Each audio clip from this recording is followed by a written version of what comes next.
Good morning, everyone, and welcome to our workshop on academic freedoms in the global north. So today, when we started planning this, it came out of this idea of a conversation with Aslı, basically. We were talking about academic freedoms, and she was so excited, as usual, about protecting and defending academic freedoms in different contexts. And we were debating whether this very narrow definition of academic freedom really met our standards, and was it able to define what truly academic freedom means. So from that emerged the idea for this workshop, and we realized that while political academic freedoms are extremely important, of utmost importance, a focus that only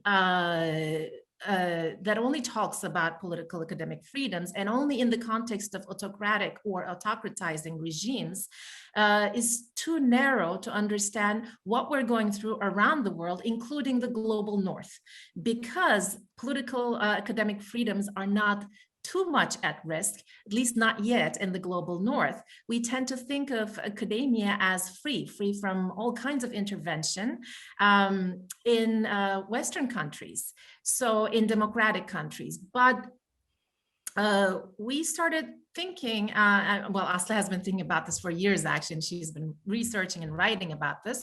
But I started thinking about it very much inspired by Aslı's research in terms of what kind of freedom are we talking about. One type of freedom that we associate academic freedom with is negative freedom, freedom from intervention, freedom to do and be what you say without someone actively interfering in your business, in what you say. And this is the typical liberal idea of freedom, which is a very valuable definition of freedom, but it's not a comprehensive idea of freedom, because traditionally freedom has two components. And I'm going to today talk about academic freedom, the second component of academic freedom, which was first formulated by Aysuda Berlin, where he talks about positive freedom as opposed to negative freedom. And positive freedom is the freedom to do or be what one is able to do or be without the question there becomes, who is the source of control or interference? We're talking here about the capacity to act upon one's free will, and everything can interfere with this capacity, such as classism, sexism, ageism, ableism, racism, and most basically, poverty. Are we able to exercise our freedom to read if we're not literate, if we haven't had no education? Are we able to speak freely? Are we able to read freely? Are we able to disseminate information freely? This is a very basic demonstration of what positive freedom is. Are we free to go out and walk on the street without, although the government is not interfering, if we're always scared of sexual assault? So the government might not tell us to stay at home, but if women don't feel comfortable enough to go out on the street at night, is that really a freedom to go out for women just because there's no interference from the government or maybe from their immediate environment? If we take this approach and carry it to academic freedom, what does that mean? And this is something we want to start delving upon. This is something that we want to start talking about today. One idea is that if you're precarious, if you do not have a stable income, if you do not have a job that you are sure you're going to be having in the coming years, are you free to really do research, conduct research on any topic you want?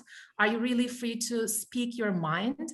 Are you free to engage with your colleagues on an equal basis that do have secure contracts and that have a stable income? If you're at a school, if you're at a department where there are strong hierarchies, are you really free to express your academic opinions If you are trying to enter an academic building and you're free to enter it, but it's only accessible to people who are bodily completely healthy and who are able-bodied, is that really that inaccessible building? Is that really free? Are you really free to enter if you have disabilities that prevent you from entering there? If you come from a class which prevents you from being in academia, has prevented you from being in academia traditionally, if you have a race or ethnicity that has traditionally prevented you from going into academia, and those barriers have been formally lifted, but there's still barriers to you because of discrimination, is that really freedom? So today we're going to talk about social discrimination, economic discrimination, and the way academia is organized, so that it is only open to people that can still work under the conditions of 19th century academia, or even 17th century academia, as if they're monks, as if they do not have families, as if they don't have social obligations, as if they don't have to teach a lot of classes, and as if they don't work at a university model where they are, which is organized according to the demands of the market, and which is treated as service sector, and the students and other stakeholders are treated as customers. So we are expected to be both 17th century monks when it comes to research and writing, but at the same time, 21st century service workers when it comes to teaching, engaging with administration and society. And this balancing act is impossible, as we all know. Because of this, we are suffering, academics are suffering, but because of that, we have also created at least two-track academia, where one portion of academics are given the liberty, the freedom, the positive freedom to pursue their research interests. They're given the resources and the time to pursue those interests. And on the other hand, a second track, which is expected to serve the school community, the students, and even their colleagues, so that the others can pursue their research interests, and that they're not given the afforded those freedoms to pursue their own research interests, their own research agendas.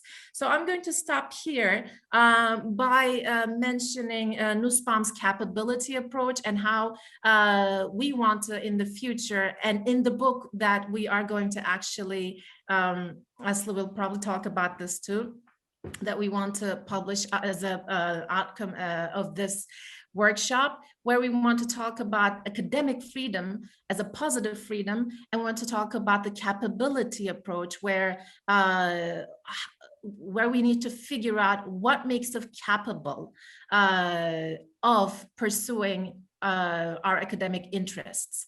So thank you for being here today, and we have an amazing panel right now. I mean, when we received the abstracts, when we talked to these academics, we were in awe of everything that they have said, and we're looking forward to listening to them. And in general, I think everyone in this workshop is going to be presenting very exciting research. So with that, I leave the floor to Aslı. Thank you, Aysuda. Thank you for this great introduction into the topic. Can I ask everyone to shut down their mics so that it doesn't echo? Thanks. So, hi everybody. As Aysuda said, we're very happy to welcome such a broad audience and a great group of speakers. And it is true, we witnessed great enthusiasm and interest since we announced this workshop, and it has shown us how urgent it was to talk about the changing employment relations in academia and their impacts on knowledge production in general. I mean, there's obviously a collective need to rethink the issue of academic freedom from a labor perspective. And it's good to see it, because we have seen a renewed interest in matters related to academic freedom in recent years. But the discourse, as Aysuda said, has been marked by a one-dimensional conception of academic freedom, which is often understood solely as a derivative of formal political conditions, and with reference to an abstract concept of human rights, you know, instead of academic workers' rights. And this was probably also because we academics tend to think of ourselves as beyond and above wage labor in general, although currently most of us are even below wage labor. But consequently, most of the time, the whole discussion on academic freedom is reduced to the simplistic question whether there is overt political oppression of scholars in a country or not. And for this reason, the extant academic freedom indexes in circulation that you would find around are based on political criteria only, and they run the risk of ignoring more subtle mechanisms. And by more subtle mechanisms, I mean the market mechanisms, including the increasing influence of third-party funders and consequently of market incentives on research agendas and curricula, or I mean the increasing outsourcing of teaching and academic labor market re-regulations and so on and so forth. So our speakers will explain all these points in more detail and from various perspectives, so I don't have to delve into this right now. What I want to say is that those subtle mechanisms undermine the foundations of higher education and research, maybe in a slower and sneakier way, but in an equally destructive way as overt political oppression. They are not less dangerous. And more than that, political oppression in the periphery and economic precarization in the core countries of the capitalist world economy are the two sides of the same neoliberal coin. They are not separate phenomena. They're ultimately interrelated. And they both represent methods of disempowerment and ultimately of desubjectivation. And in most cases, political interventions and market mechanisms actually proceed jointly, whereby system critical or subaltern degree and research programs are eliminated based on lack of productivity arguments, as we have seen frequently in the past, in the recent past, in many countries, including Australia, Germany, the UK, the US, etc.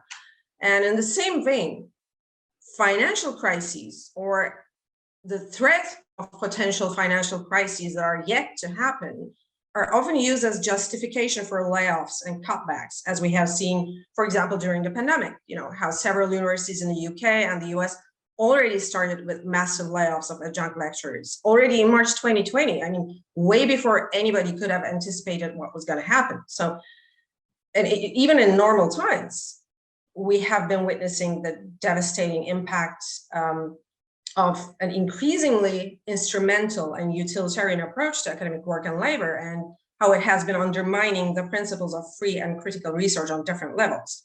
I mean, the numbers and astounding percentages of contingent academic labor are known to most of us by now.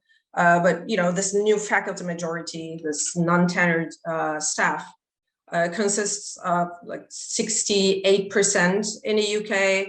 It constitutes 76% in the US, and 92% of the entire academic workforce in Germany, just to give you an idea.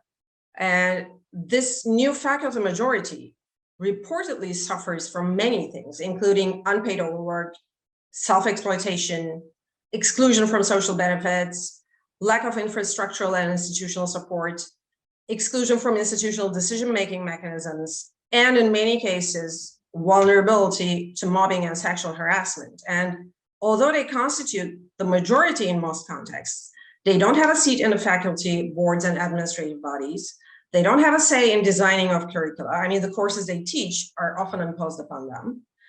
And they are seen as disposable in general, and they get dismissed immediately without consultation when programs are closed or downsized. And under these circumstances, we have been talking about this very often with Aysuda. And under these circumstances, we thought that it's urgent to ask what is left of academic freedom, even in the countries that were hitherto seen as a bastion of it. And luckily, we have a great group of scholars and activists with us today who will guide us through this question. So without further ado, I would like to introduce our keynote speaker of the first panel, Mariya Ivancheva. Mariya is an anthropologist and sociologist of labor and education inequalities, and a lecturer of higher education studies at the University of Liverpool. Her academic work and research-driven advocacy focus on the casualization and digitalization of labor, the institutional reproduction of and organized resistance against intersectional inequalities, and the geographic and social mobility of high-skilled workers, especially during processes of post-socialist transformation. Mariya has carried out fieldwork in Venezuela, Bulgaria, South Africa, Ireland, the United Kingdom, and Argentina. She's a member of the Left East Web platform, the Left Feminist Collective, and the Precanthro-Anthropological Pressure Group, as a member of which she was elected president of the European Association of Social Anthropology for the period between 2021-2023. So Mariya will tell us about the double bind of academic freedom, state and/or market capture in the UK and Venezuela. Mariya, thank you for being with us today. The floor is yours. Thank you, Aysuda, and Aslı for inviting me and for putting together this very important conversation that I hope we'll be having today, and we're already started with your introduction. So let me try. Oh, I can't share my screen. So what do? You would have to allow me to share my PowerPoint. Aysuda has to make you co-host so that you can share your screen. Aysuda, can you make Mariya co-host, please? Yes.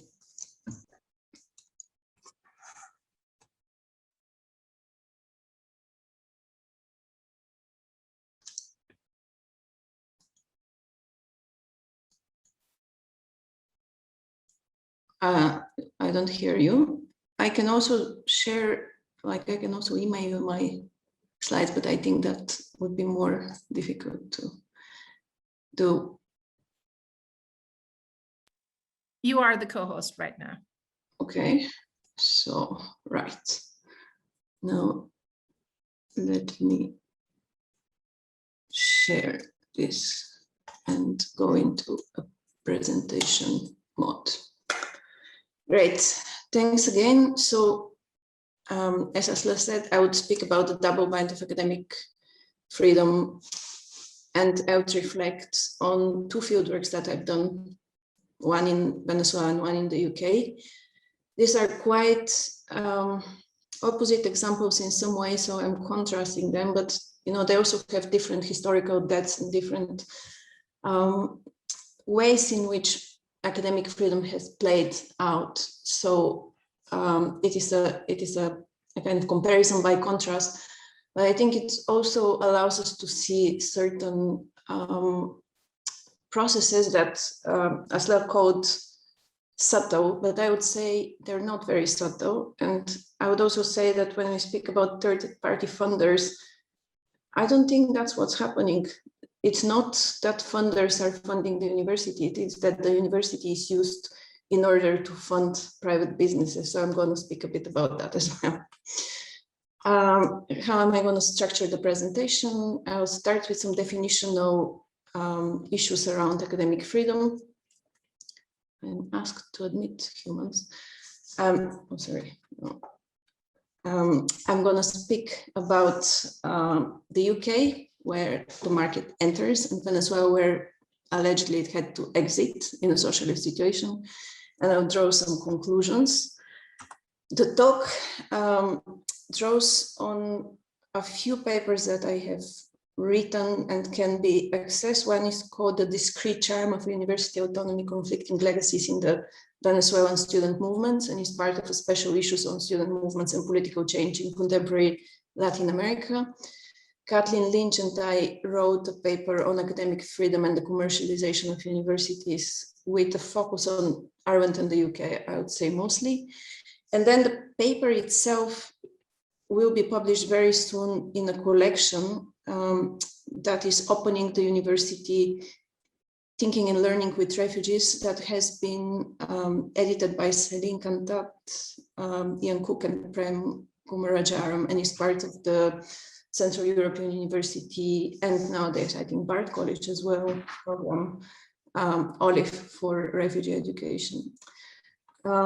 So, you know, first, when I speak about academic freedom, it is interesting to kind of revisit where and how it played out, because I think nowadays we're often thinking of it as some kind of blanket concept, as if, you know, there's one definition that you know, we have reached around it. But actually all the university models that we have had in the past, and I'm speaking, you know, especially 19th century, have actually very different treatment of the question of academic freedom. So in the Humboldtian university model, it was the freedom of teaching and learning, meaning disciplinary and scholarly logic, but there was no protection from state intervention, and there was a rather explicit expectation that scholars would not be part of a public and political dialogue. On the contrary, in the Napoleonian case, there was a very strong insistence of the public and clerical roles of academics that had to be loyal to secular and religious power. So that has been a model that has very much been transported outside of the European core and has gone in certain hybrid versions in the global south, especially, where universities are very much involved in the reproduction of elites, but also in the political dialogue. And there is much more exchange between political power and academic power and governance.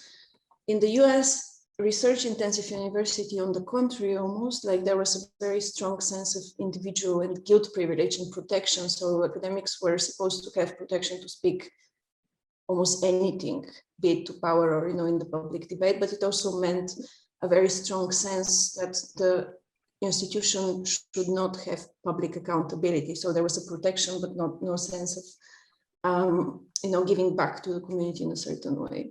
A very radical version of academic freedom has been developed by the so-called Cordoba reform in Argentina in 1919, and it has really penetrated to a large extent the Latin American continent with the idea of political, legal, financial, and teaching and learning freedom and autonomy for the university.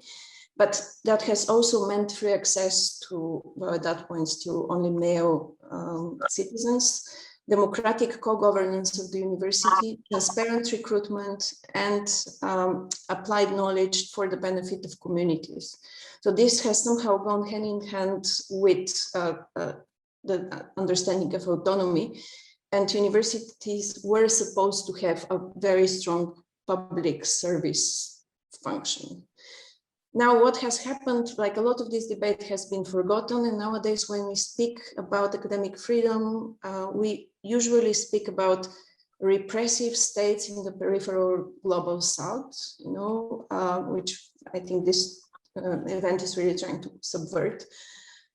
And it usually goes around the liberal democratization formula of the 1990s, especially. So there is a sense of state capture that blocks the free flow of capital and competition. Thus, what needs to be done is more free market reform and unleashing the potential of the market to self-regulate. And at the same time, there has been a great underemphasis on the markets and on the underpinning role of the state projects that are there to regulate markets, allegedly. And in this, there has been like a narrow definition of academic freedom that has started to dominate, which is like an individual and institutional freedom without the public accountability of the university. And I'm going to keep this tension from now on, speaking about the two cases that I will be showing you and speaking about. I am going to be speaking about especially public universities systems. And I think, the UK public university system is where we see at present perhaps the most radical marketization of a public sector. So of course the US leads to many extents, and of course you can say that Australia is really trying to catch up, but I think there you have more hybrid types of universities, and that's why I'm speaking about marketization of a public, mostly higher education system is, I think really happening before our eyes in the UK. In this sense, I think, at present, what the UK represents is a bit extreme example, and in places like Germany or Eastern Europe, where I'm currently am in Bulgaria. These things look very far away, but more and more of these reforms are coming in through, for instance, the Bologna process and other mechanisms of streamlining the university into what it is becoming in the UK. So I'm thinking of the UK public university as a victim of its own success, because in a certain way, and I think that's very important to keep in mind, is that the UK public university model, especially the Russell Group, but also the post-1992 universities, have been a kind of really good combination for a long time between quality and equality, between the mass access of students from the so-called atypical groups, be it migrants, people from ethnic minorities, women, working class people, and so forth, especially since the Second World War. But at the same time, it has managed to, through good state funding, of course, partly based on colonial revenues, it has managed to produce also solid research and, for some time, I guess, some exciting intellectual debate. But that has very quickly started to disappear. There were a lot of assaults, starting with the 1980s and the end of tenure at universities, and the kind of introduction gradually of more and more market mechanisms.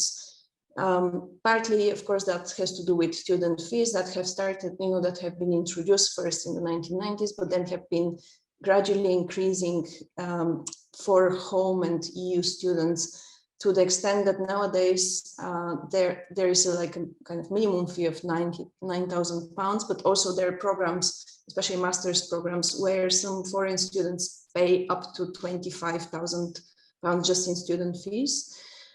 That has come together with frames around value for money and employability. So the university was never before in history the space which was going to trade the labor force.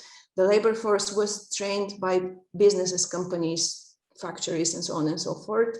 The university had a very different purpose, but nowadays we're more and more thinking of university as the space that produces ready-made workers for the companies. That means companies don't have to pay training, but get, so they're sponsored in a certain way by docile workers who are also very highly indebted. So in 2018, even if universities had 44 billion surplus as a sector, the student debt had accumulated up to 121,000 billion pounds. And so what that has meant for academic freedom in the so-called toxic or zombie turn, as scholars have called it, is a few things. So first, there has been this breaking of the block grant that the government gave to universities. So nowadays, student fees cover the teaching part of the university work, and research is increasingly covered by competitive funding. But competitive funding, again, in here, is very important to stress, is competing mostly for state funding. So a very large proportion of this money that could just be given to universities and left to their discretion to decide how they use them for developing, for instance, long-term research program, is instead something that universities and scholars have to compete and apply for. And there is like an enormous, very high rate, very, very small success rate. And so there's a lot of very fake efforts that are put, they're very real efforts, of course, but efforts that are put into application for this money. And by now, so how free is this competition? It is very interesting to see, because for instance, by now you already have to say what results you will produce. You have to say what outputs you're gonna have. You have to say what constituencies you're gonna cover. So there is very little, you're asked to predict to a large extent, and the funding is only given to you on that basis. Or, as we know, very often it's given on the basis of elite networks that know each other's research and, proliferate this. What has also changed, and that I think Aysuda mentioned, is that more and more research eligible individuals are only a few prestigious headhunted professors that can actually compete, because they can manage big teams of people that work for them, and it is increasingly precarious workers whose name is not even encouraged to be put on the applications, but who come up with a lot of the ideas and outputs. So it is a very perverse result. What's also been happening is that a lot of the so-called public-private partnerships when it comes to research are still sponsored by state funding, like as you saw with the AstraZeneca Oxford vaccine, but the patents actually belongs to the private company. So there is a kind of redistribution from the public funding into the private hands, and it is of course connected to how government, and in this case the economic minister, had very high shares in this vaccine. So there is a kind of elite network reproduction through the public money and the way that it's redistributed to services. When it comes to teaching, of course, it is almost the opposite. So faculty is more and more monitored. We're having bigger and bigger groups. By now, there are universities like Newcastle, Leeds, and so forth that are projecting, but even before the pandemic, they were projecting their lectures of 800, 900 students in different rooms. So students were not really, even if they were on campus, they didn't have access to the real living human that was supposed to teach them. 58%, at least that's the official number, but probably it is bigger, of academics are on fixed term contracts, but that is actually hiding a very kind of growing field of outsourced teaching faculty. For instance, in the program where I work, until recently, 80% of my colleagues were outsourced academics who have been, excuse me, who have been actually contracted by a private corporation that offers, together with the university, student support, teaching, supervision, and so forth. And this is like a huge market that's coming, and now it is being really enhanced by the crisis of so-called online program management companies. You have heard of some of them: Pearson, Laureate, Kaplan, and so on and so forth. There are smaller ones which are startups. That's the 3.3 billion big market, that's the annual revenue, and it's supposed to grow to 7 billion by 2025.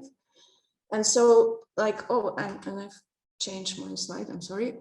So we're having this happening, and we're also having a great modularization of the teaching content, and a lot of faculty are not called faculty any longer, but they're called, for instance, content curators, MOOC forum moderators, learning development developers, and so on and so forth, curricular developers. So you're having this proliferation, and that also means dumping down of their actual positions, and de-skilling and deprofessionalization, and that also justifies the casualization. Last on this, and I will be moving on to Venezuela, but we're having also the service function of the university. Now through all this pretense of knowledge exchange, we're having a lot of new dorms, gyms, and innovation districts constructed with public money, and then leased to private companies to operate them, gain the profit, which ends up in wage theft. So next week, my university, the University of Liverpool, we're going to be on strike for 3 weeks because a big new beautiful building called Shape or Share, or one of these shitty little names, is actually having is having the result of our 40 of our colleagues being sacked from permanent jobs in order for this money to be redistributed towards the beautiful building. So we're having a very kind of big process of redistribution from public into private hands. And this is something very worrying for academic freedom. So that's why I'm saying, you know, I don't think these are subtle mechanisms. These are in fact very eye-striking mechanisms, but you know, we're made to believe that it is part of the functions of the university. Now, what happens in the other case, however, where, you know, Venezuela had recently an experiment in democratic socialism, and academic freedom there played a very perverse role. So academic freedom has been very important in Venezuela's liberal past. The so-called generation of 28, so that's year 1928, fought with the help of academic freedom as one of the ideals against dictator Juan Vicente Gomez in the 1950s. The newly emerging left and liberal parties fought the dictator Marcos Pérez Jiménez. And as a result, in the Punto Fijo Pact and the new government in the late 50s, academic freedom was one of the first kind of concessions made to these liberals who came to power. And it was actually very much used by the left in order to turn campuses into oases of free thinking, because the Punto Fijo Pact didn't decriminalize the left, so the Communist Party of Venezuela. So in a certain way, through the 1960s, 70s, 80s, academic and student movements were using, especially on the left, were using academic freedom as their only way to protect themselves, to protect their bodies virtually on universities. And in order to circumvent them, governments were introducing reforms which made this kind of luxury only on a few old universities, the so-called autonomous university, but all the new universities were called experimental, and there was no academic autonomy, and police could enter on campus and so forth. Now, what happened when Hugo Chavez came to power was that together with him, there was an old guard of old student movements who have fought and given their lives and their friends' lives and so forth for academic freedom in the 1960s, especially in the process of academic renovation is the right word, renovación académica. And so there was a kind of very important moment for them that they came to power, and they really wanted to introduce all the reforms that so many years, and decades they have been fighting for, which were massification of the university and quality that is connected with equity and with work with poor communities for the solution of their problems. But initially the idea was to actually reform the already existing universities. And then it was the perverse moment when the academic freedom concept was used by its former opponents, who are now the opponents of Chavez, in order to retrench themselves in the old universities and not allow any reform from the government to be introduced in public universities in the country. So academic freedom out of a sudden got used against the progressive government in order to prevent reform. And the way that this functioned was that then there was a moment like in 2001 when a movement for university transformation tried to take over a campus and say, we really want reform on the existing structures. And then even Chavez didn't really intervene, because, how do you intervene in a situation where that's an autonomous university? There are two fighting camps. So this moment was used in order to say that the government is not going to be having any say on traditional public universities. And since 2003, it had to open a whole new parallel structure of institutions for the poor. Like the Bolivarian University, where I did my doctoral fieldwork, it had 500,000 students. And the problem was that even when it was opened, it was underfunded, because a lot of the funding of the government went into traditional universities, and it was not accredited because the power of accreditation still lay with traditional academics who were opponents of the government. And so there was no way to actually perform these progressive reforms, and the state was blocked out of its public domains like higher education through the concept of academic freedom. So there is this kind of other way to think of academic freedom when it is against a progressive structure and it actually prevents reform. And on this, just some conclusions, I think it is very important to remember that academic freedom and other concepts like this are not positive by default, but can also be subverted and used against their transformative reading. We can see that, they are currently under assault by certain pro-market governments, which facilitate the market's entry into the higher education system and, change the whole opportunity of research, teaching, and service to have any freedom from market processes. But we also see cases like Venezuela, where actually governments have to take regulatory power against academic freedom in order to be able to perform reforms for the change. So I think, the kind of message that I would leave with is, that state intervention under so-called illiberal regimes are undeniable and need urgent actions, yet the insistence on freedom from the state conceals bigger enclosures on university autonomy from state-enabled market reforms performed within liberal and illiberal North and South regimes alike. Thank you very much. Let me stop sharing. Thank you, Mariya, for shedding light on the situation in the UK and contrasting, or comparing it to the situation of academic freedom in Venezuela. Next comes Sanaz Raji. And Sanaz Raji is an independent scholar and an activist campaigning for problems stemming from neoliberal higher education, structural racism and xenophobia, migrant rights, and the culture of surveillance. Sanaz established the Justice for Sanaz campaign that highlighted her experiences of structural racism, ableism, and xenophobia in British higher education. She's the founder of UNIS Resist Border Controls, URBC, a national campaign launched in March 2016 that works to end the hostile environment and borders in higher education.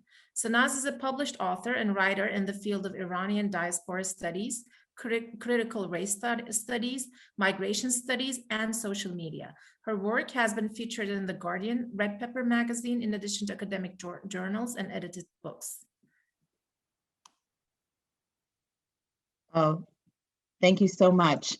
It's a real honor to be a part of this this discussion, and of course the panel as well. So thank you again, and thank you to the organizers as well for putting this together. Very timely discussion that we need to have. So I just wanted to begin my presentation to basically to understand how UNIS Resist Border Controls came to be. I will talk about my own experiences within UK higher education. So I began my PhD at the University of Leeds in October 2009, having been granted a full scholarship to examine the Iranian diaspora online post 9/11. I was also awarded a prestigious grant by the Iran Heritage Foundation, which enabled me to curate the very first collection of Iranian diasporic films in the UK. I was also employed on a research project funded by the EU regarding Arab transnational media. And this project was first run out of the University of Leeds, but later moved to the London School of Economics and Political Science.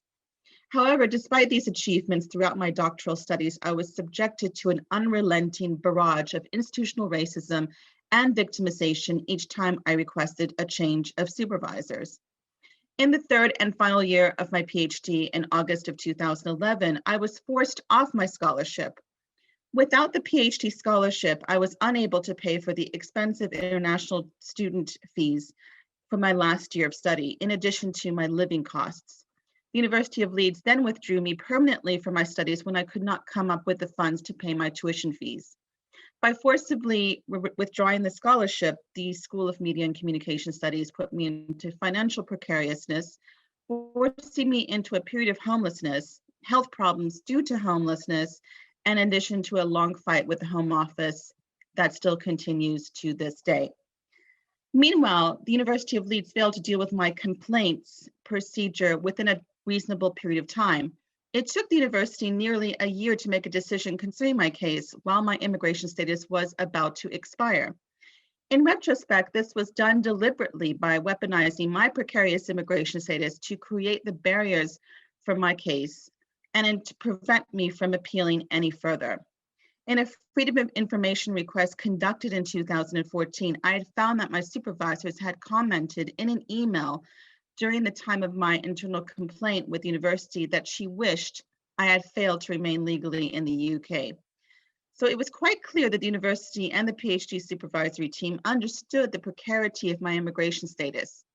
In addition, the university claimed that it wasn't my academic outputs that were in question and the rationale used to withdraw my funding, but rather that I had worked beyond the hours legally allotted for an international PhD student by taking up a position on the EU-funded Arab Transnational Media Project based at the LSE.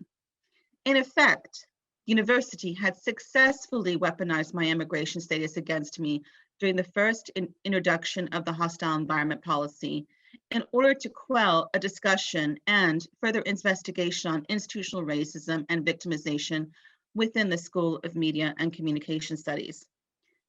My experiences within UK higher education are all too common for individuals who are migrant, Black, people of color, trans, and or disabled. Scholars both in the UK and the US, such as Sarah Ahmed, Priya Chatterjee, Sanaya Mariya, have written extensively about how the politics of inclusion and diversity are often used by universities to mask larger and more fundamental problems of institutional racism, xenophobia, ableism, and much rooted into the legacies of colonialism, capitalism, and white supremacy.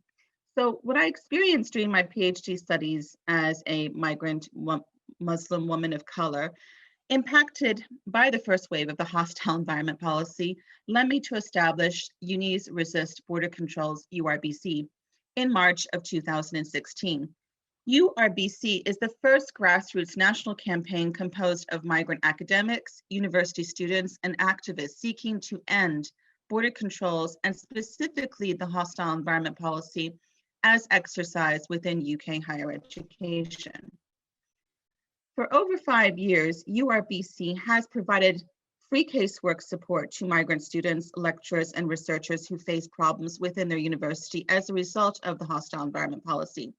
URBC also provides educational outreach about the hostile environment policy to university staff, students, and other migrant and anti-racist organizations and unions.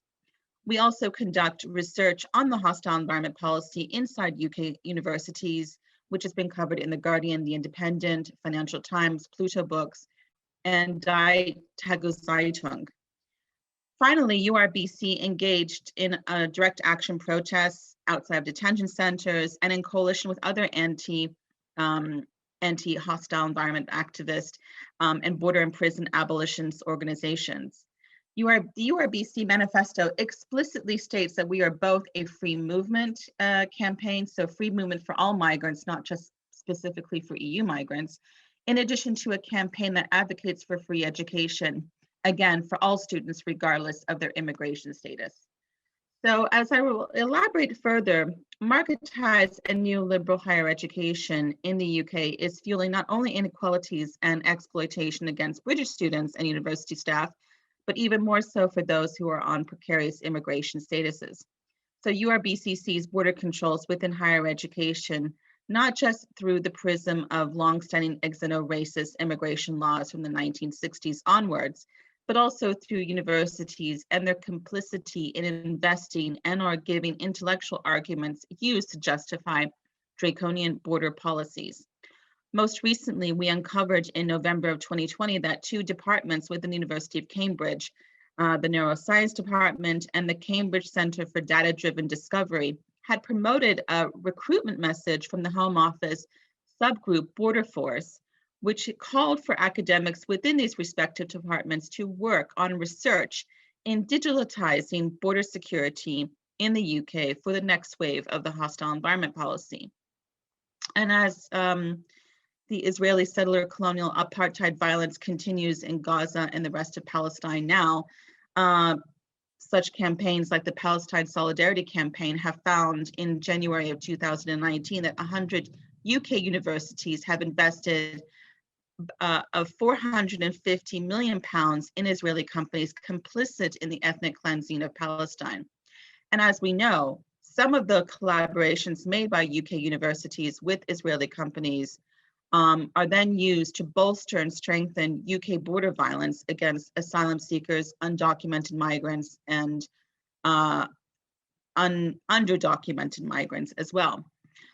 One of the main manifesto points of URBC is to stop universities from working with and or investing in the arms trade, fossil fuels, the prison and border industries that are responsible for creating war, environmental devastation, and carceral violence that affects, in particular, working class Black, people of color, and Indigenous communities worldwide.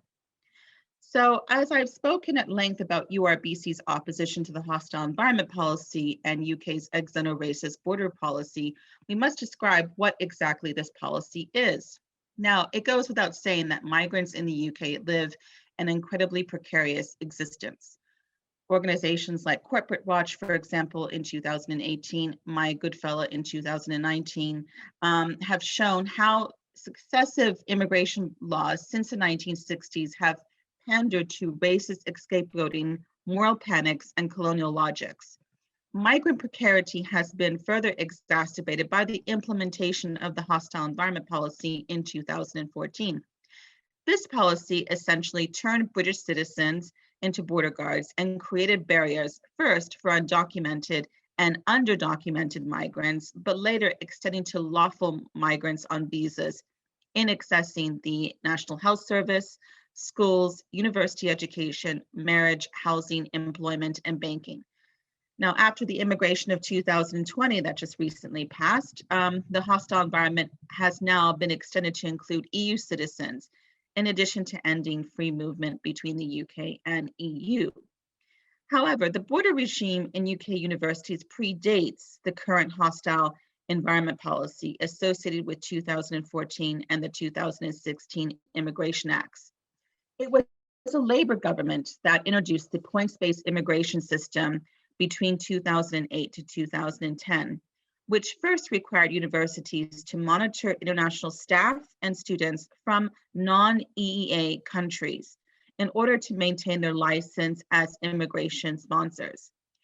Fearing difficulties in sponsoring international students who bring millions of pounds into universities and local economies, university administrators complied with the first implementation of increased stringent immigration controls within their institutions. And I just want to mention that when the points-based immigration system happened in June of 2009, which we're coming fast up to the anniversary of, at SOAS, there was a very big migrant cleaning campaign that was set up to basically be brought in-house and to stop a lot of the workplace exploitation happening at the School of Oriental and African Studies. And the outsourcing company, along with SOAS management, had actually worked with the Home Office to have an immigration raid on campus. And they invited cleaners to come for a meeting on the auspices of talking about their campaign and their demands. And this was an early morning raid around 6 a.m. in the morning, and they had rounded up many cleaning staff who were underdocumented or undocumented, and basically detained them and deported them within 24 to 48 hours. So it's not as if universities haven't used immigration policy to basically quell any type of activism on campus, especially from migrant precarious workers. I just want to mention that.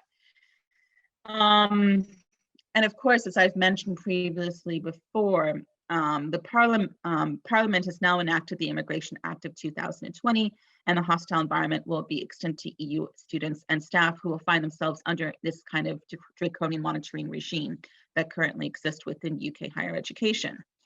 Now, in a study conducted by URBC in understanding how the hostile environment policy functions within UK higher education that was published in The Guardian on the 28th of November 2019, we found that the hostile environment policy at 51% of lecturers, university lecturers and staff members who took part in the study, mostly British, but surprisingly also a significant portion of EU academics as well, did not understand how the hostile environment policy functions within their university.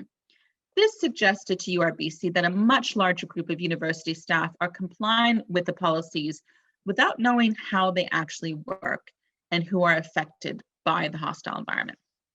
Another aspect of the study found that migrant non-white students and staff were treated differently than white migrant staff, which wasn't surprising.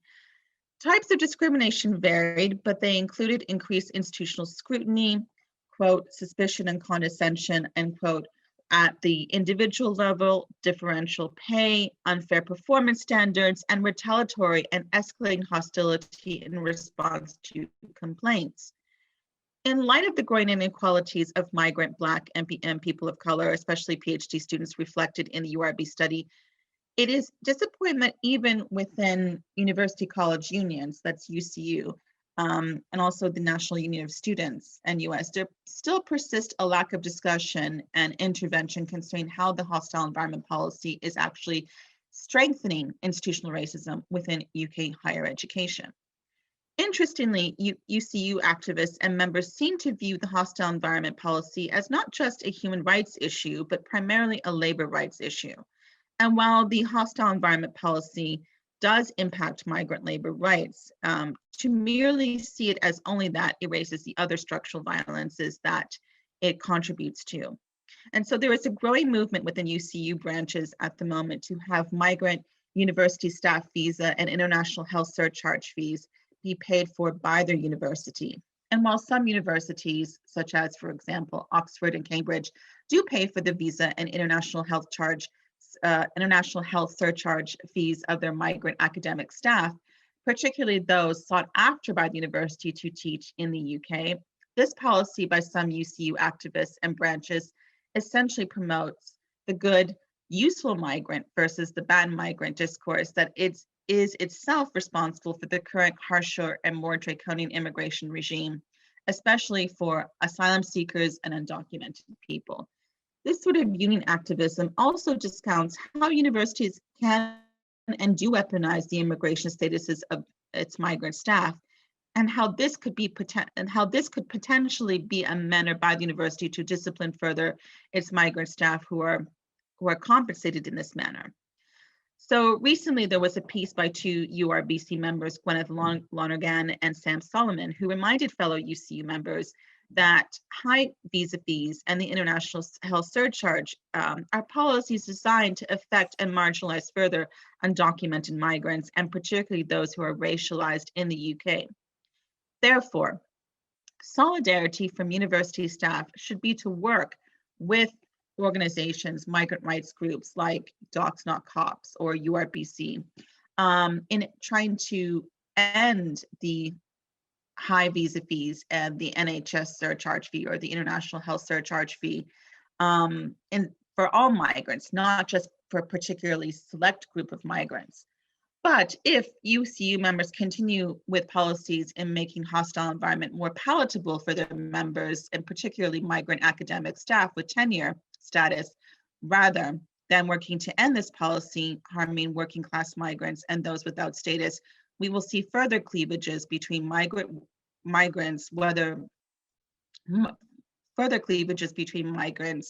rather instead of migrants working together to end the hostile environment for everyone affected. Additionally, our first study of the hostile environment policy in the UK, and participants mentioned repeatedly how Chinese students were being exploited by the respective university as nothing more than cash cows. In fact, one of the overarching terms to describe the treatment of Chinese students in particular was to just say that they were being used as cash cows. This is exactly the language that was used in the study. So basically, Chinese students account for a very significant portion of the 400,000 international students who come to study in the UK.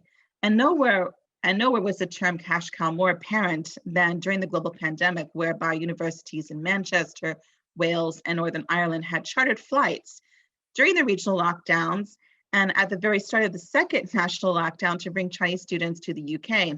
Unsurprisingly, beyond URBC, there was little outcry from UCU or National Union of Students concerning these chartered flights and the safety of its students and staff during the global pandemic.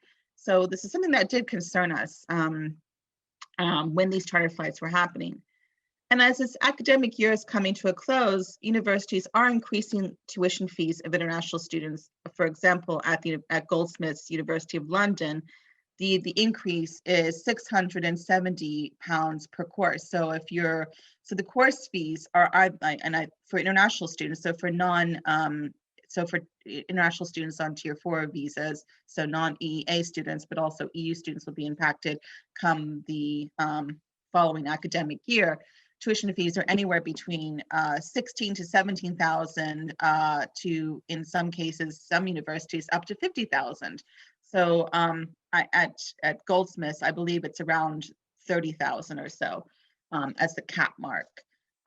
Meanwhile, at another university, another UK university based in the south of England, a URBC was told by a UCU branch member that a staff member argued that staff jobs could be saved by raising international student fees. So clearly it seems that there is a normalized behavior from, even union members up to university management to see international students as ripe for financial exploitation. So when it comes to the nexus between marketized higher education and the hostile environment policy, Chinese students weren't the only group exploited within these structures. Many international students, primarily those from India, contacted URBC when they ran out of mutual aid. So these students were primarily from India, and they contacted URBC when we ran a mutual aid financial grant during the first UK lockdown. So these students were forced, basically in having food insecurity. They were struggling to pay their rent.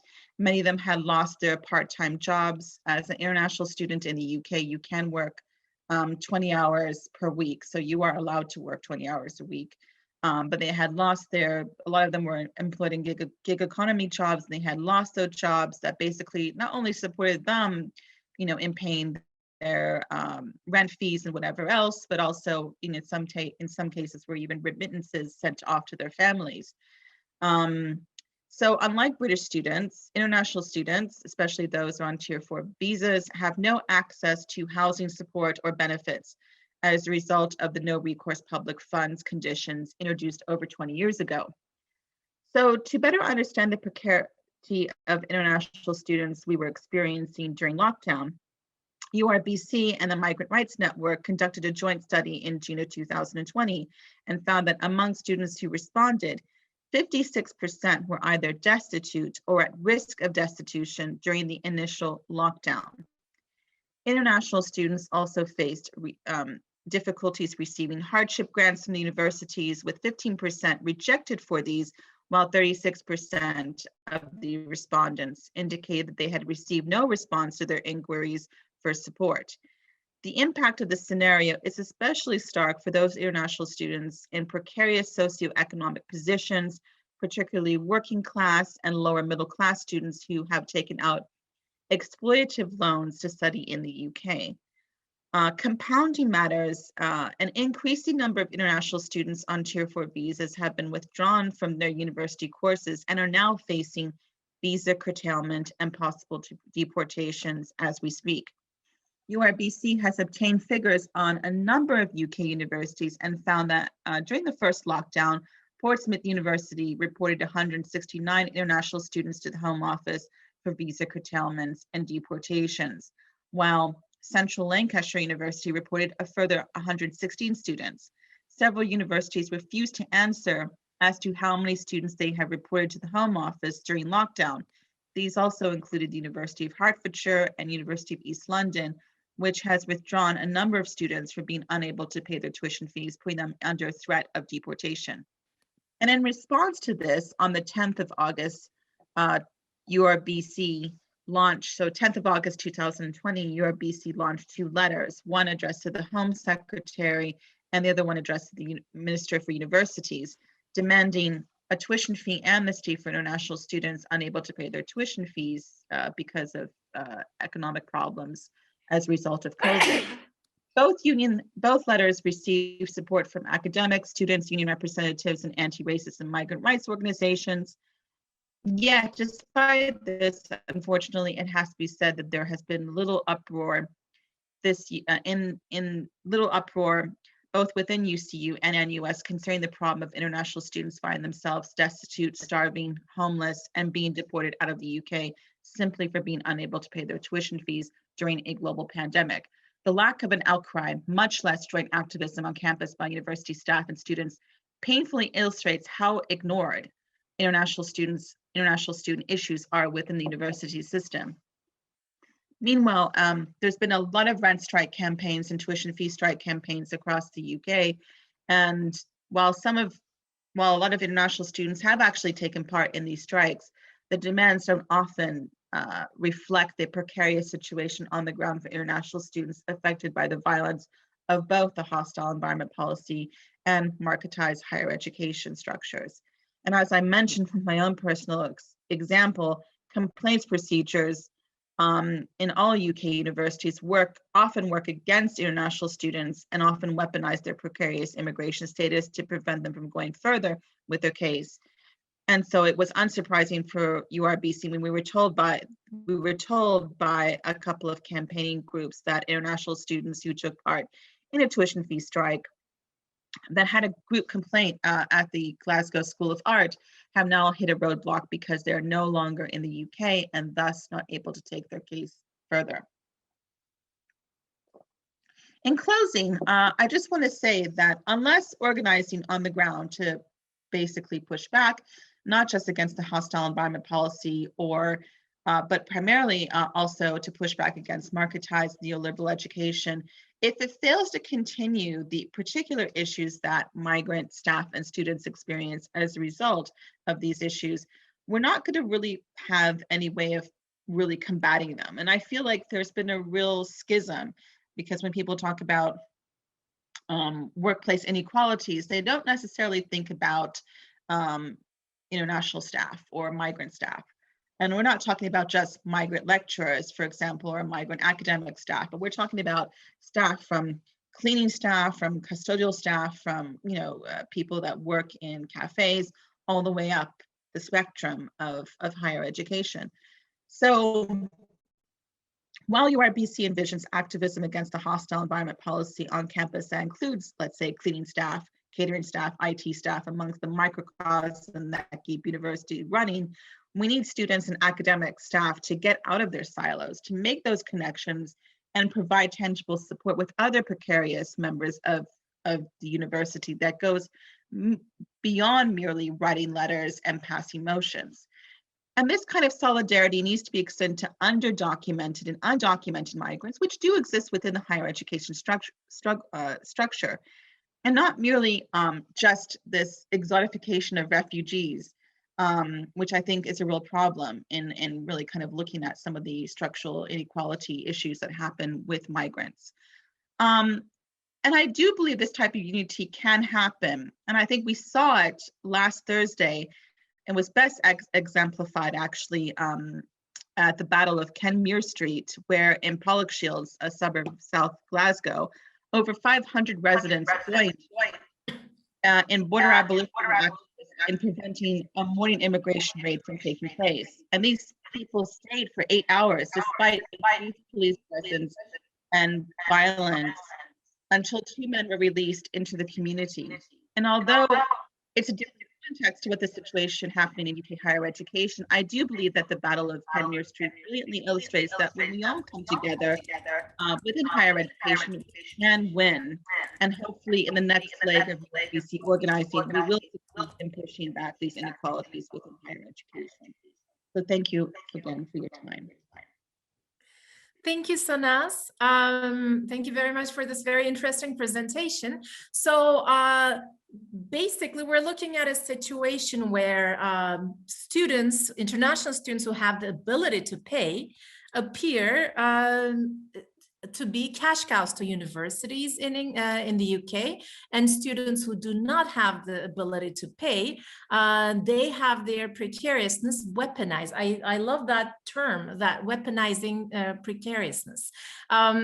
And this is mostly enforced by this neoliberal model of the university, where they have to get resources from the students because they're not getting it from the government.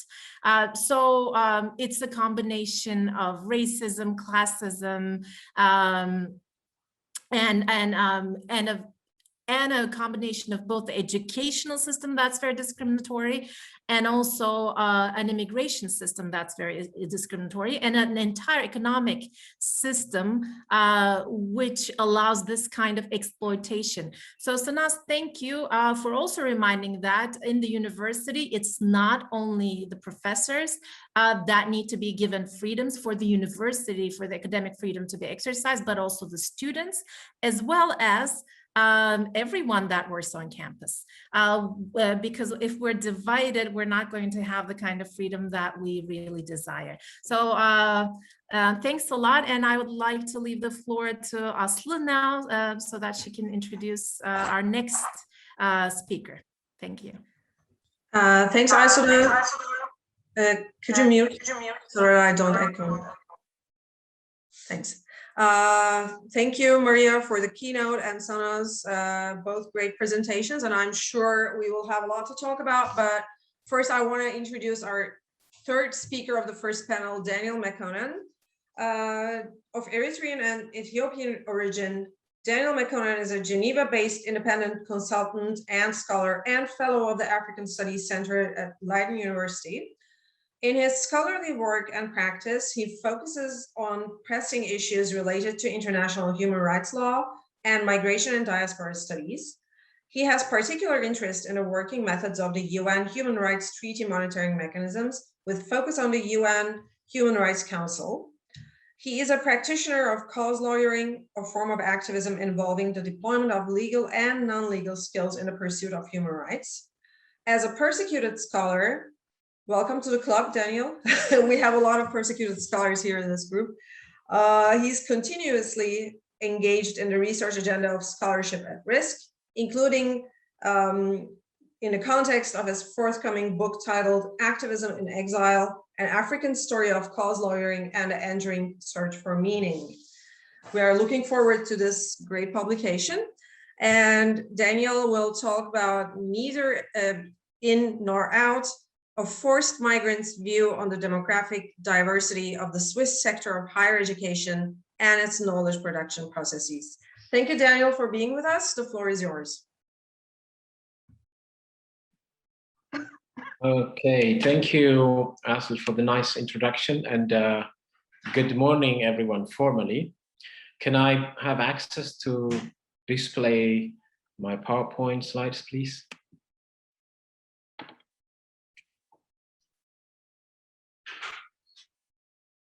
Okay, excellent. Share.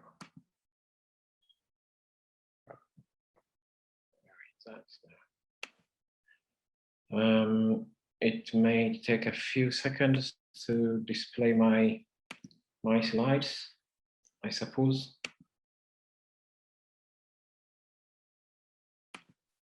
I don't see that.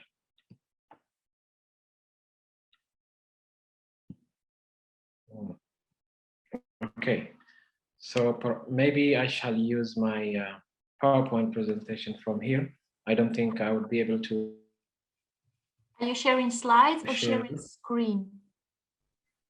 I'm trying to share it from the screen or from the slide, whichever is. Aysuda, could you make Daniel co-host so that he can share screens? I did. Let me. Or maybe can I send you my email? Sure, but you are a co-host right now. But send it to me, please. Yeah, apologies for the inconvenience.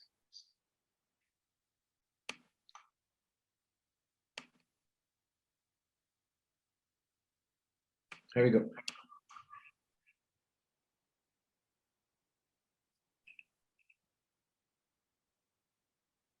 Yeah, sent.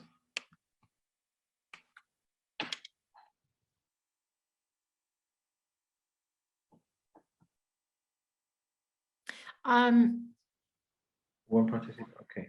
While we're waiting, maybe you can start presenting, and I'll make it a bit, yeah. Exactly, I will start. So let me start by thanking the organizers of this workshop for giving us the opportunity to share our experiences, our personal struggles, and of course the findings of our research exercise as well.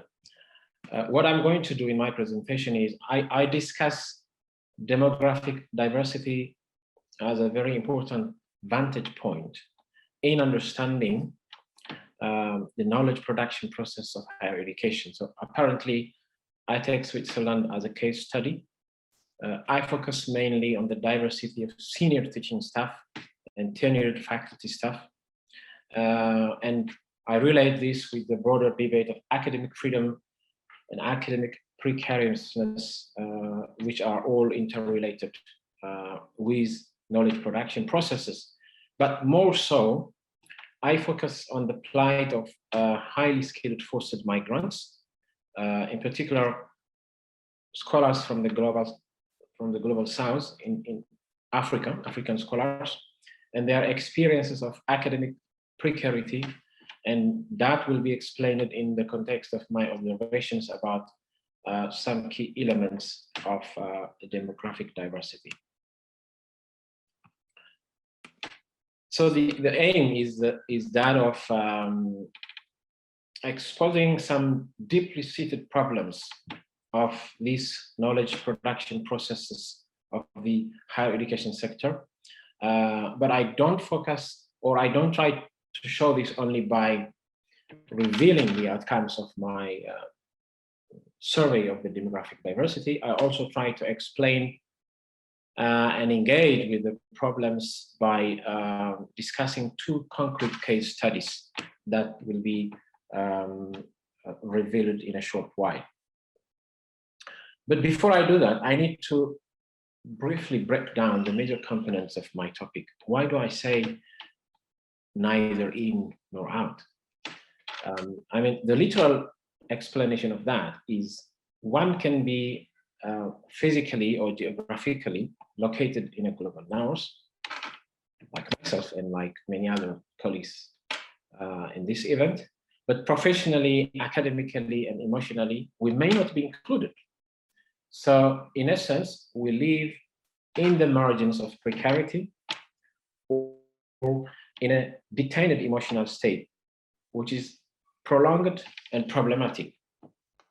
And this helps me to emphasize on the element of forced displacement, which is the overarching concept for my presentation of today.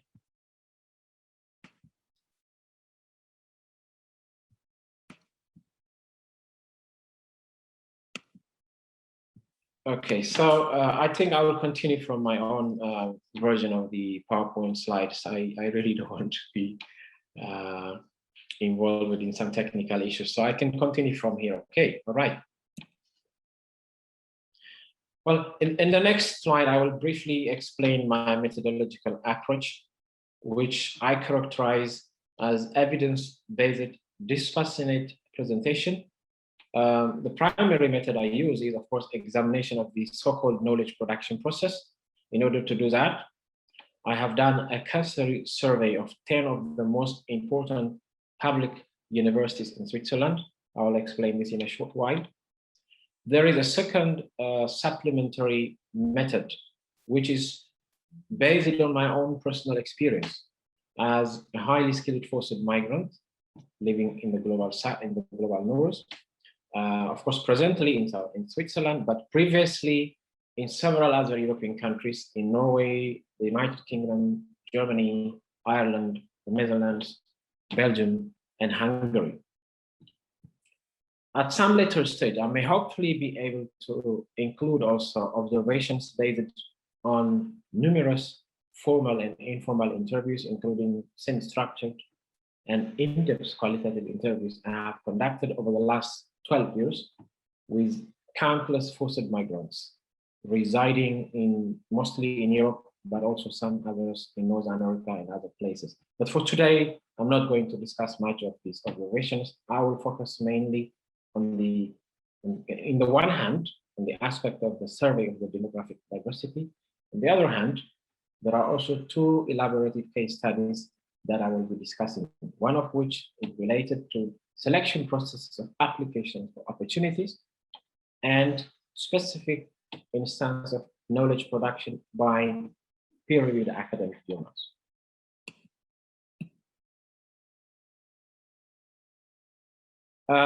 In terms of theoretical framework of the literature that I refer in my work, I think I also need to explain this briefly. I start from well-known theorization of Arendt, that of rightless human beings, whom she referred to as the scum of the earth in her 1958 work. And I go all the way to most recent academic literature, such as Standing's conceptualization of new dangerous class of the precariat. And then I continue to Andrew Fagan's well-known and most recent academic theorization of the gentrification of human rights. I do this because my main theoretical lens is international human rights law, which is not far from the major issues and debates about forced migration. And then finally, I also try to borrow some theoretical insights from the discourse on epistemic healing, as presented most recently by Khan and Najib and Adam and et al. And Johannes. So finally, I will briefly try to introduce my own proposition of the so-called debauched being of unintegrity. I may not have enough time to go into the details of this, but I think it's important to highlight on the importance of this proposition, even as a matter of a passing remark. Now, let me briefly again present the results of my quantitative survey of the demographic diversity in institutions of higher education. If you can help me, maybe this is in slide 8 of the presentation, 8 to 9. What I have found is that, first of all, what criteria did I use to do this survey? Of course, this is, as I noted earlier, it's a tentative survey. I focused specifically on institutions of higher education that are involved in teaching and research of human rights related courses, because human rights is my main area of specialization. For the time being, I think I can only focus on this area. So I surveyed 10 most well-known universities, such as the University of Basel, Bern, Freiburg, Geneva, the Graduate Institute in Geneva, Lausanne, Lugano, Neuchâtel, St. Gallen, and Zurich. I had a look at 219 key positions of professorships, tenure track positions, in which I found only one position occupied by a scholar of the Global South, in particular African scholar. So in contrast, however, according to official statistical figures of the Swiss government, there are more than 110,000 African forced migrants in this country. So the question I have to ask is, why it is not possible to see at least 10 to 15 people represented in this academic landscape? So in my views, these are very problematic. So just by way of, if you can see the table that I have presented there, this being the departments, the specific departments and the universities and the tenures or the positions that I have investigated, I see only one professor at the University of Geneva by the name of Professor Makan Mwas Nwongwe. I think he's Cameroonian. With the exception of him, there is no other person you would see in all these academic circles. There is one exception, which is that of Professor Edward Kwakwa from the Graduate Institute. But for purpose of my research, Professor Kwakwa doesn't count because he is not in a tenured academic position. Now, moving to the next slide. What are the key observations that emerged from this? Well, apparently, the first and most important impression is that there is a huge gap between the element of inclusion and exclusion. You don't see other elements, other scholars, in particular scholars of the Global South, with particular focus, forced migrants, highly skilled forced migrants from Africa, not involved in any of these processes. And apparently the next question I have to ask is, how free can these processes of knowledge production be? How independent can they be? How critical can they be? Now, I don't want to limit my observations only on the revelations that came from the survey of the so-called demographic diversity. I want to substantiate my arguments by also discussing two separate instances of bias I have personally experienced in my 7 years stay here in Switzerland. The first demonstrative example is related to discrimination in the selection process of an opportunity, to which I applied in 2015 at a certain major research and policy institution in Geneva. Of course, in 2015, the opportunity was granted to me formally by a former African head of the relevant department in this institution. Unfortunately, I was unable to take up the opportunity due to immigration-related complications at that time. 3 years after this, in 2018, I managed to resolve the immigration-related complication.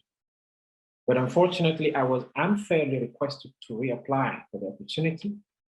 And this happened contrary to previous assurances that were given at an earlier stage by the former head of the relevant department in the institution. So in my understanding, actually, what happened was there was a drastic change of course once that former head of the department has left his position.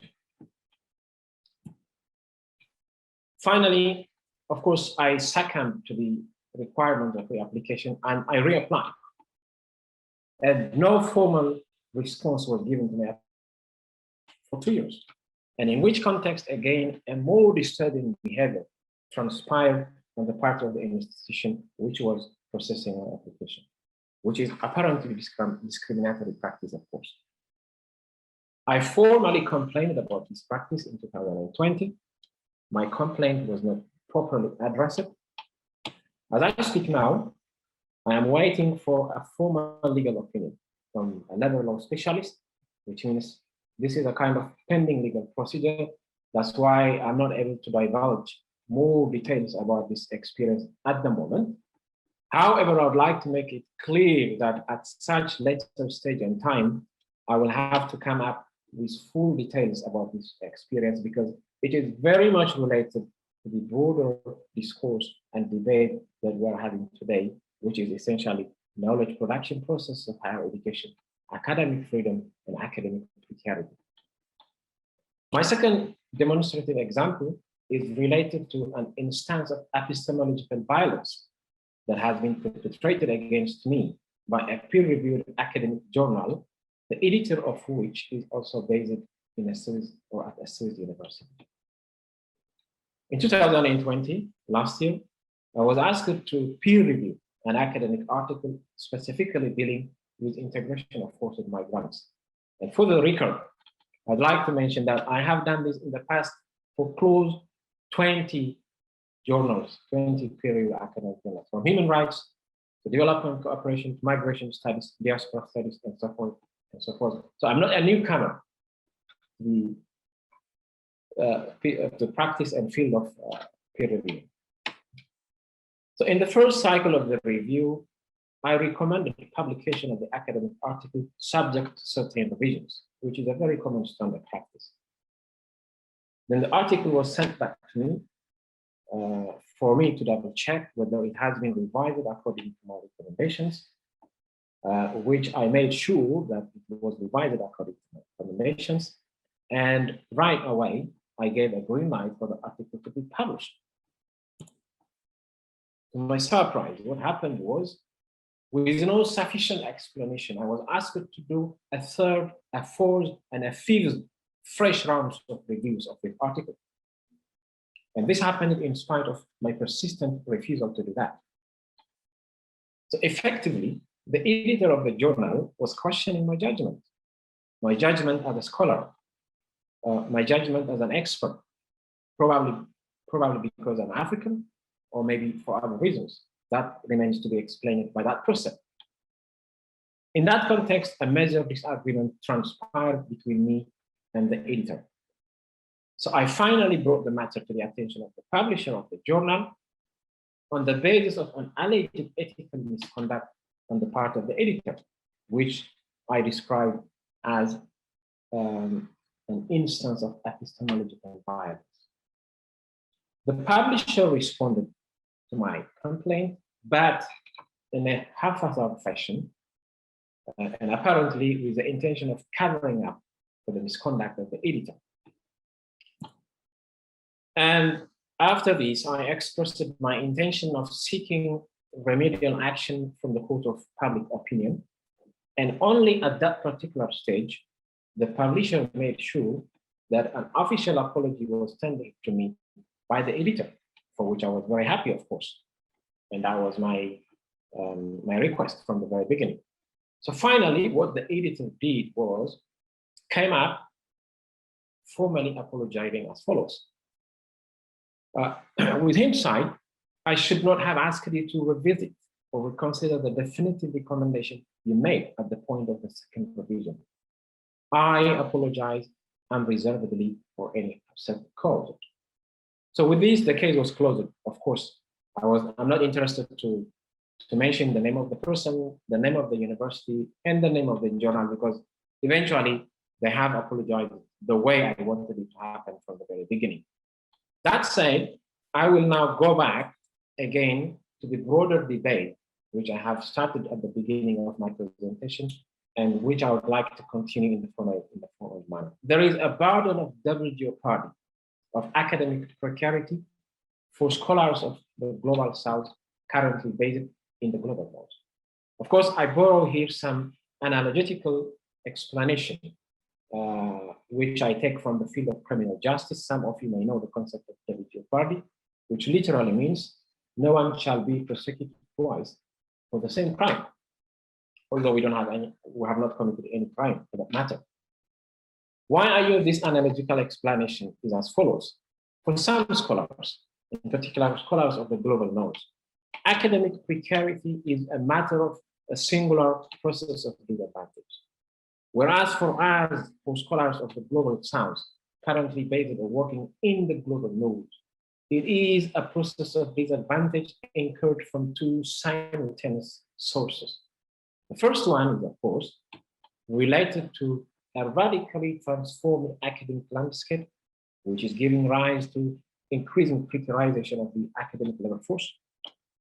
The second is that of bias related to the otherness of a forced migrant. Thus, my explanation or my argumentation that scholars of the global south are subjected to the burden of double jeopardy of academic precarity. Does this come as a challenge to the well-known universality of human rights? Of course, yes, of course. Because in the context of the double jeopardy of academic precarity, the rights of highly skilled forced migrants appear to be at the lower level of a so-called hierarchical structurization of human rights. On the top of this hierarchy, there are the rights of included or the included and privileged academics, whereas on the other side or on the lower side of this hierarchy, there are the rights of the disadvantaged, the marginalized, and the excluded groups or unique groups of scholars, the so-called forced migrants from the global south.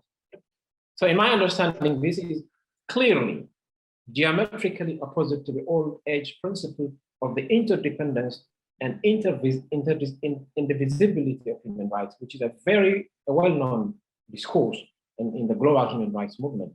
So there is no reason for me to doubt, to put a very fundamental question here, that this really comes as a challenge, as a major challenge to the universality and interdivisibility or interdependence of human rights.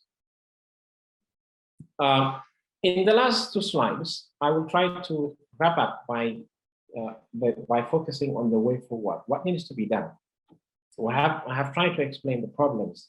I started by explaining the problem of demographic diversity and how this is related to the knowledge production process. I didn't want to limit myself only to those statistical figures.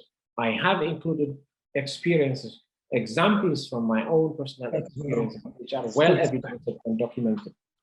Now, by way of concluding, I would like to highlight that highly skilled forced migrants are seen as exceptionalized others, and they are perennially excluded from mainstream academic circles.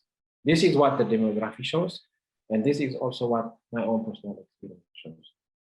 And this calls for a process and production of knowledge that involves active participation of the other, or what Johannes calls epistemic healing, also following on the footsteps of Khan, Najib, and other scholars. So this epistemic healing is nothing but a recognition of the other as a co-partner in the production of knowledge and in shaping social and political change.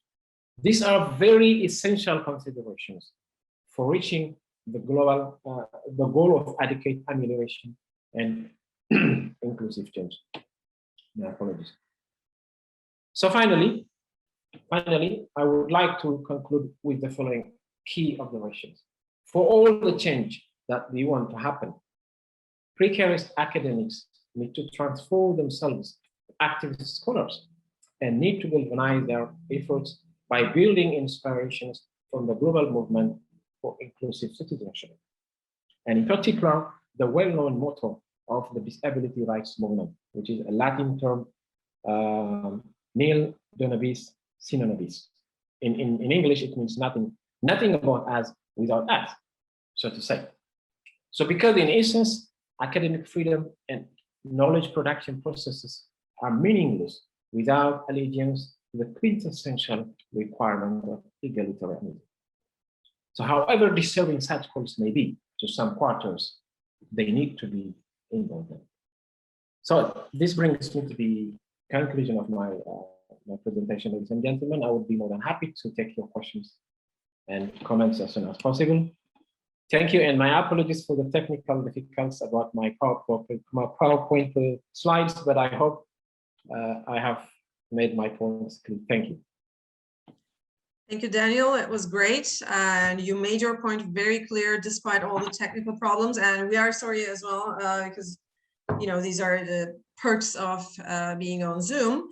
I'm sure we will have a lot of questions. We have like 15-20 minutes left for discussions and questions.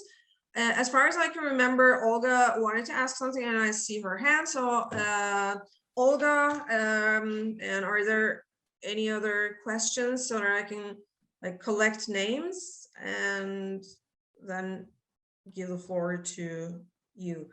Dan, okay, Olga, Dan. Third question, Rakesh and Saranur. All right, Olga, go ahead.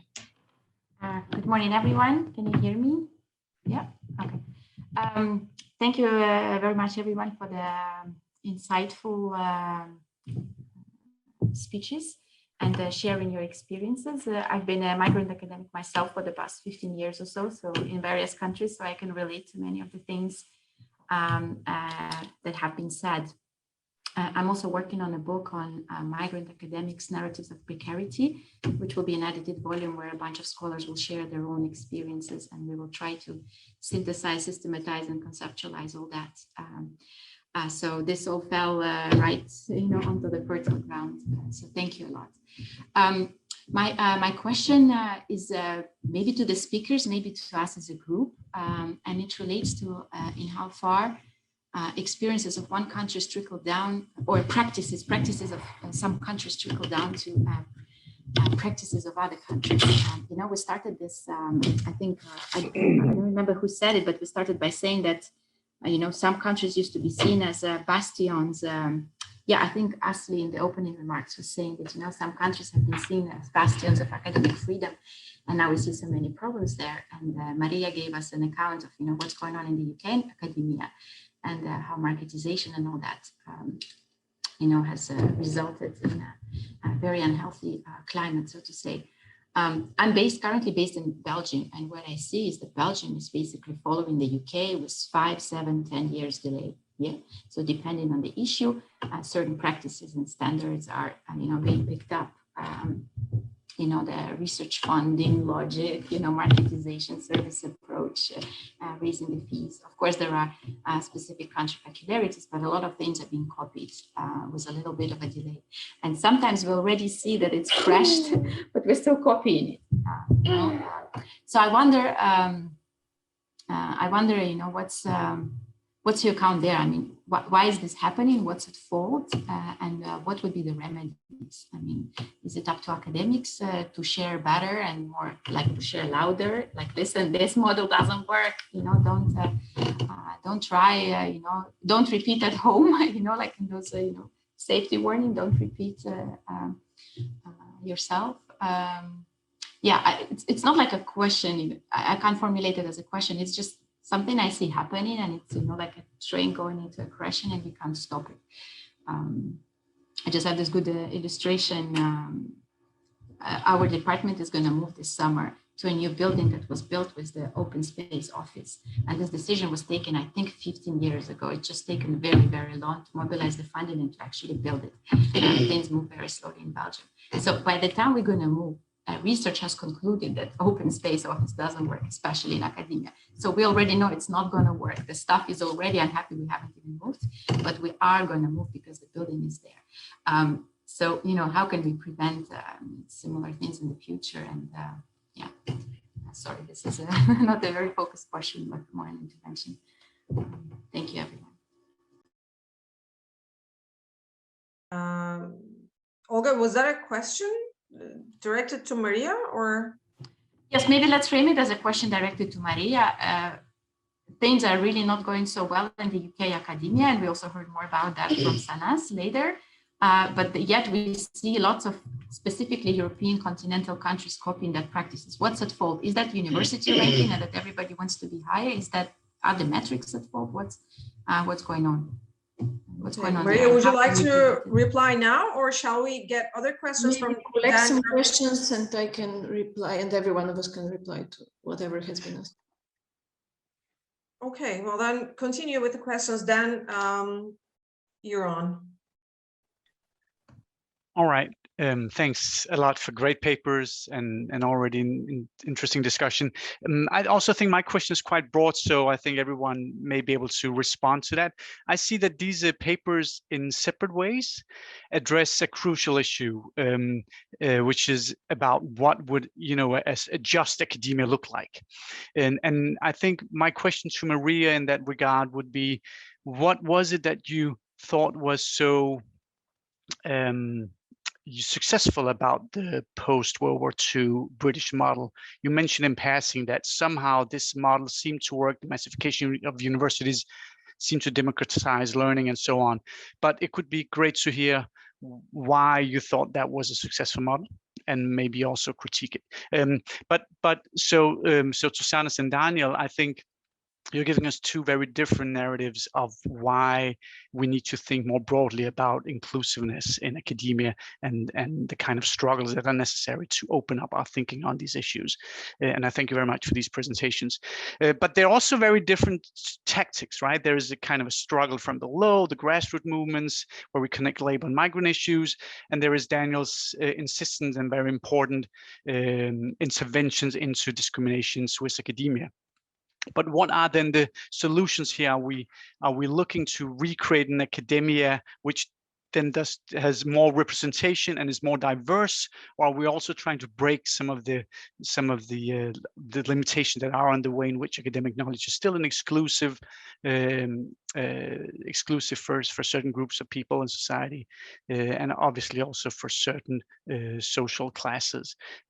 So I'm wondering in what ways these papers can speak to each other and ask these broader questions of what are we trying to struggle for when we struggle against. Is academic freedom the best notion to use as a frame for thinking about this? Daniel spoke very much about humanitarianism, which is also a promising avenue for thinking about what would knowledge in a more open democratic society look like. So just maybe to ask all of you to maybe reflect upon this, that would be great. Thanks. Thanks, Dan. Shall we continue with Rakesh and Sarah Noor and then start discussing? Rakesh, go ahead. Yeah, thank you. Thank you so much. And with due deference to the papers, particularly Daniel's, I'm speaking from India, from an university which is under attack by the state itself and the social forces, large number of very, very, very powerful forces. So I have this conceptual issue, which is also in a very big way pragmatic issue, that in the name of South, what is called the South, what happens actually is that we lose the traction of the people who actually in the universities practicing, or intellectuals in those university or academic surrounding within the southern countries or southern societies. So quite often, this is in reference to Daniel's and with due deference, it's a fascinating discussion on that. But also it happens that the people who are located in, say, the northern university and those who are from south, maybe migrant, may not be migrant, maybe those are established, you have Deepesh Chakravartis or Homi Bhabhas, they actually hijack the language of the south, and where the actually practicing academics within the south are fighting different battle for survival. It is the same academics who are located in the northern universities begin representing south, actually become the kind of instrument of domination or hegemonization or capital, whatever you call it, the establishment of branches of the northern universities in the southern context. So the concept of South in some sense may not be, or this kind of broad category of northern monopoly or northern exploitation of the southern may quite often hide the cleavages that exist within the southern universities or academic world, and those who speak the language of South located within the northern university. That is my question for a larger audience. Thank you. Thank you so much. Thanks, Rakesh. Sarah Noor, would you like to pose your question? Yeah, sure. Yeah, greetings from Berlin. Yes, I have a quick, it's a simple question, perhaps, I don't know, but can Mariya tell us more about how outsourced teaching works in the UK, especially about the roles of these companies like Laureate and Pearson, and what they play in outsourced teaching, and how does it differ from the US style adjuncting? Thank you. Thanks for your questions. Now we can probably go ahead. Who would like to address Olga's remarks? Who would like to address Dan's remarks? Maybe we can all go if we have something to say. I'm just wondering, I can start addressing a few of the questions. And then, sure, go ahead. Yeah. So thanks for the questions. Yeah, so I guess why countries are copying the UK? That's a very good question. I am not exactly sure. I think it is the kind of part of the way that reforms, for instance, in the European Union have worked through. You can almost see that the whole narrative of the knowledge economy and the way that the Bologna process has worked was following certain developments already at place in the UK. For instance, you know, cutting down number of years in the bachelor's programs, connecting like a lot of say like emphasis on quality of research rather than teaching and so on and so forth. So, and in a certain way, I guess the big thing about the UK is that it has managed to capitalize on this. So they have actually managed to perform at least as if the country actually gets a lot of revenue from, you know, the like people that actually come to learn there. So how much that is felt within the economy of the country and how much that is, you know, in terms of innovation and so forth, and how much that is felt within the society of the country, you know, is a very different question because as I said, you know, you can't think of higher education in the UK today without thinking of student debt. You know, you can't think about it without thinking of how much this is a process of capture of labor and use of it for the purpose of, you know, companies having docile workers. So, but I think, you know, if you come to see that as a peripheral or semi-peripheral country, say, you know, my favorite own country, Bulgaria, you know, you see that as a successful model because it manages to generate revenue. Everybody wants to teach there. So it creates also quality, sorry, not quality, but it creates value. It produces this kind of idea that is very much reproduced through all sorts of rankings, that there is something there that you can capitalize on. And then there is a very shallow kind of process of how these reforms are actually mirrored. And, you know, some couple of years ago, Ivo Sindikos and I published a special issue of Teaching and Learning about how the core countries, and especially English language core countries reforms are mimicked in the semi-peripheries and how like universities there almost like self-peripheralize because of following this kind of incentives of how the reform should look like, instead of innovating and thinking of what might be more relevant, say in Finland or in Ukraine, or, you know, we had Japan. So this is a type of issue that has been occupying me. But of course, the you know, study of each and every context shows different results. So I would share the link to the special issue if you're interested to learn about that. Now, you know, so to Dan's question, you know, moving on, I think, you know, so John Clark once said that there is a kind of group within, or you know, there's a discourse within UK academia of like a post-colonial melancholy about the good times of, you know, the golden age of UK universities in the 1970s.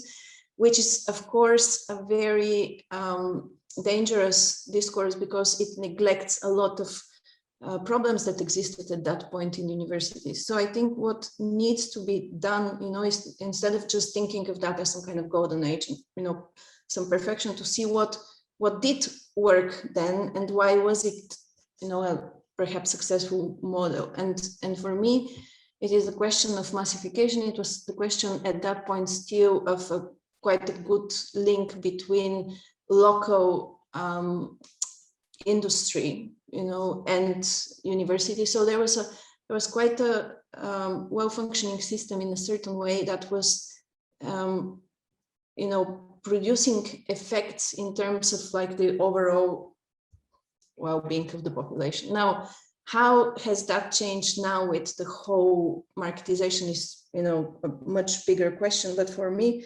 one of the issues that, you know, and I've published a paper about the logics of social relevance versus the logic of capital in higher education. Question is, you know, we have to think of each and every like model of the university we end up with usually is like a, you know, there is always some good intentions behind it. So even things like the current present day outsourcing and digitalization, you know, they came from very progressive movements that wanted to produce change.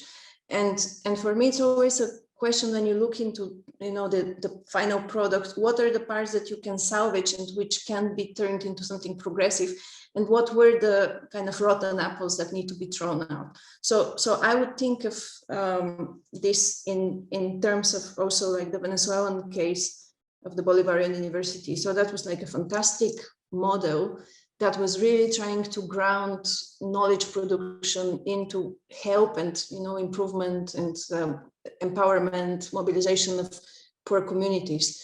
But the question again is, you know, how do you actually produce that out of scarcity and not out of affluence? So how do we not produce these parallel structures that are underfunded and that are going to be defeating their own purpose? And this is, you know, something that I think, thinking of a model of university that has to be produced, like we really have to think of how to not just imagine it, but how to substantiate it and to resource it in a way that it won't shoot itself in the foot. The question of the scholars in the South and North, I think, is very important, and it is a question that we all have to ask ourselves, you know. But you can't just ask it in terms of like, you know, there are people that capitalize and go west and, you know, steal narratives and so on and so forth. Now there is like migration of scholars is a, you know, very big and I think growingly important field, and it's important partly because we're having a situation in which you know, the kind of there's a growing precariat of migrant workers who can't find jobs at home, who are, you know, serving many times as a reserve army within the global north. Aslı's work is partly about that, but she speaks also about the kind of political precarity in this situation. But for me, it's also the question that, you know, what the UK has and what the US has and other countries don't is this kind of enormous reserve army of English-speaking scholars that would come and replace workers if we're not docile enough. And this is producing a very big dramatic effect, you know, because at the same time, these people that, for instance, you know, I don't want necessarily to work in the UK. I want to go back to Bulgaria. Like all the places in Bulgaria are taken, and they're taken by loyal cadres. So there is a kind of much more dramatic dynamic there about how a more equal distribution of knowledge and of positions and of resources has to happen. And I don't think just blaming the people from the south or east, you know, going north and west would solve the problem. Well, I mean, outsourcing and how these companies work, this is a very big question. I have talks about that. I can send something, you know, share with you that you can watch maybe online. But one thing that I think, just to make it very clear what's the difference between that and adjunctification, is that like these are companies, that these are private companies that hire academically trained staff that are not hired by the universities.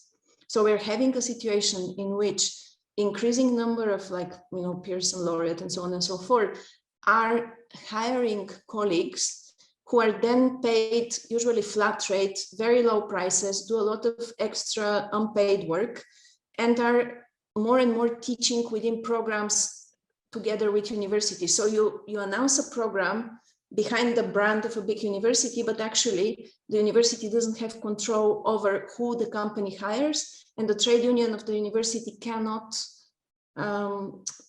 syndicalize this staff because they're under a completely different ownership structure, you know, and contractual relation.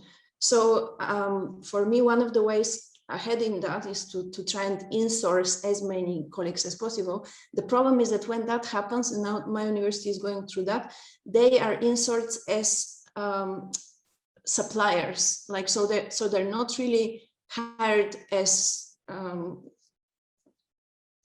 like faculty members, but they're hired as individual suppliers that are providing a service to the university. So they're like self-employed hired. And so at present, 80% of the staff in my program, for instance, is hired like that.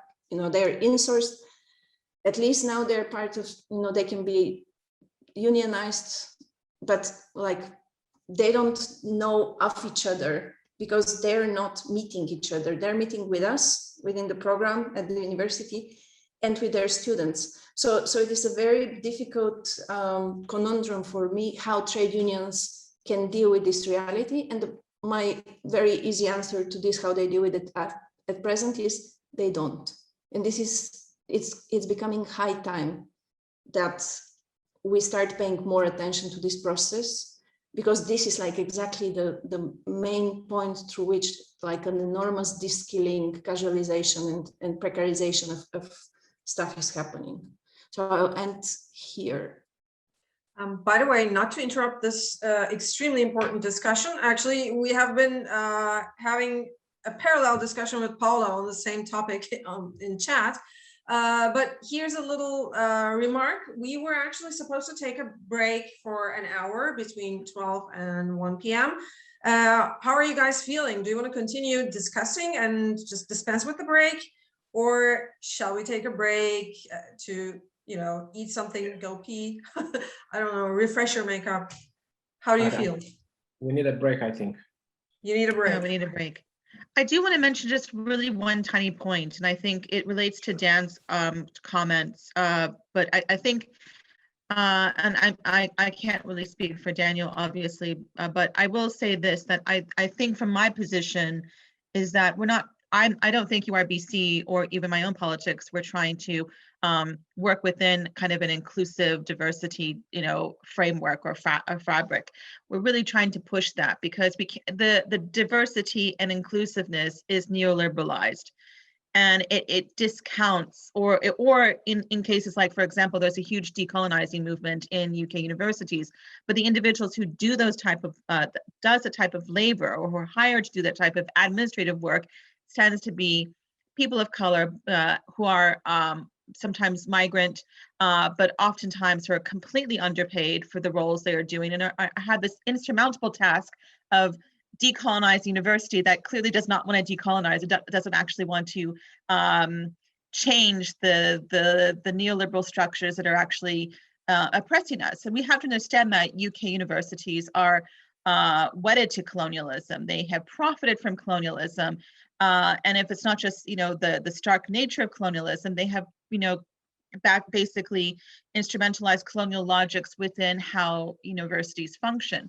So I think for us, you know, we've always said if all members of staff in the university and students work together, we can push back against these structures, be it hostile environment policy or be it the marketized neoliberal higher education structures in the UK. But I think at present, you have different cleavages. And I think this is what's causing a lot of problems, is that people sometimes want to work within these unequal structures, trying to make it a little bit more palatable for themselves, whether it be migrant scholars, whether it be students, whether it be British staff, whatever.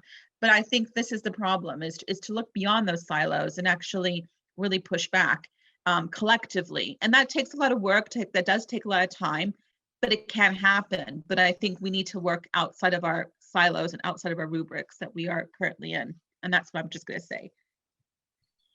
Can I briefly comment? In the interest of time, I will make it brief. Yes? Go ahead.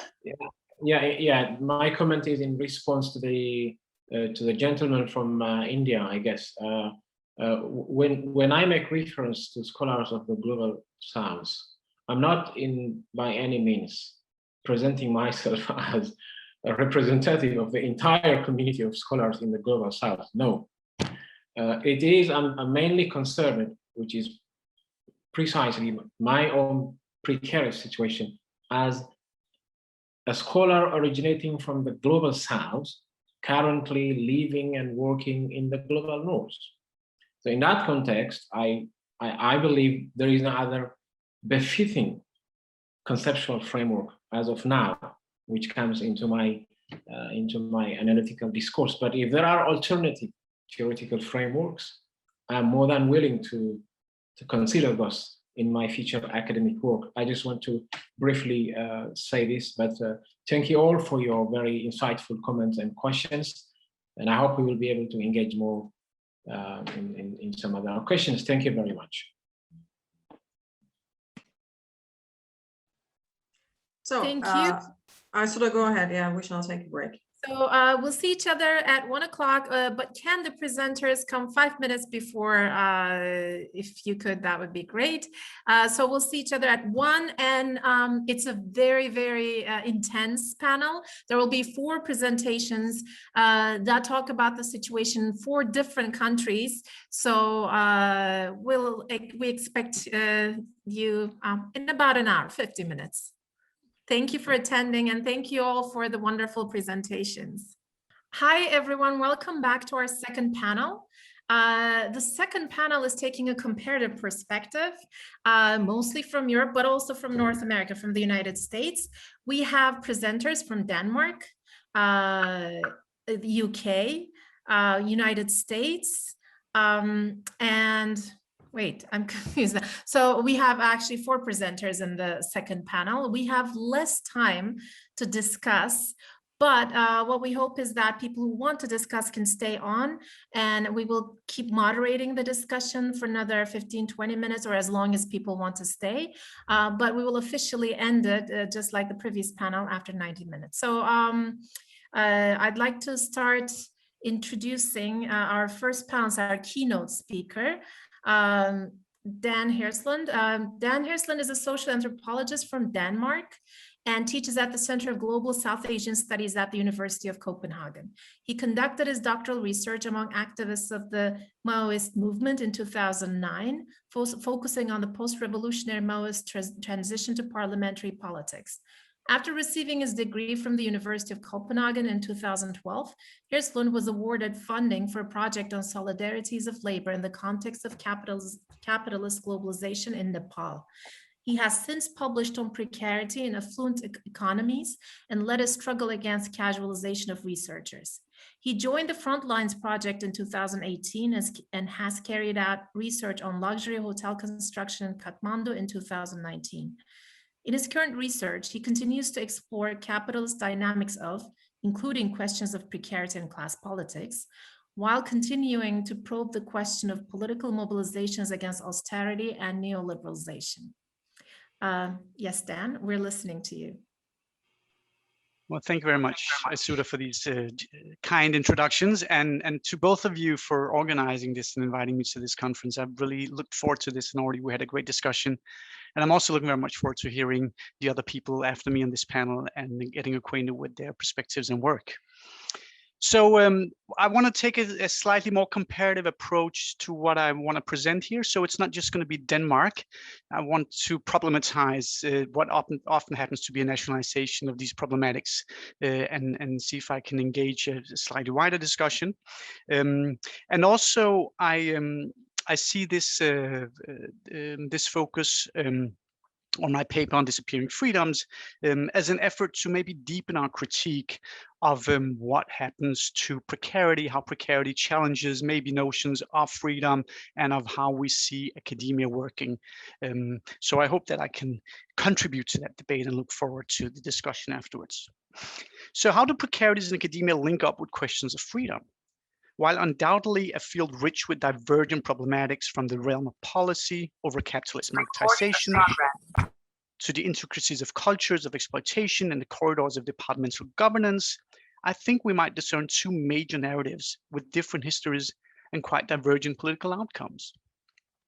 The first concerns threats to academic liberties, which are seen as intruding from outside, and to which the answer takes the form of increased institutional protections to shield the pristine inside from delusion, pollution of public taste, or political caprice or corporate distortions.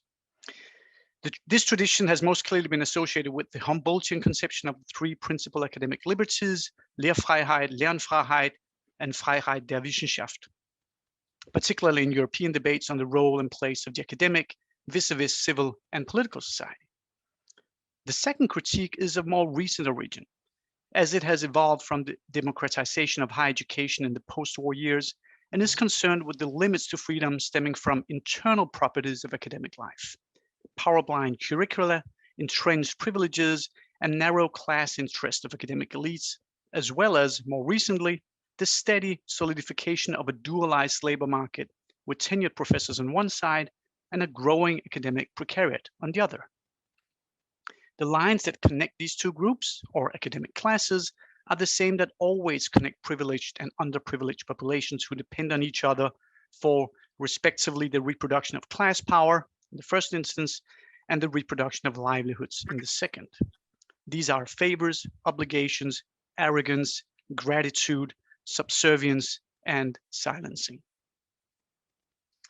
While these two trajectories thus grow out of different historical experiences, the first seeking protection of privilege for minority in the context of the consolidation of North European national states, and the second more result of massification of education and extension of universal rights to national populations, they also differ markedly in their politics.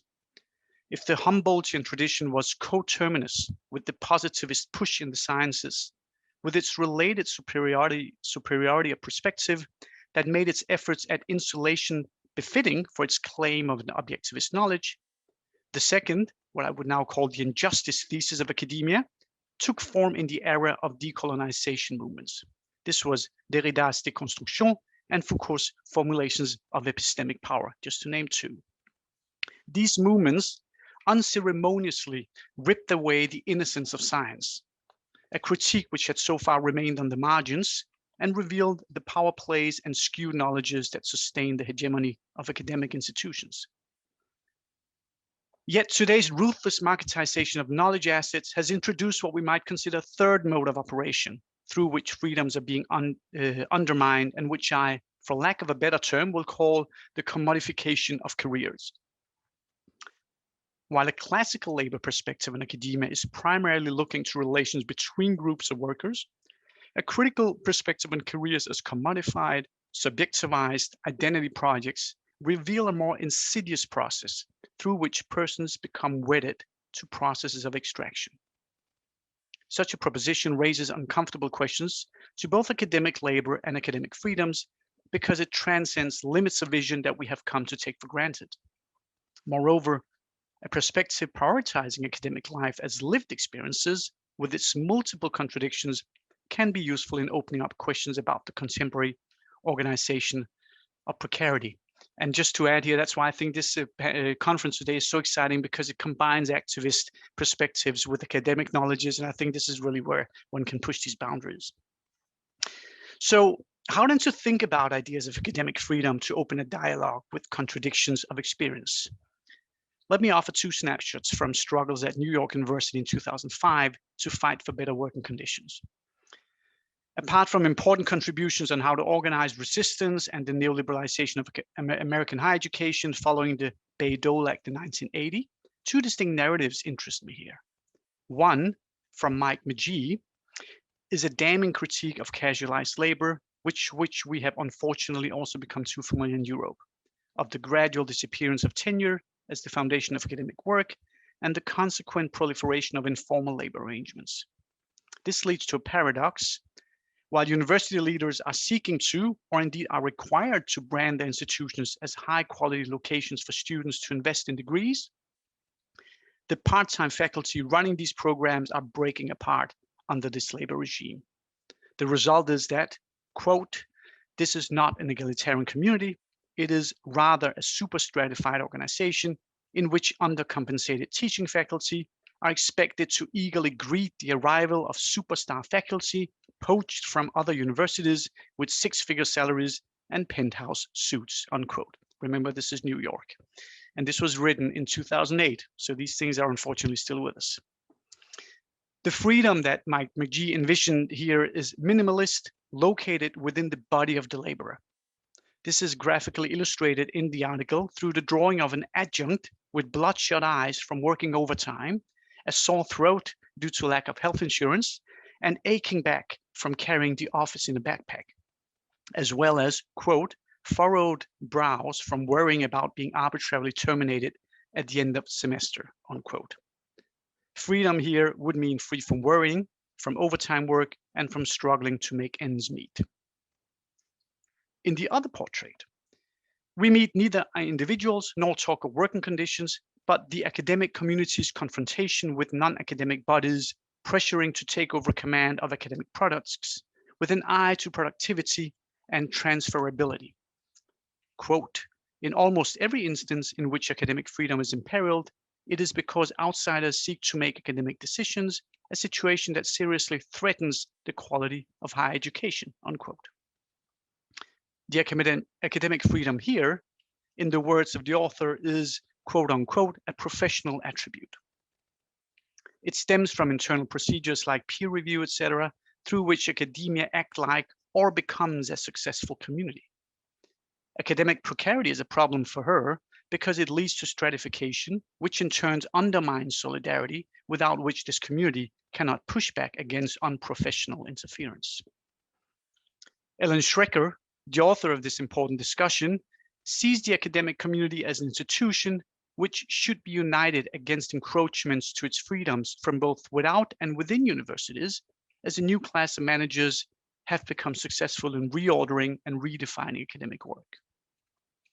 In contrast to the corporeal weight of precarious labor in McGee's portrait, where freedom was construed negatively as an inability to act, going back to what Aysuda was saying this morning on Asai Berlin's concepts, Schrecker employs a positive conception of freedom as a collective agency which requires adequate protection to function well. Both these conceptions draw, however, on a liberal political theory, which is about protecting and enabling individual agency, and they are united by the distance between them.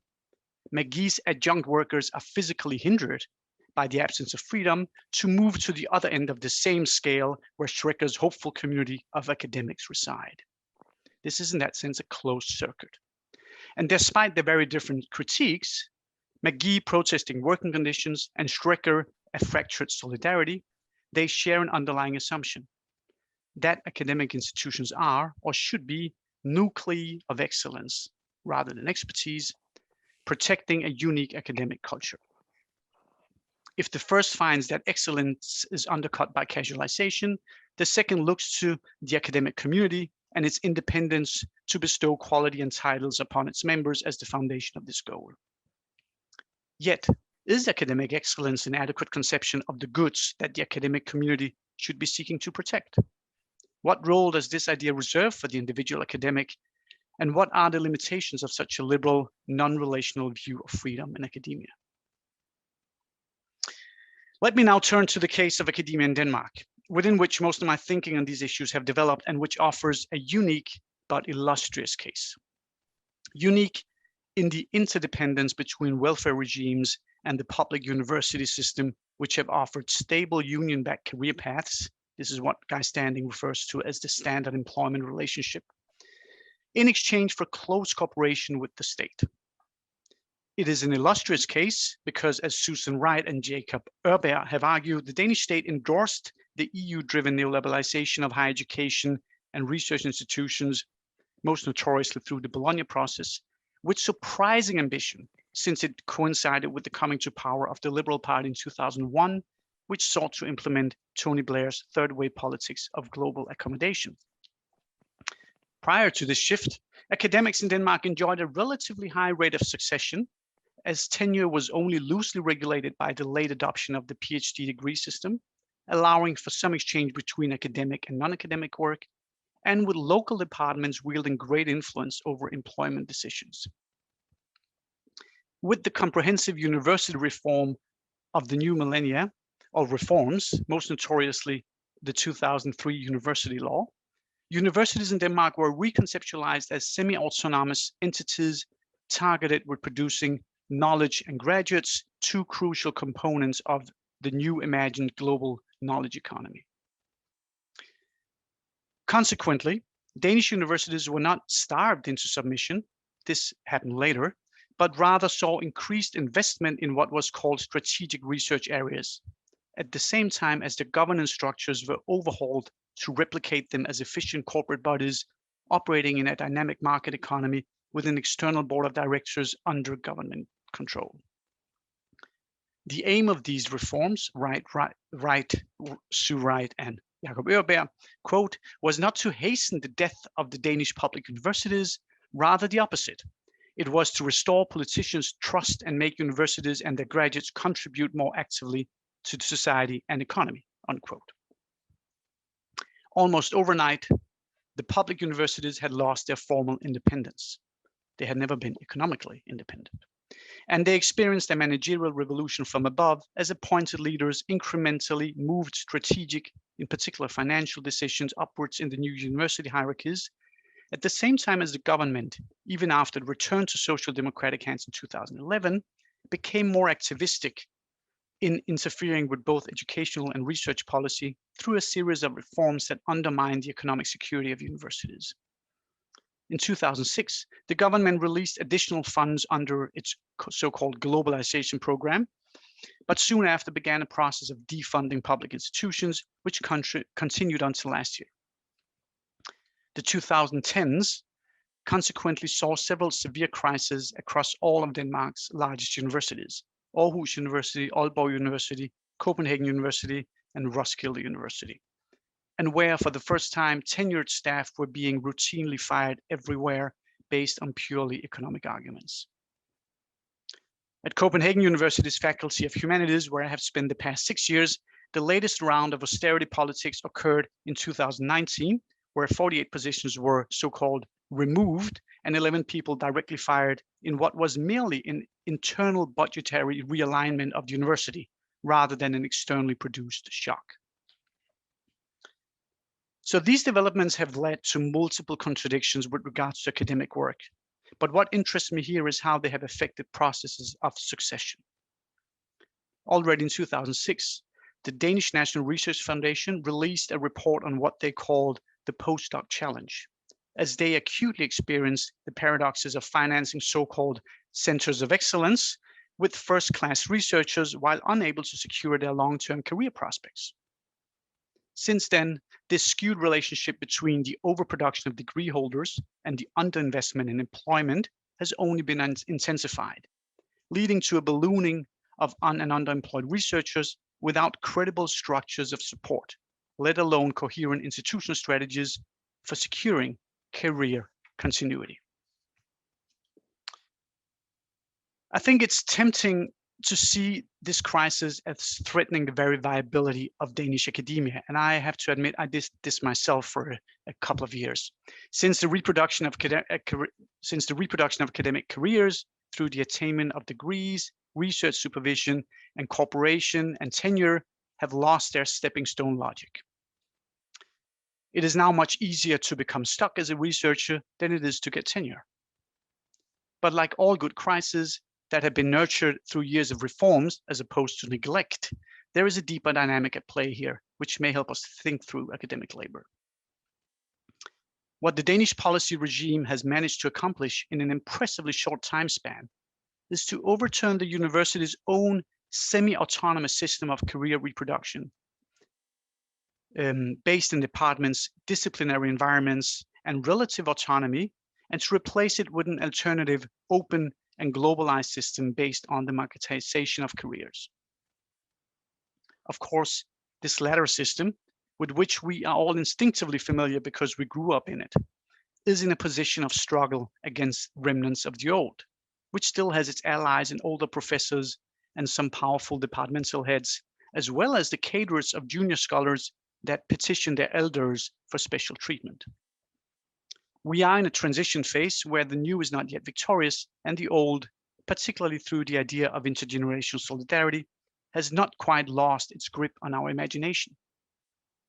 Just as with the old notions of academic freedom, the solidaric professional community, against the realities of everyday precarity, which tears at the fabric of the community, we may continue to defend values that belong to a different political economic configuration of academic institutions and the academic individual. The commodification of careers, as I use it here, is a reasonably new phenomenon tied to the institutionalization of career structures for academic diplomas, a combined result of mass education, the growth of the knowledge economy, and post-war labor politics. It builds on and exploits older notions of academic labor as a vocation with its overlaid symbolism of individual creativity, as well as the bureaucratic structures of scholarly expertise folded into the state formation projects of the European nobility and bourgeoisie. The marketization of universities, arriving in different periods across the North Atlantic capitalist economies, have usurped what was primarily a hodgepodge internal accreditation system and subjected it to market discipline, introducing detailed hierarchies of distinction, seeking standardization across disciplines and geographical scales, and drawing ever more areas of knowledge into the metrics of careers. At the same time, the description of careers has become more detailed, more encompassing. As we find our biographical records written in the jargon of the academic CV, laid out page after page before us, we increasingly come to realize that this image of personhood presents a particularly idealized version of ourselves, one groomed for the academic market, anemic and void of experience, void of struggle, void too of failure. Precarity, I venture, teaches us that academic careers have become tools of alienation.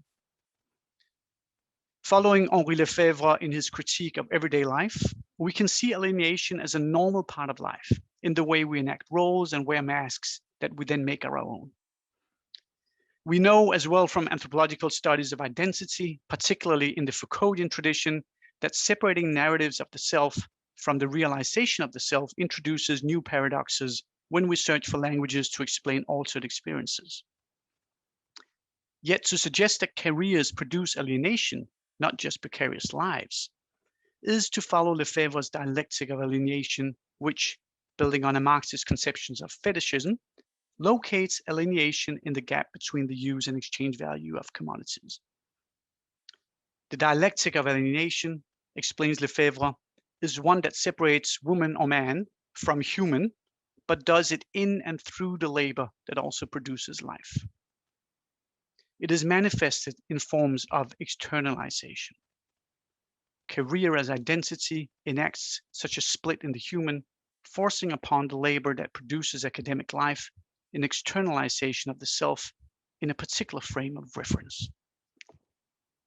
At its most elementary, this gap in the career narrative of academics is experienced as a split between the reproduction of livelihoods and the reproduction of careers, which is why precarious academics feel this alienation more acutely. And it raises the larger question with which this talk began of where we locate academic freedom. The liberal versions of freedom assume an integral individual that is the author of his or her own labor, hence the notions of vocation and creativity, to mark this labor off as belonging to a different register than manual or mundane labor. Pace Hannah Arendt. But from a perspective of alienation, it is not so easy to designate authorship because the mark of commodification involves an externally defined value component. Maybe then, as precarious researchers, we should stop defending ideas of academic freedom which only add to our alienation as researchers.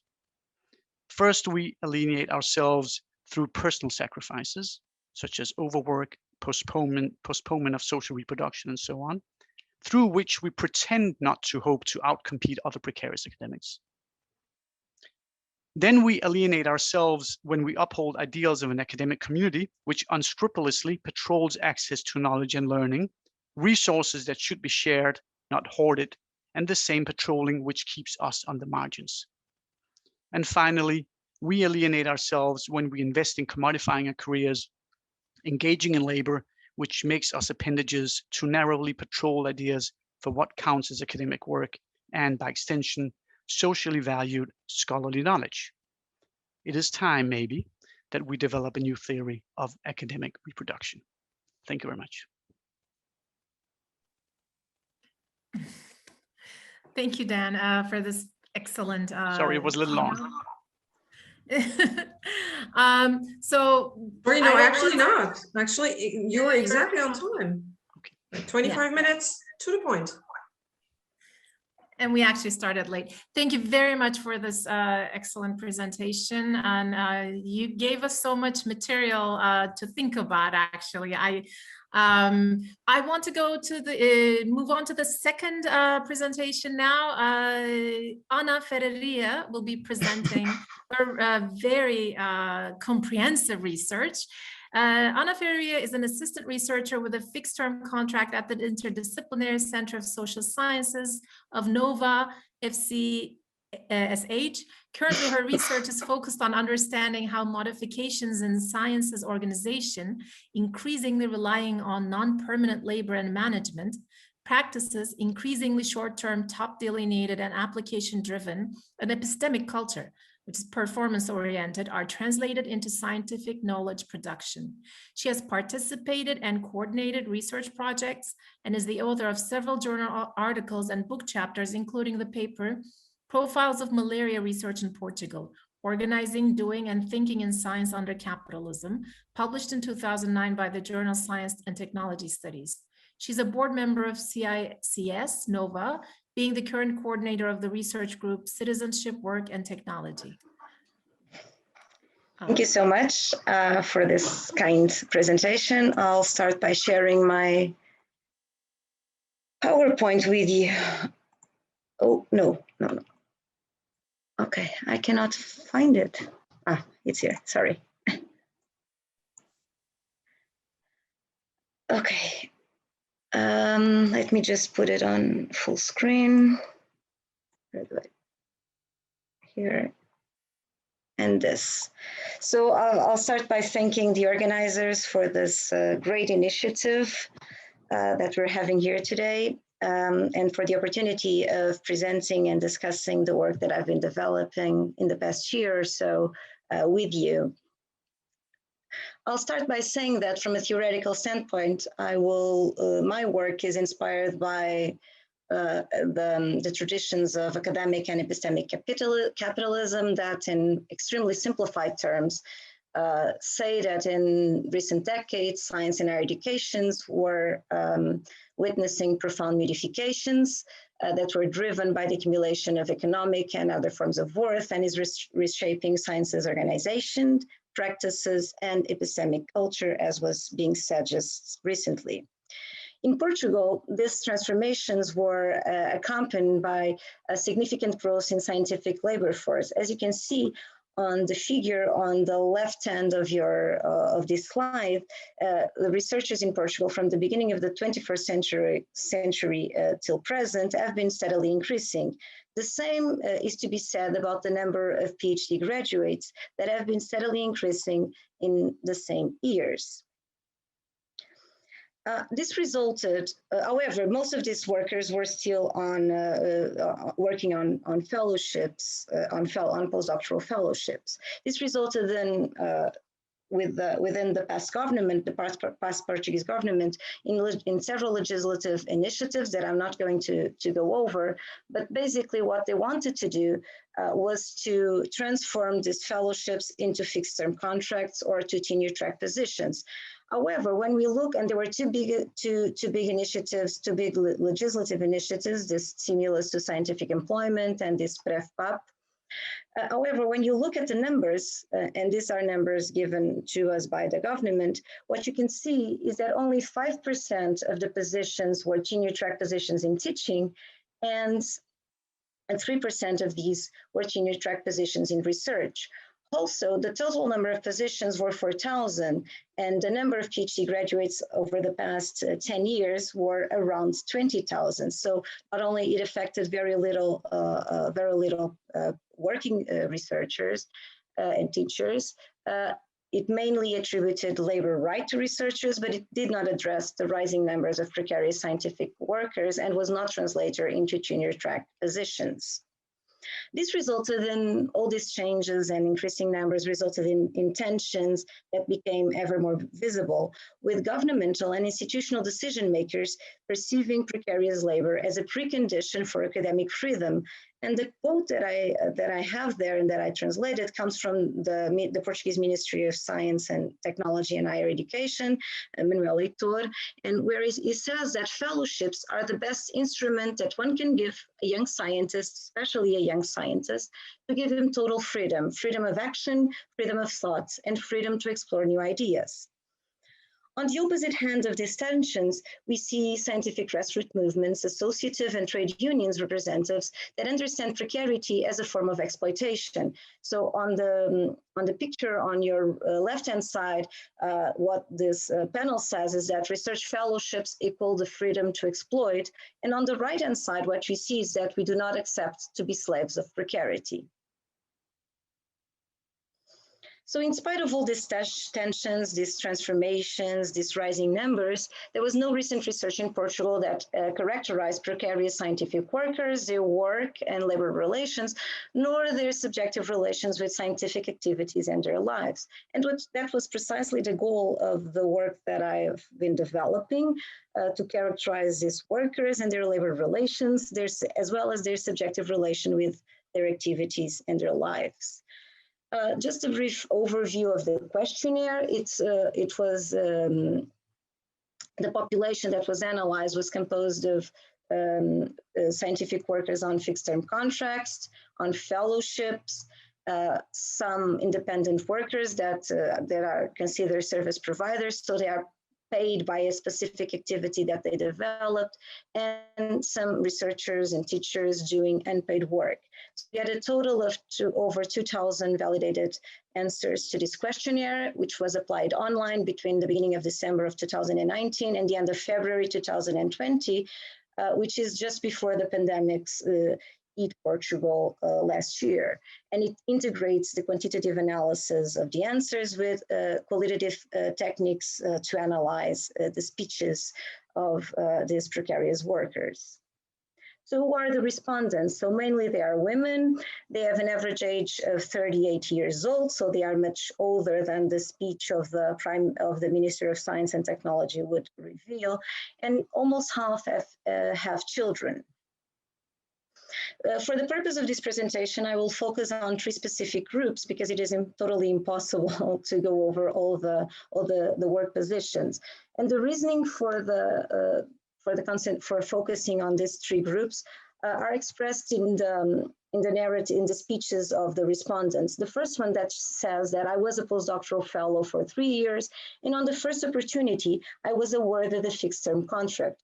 5 years later, I am unemployed, suggesting that these trajectories of fellowships, fixed-term contracts, and unemployment actually it's a trajectory. So you go from one to the next one to the following one. Or the other respondent that says that that passes exactly through the same position, but on a different order. I was unemployed between April and September 2019.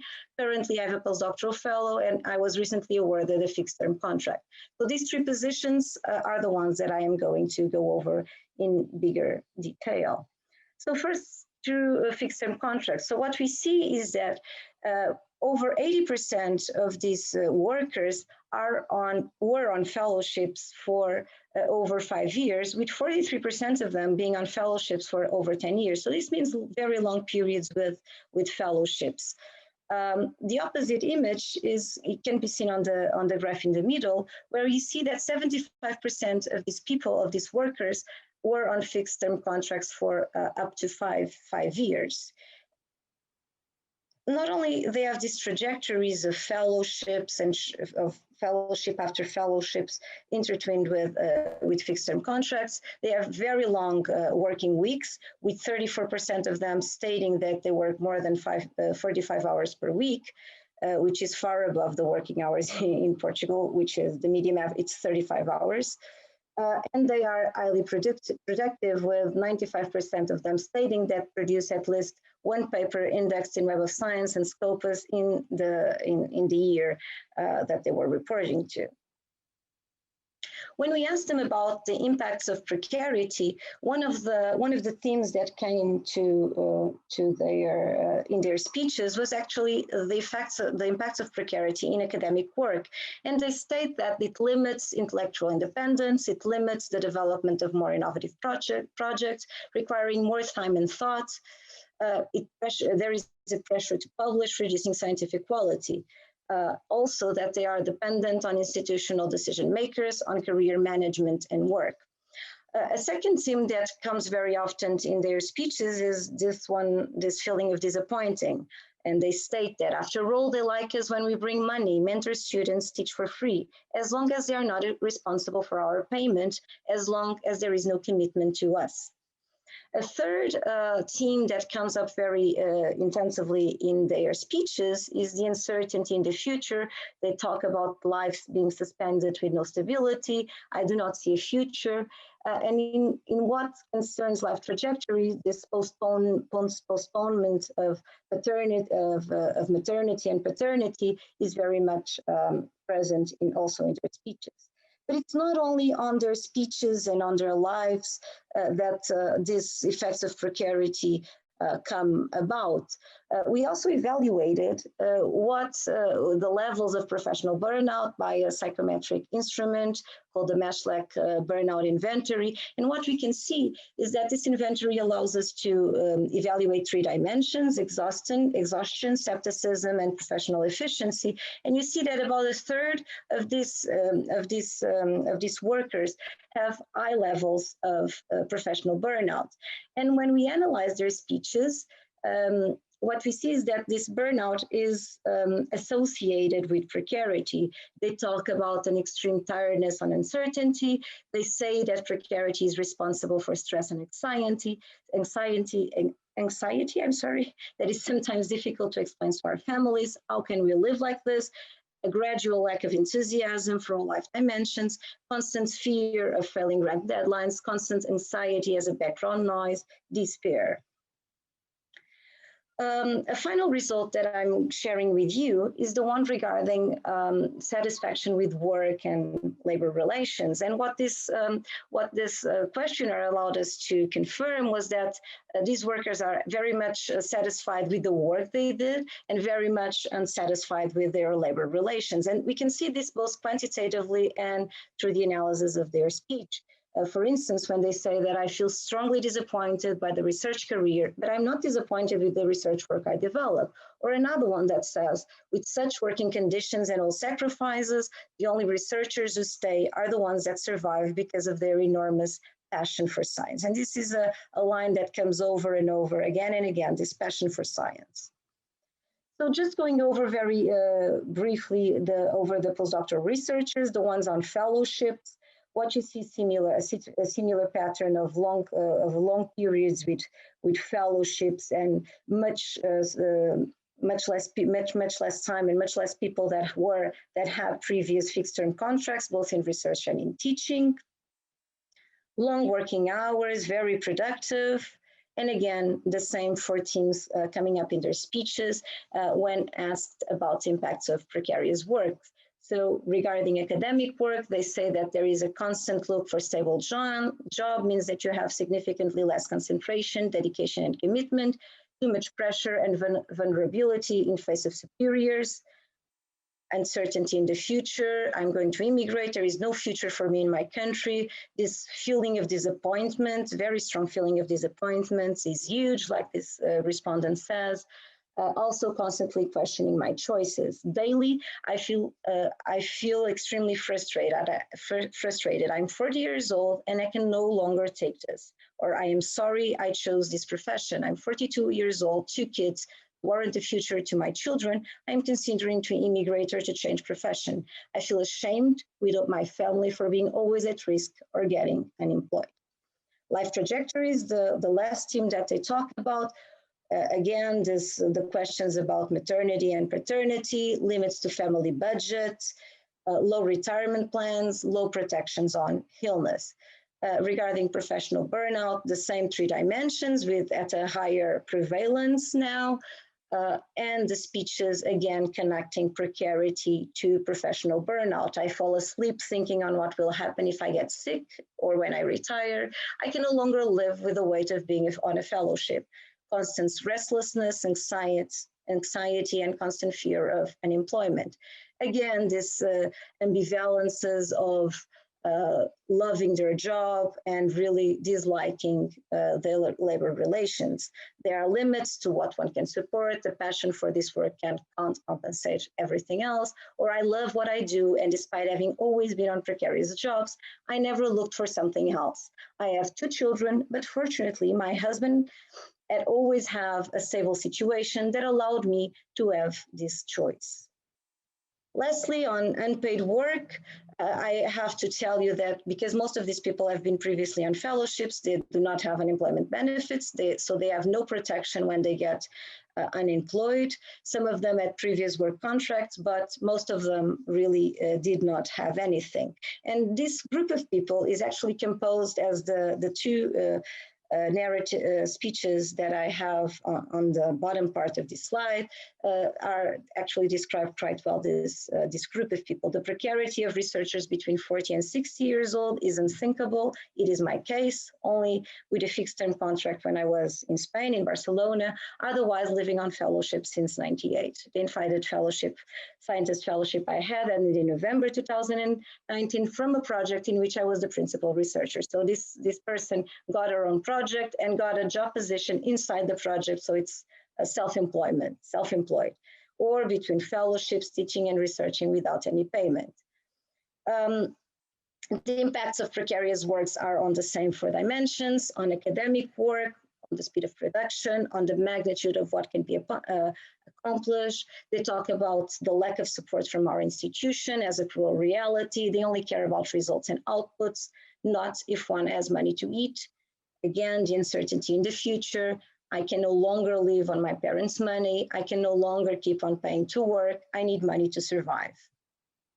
In terms of burnout, an increasing level, over half of this population with professional burnout in some of these on the analyzed dimensions. And again, the same contradictory feelings that I have been telling you about. So in order to summarize what I was presenting here and discussing here with you today, so what we can see is long-term labor trajectories that are composed of the series of fellowships, fixed-term contracts, and periods of unemployment in which workers supported by their families and social networks continue to develop their scientific activities despite the inexistence of any sort of payment. Such precarious trajectories are only available to the ones with supporting social networks, reproduce social inequalities. On a second level, what we can see is that this precarious work, this long-term precarious works, directly affects the modes of thinking and knowledge production, limiting academic freedom. The interviewees point to the limits on workers' participation on democratic lives of their institution, where institutional rules do not give them access to vote or to be elected for decision-making structures. I don't think I gave you a line for this, but they also talk about this. And I gave you several answers regarding the second point, limits on the work being developed, with top delineated short-term projects and the papers industry gaining increasing prominence, but simultaneously undermining the scientific quality of what is produced. But it's not only on academic work that this precarious and on academic freedom that these precarious working conditions set limits.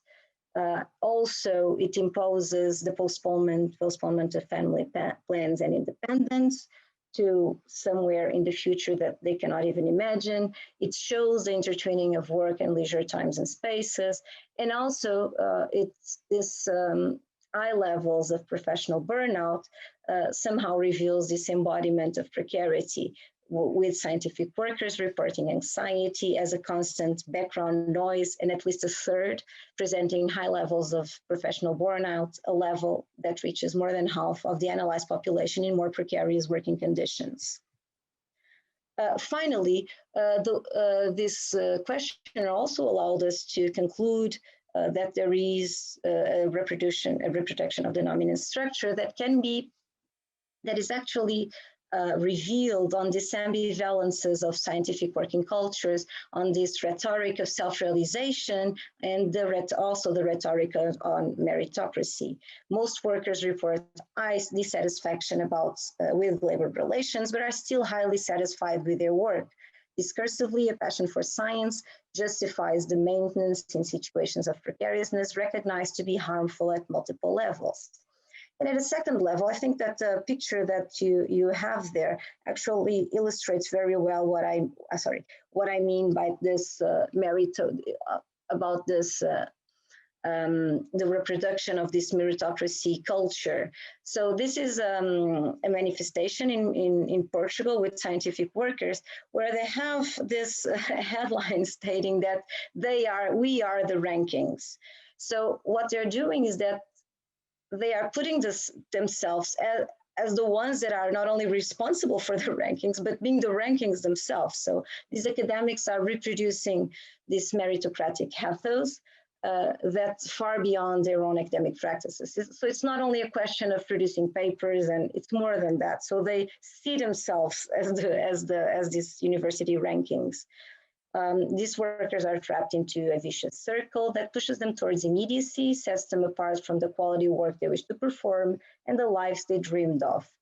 The reported detrimental impacts on their health reflect the embodiment of precarity and are the ultimate example of the ambivalences of scientific working cultures. I would like to finalize by thanking again the organizing committee for the opportunity to present today, and everybody for listening to me. Thank you very much.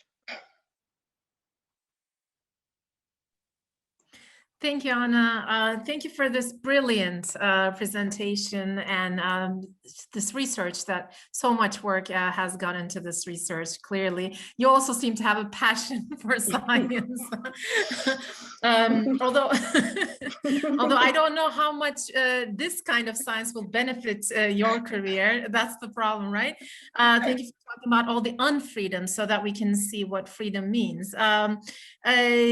And after this wonderful presentation comes, thank you for, sticking to the time, everyone. That's also, we really appreciate it. Lisa Cerami, she received her BA in German, English, and Women's Studies from the University of Wisconsin-Madison, and MA and PhD in German from Princeton University. Since 2019, she has been working as a visiting assistant professor at the University of Rochester, with courses on critical theory, feminist writing, and revolutionary literature, in addition to German language and literature courses. She has recently been engaged with various translation projects, most recently Tim Zeitz's book, Design Thinking and the New Spirit of Capitalism, published in 2020. Lisa, please. Okay, thank you so much. I'm going to share my screen. I'm going to try to do that without showing you how many tabs I have open. There we go. Good.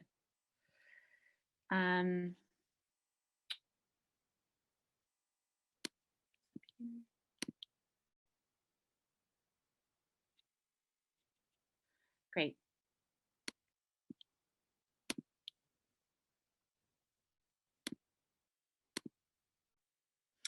All right. Thank you so much, Aslı and Aysuda, for inviting me to participate today. In my talk, I will introduce my topic and then shift to focus on the history of an academic organization in the United States called the AAUP. My topic will then shift to focus on the history of, for those participants who are not familiar with the organization, the AAUP, or the American Association of University Professors, is a nonprofit membership organization of faculty chapters at hundreds of colleges and universities in the United States. The organization advocates for faculty self-governance, investigates allegations of infringement of academic freedom, and can serve as a collective bargaining unit at some institutions. It is the largest cross-disciplinary academic organization in the United States that has prioritized the value explicitly of academic freedom, for over 100 years. I am myself a member of the AAUP for the sake of full disclosure and serve an executive function in my home institution's chapter, which is an advocacy chapter without collective bargaining because we are a private university. I'm going to use the PowerPoint when I'm quoting from AAUP documents. Okay, I'll start already just to show you a little bit their mission. When I'm quoting from AAUP documents and a few other sources that you have, so that you have the text in front of you, but I'm not going to necessarily read from slides. So on June 30th, 2020, a group called Tenure for the Common Good published a statement on equity and teaching during the COVID-19 pandemic. The statement lists emergent conditions. Contingent faculty, constituting more than 70% of the professoriate, were pressured to bring courses online without institutional support, but also without the assurances that were currently being made for tenure-track faculty, even as austerity budgets were being predicted and enacted across all types of institutions. In response to these disparities between conditions for tenure-track and non-tenure-track instructors, Tenure for the Common Good wrote that solidarity demands that we support and protect our contingent colleagues, just as we are working to protect and support our tenure-track colleagues. We should always do so, but the current situation amplifies the need. And that later, contingent faculty should have the same resources, assistance, and protections against financial and professional damage that tenure-track faculty have. A consensus seemed to emerge at the end of last summer that COVID-19 professionally and existentially threatened non-tenure-track faculty, and that faculty with job security should be called on to support their colleagues off the tenure track, at the very least rhetorically. Several petitions circulated on individual campuses, among them Harvard and Yale, as well as between campuses, including a call for faculty to boycott any university that did not provide comparable relief for both tracks, signed by some of the most luminous scholars of our age, at least those inclined towards public declaration. These responses highlight the bifurcated nature of academic labor in the United States. Divergent paradigms have emerged in the last 40 years, along with the concept of an academic job market and the processes of casualization and adjunctification, separating contingent and precarious instructors, part-timers, and graduate students from those who enjoy multi-year contracts, benefits, office space, and the possibility of tenure. But these trends have only identified in the last decade. The group Tenure for the Common Good formed recently when executive member Carolyn Batensky, professor of English at the University of Rhode Island, launched a Facebook group and published a, quote, modest proposal on the American Association of University Professors blog, Academy, in July 2017, where she asks her colleagues and peers to, quote, transform our notion of tenure from being one associated principally with the professional achievements and privileges of the individual scholar into a concept associated in addition with the common good, unquote. To mitigate against the divergent conditions of teaching at US institutions, she urges those walking an ennoble road to reach out and support non-tenure track colleagues and enact a form of what she calls allyship. On November 3rd, 2017, someone calling themselves a former adjunct left a comment in response to Batensky's call. Quote, tenure for the common good is nothing more than an Orwellian way of saying some teachers are more equal than others. The former adjunct finishes his quote, your title, tenure for the common good, should change to say job security for all. Batensky doesn't contradict former adjunct, and she reiterates her commitment to allyship, adding that, quote, tenure is not itself the issue in this particular piece. It's the way those who are lucky enough to have it use it for more than our own personal gain. We can argue over tenure for all versus tenure for none, but that's a different conversation, unquote. My proposal for this talk prefigures that discussion by asking, what is tenure? I wish to explore the question of tenure, especially as it is articulated in the documents that serve as the foundation of the AAUP, for the AAUP on the question of academic freedom, especially the document called the 1915 Declaration of Principles on Academic Freedom and Academic Tenure.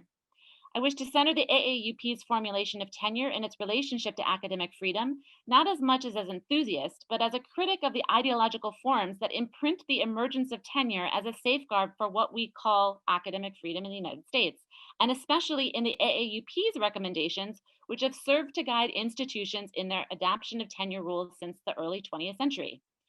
In agreement with former adjunct here, I will argue that tenure has always understood itself as operative within a tiered and ultimately conservative system of reward for particular kinds of, quote, men of high quality, unquote, which in turn helps shore up institutional privilege, making it an ill-fitting template for what we would call job security for all. Before the 1970s, the AAUP as a body and the concept of tenure did not intersect at all with something called labor rights. Tenure that might be reproduced for everyone in common would probably have made as little sense to AAUP founders as entertaining the idea that academic freedom should also be protected for women of high quality. The debate that Batensky wishes to avoid here, tenure for all versus tenure for none, is something of a red herring when we have not defined tenure in the first place, since I would argue perhaps that tenure for all is or might be ideologically impossible. But if this is the case, to echo somewhat pessimistically, Althusser echoing Lenin, echoing Chernyshevsky, what is to be done? What are the possible forms of common uplift that can resist or even overpower, question mark, the conditions of academic unfreedom that flourish at the neoliberal corporate university, conditions of unfreedom that the founders of the AAUP were already able to articulate in 1915, and those that flourish at any institution that serves a private as opposed to a public good. So first, a short historical account.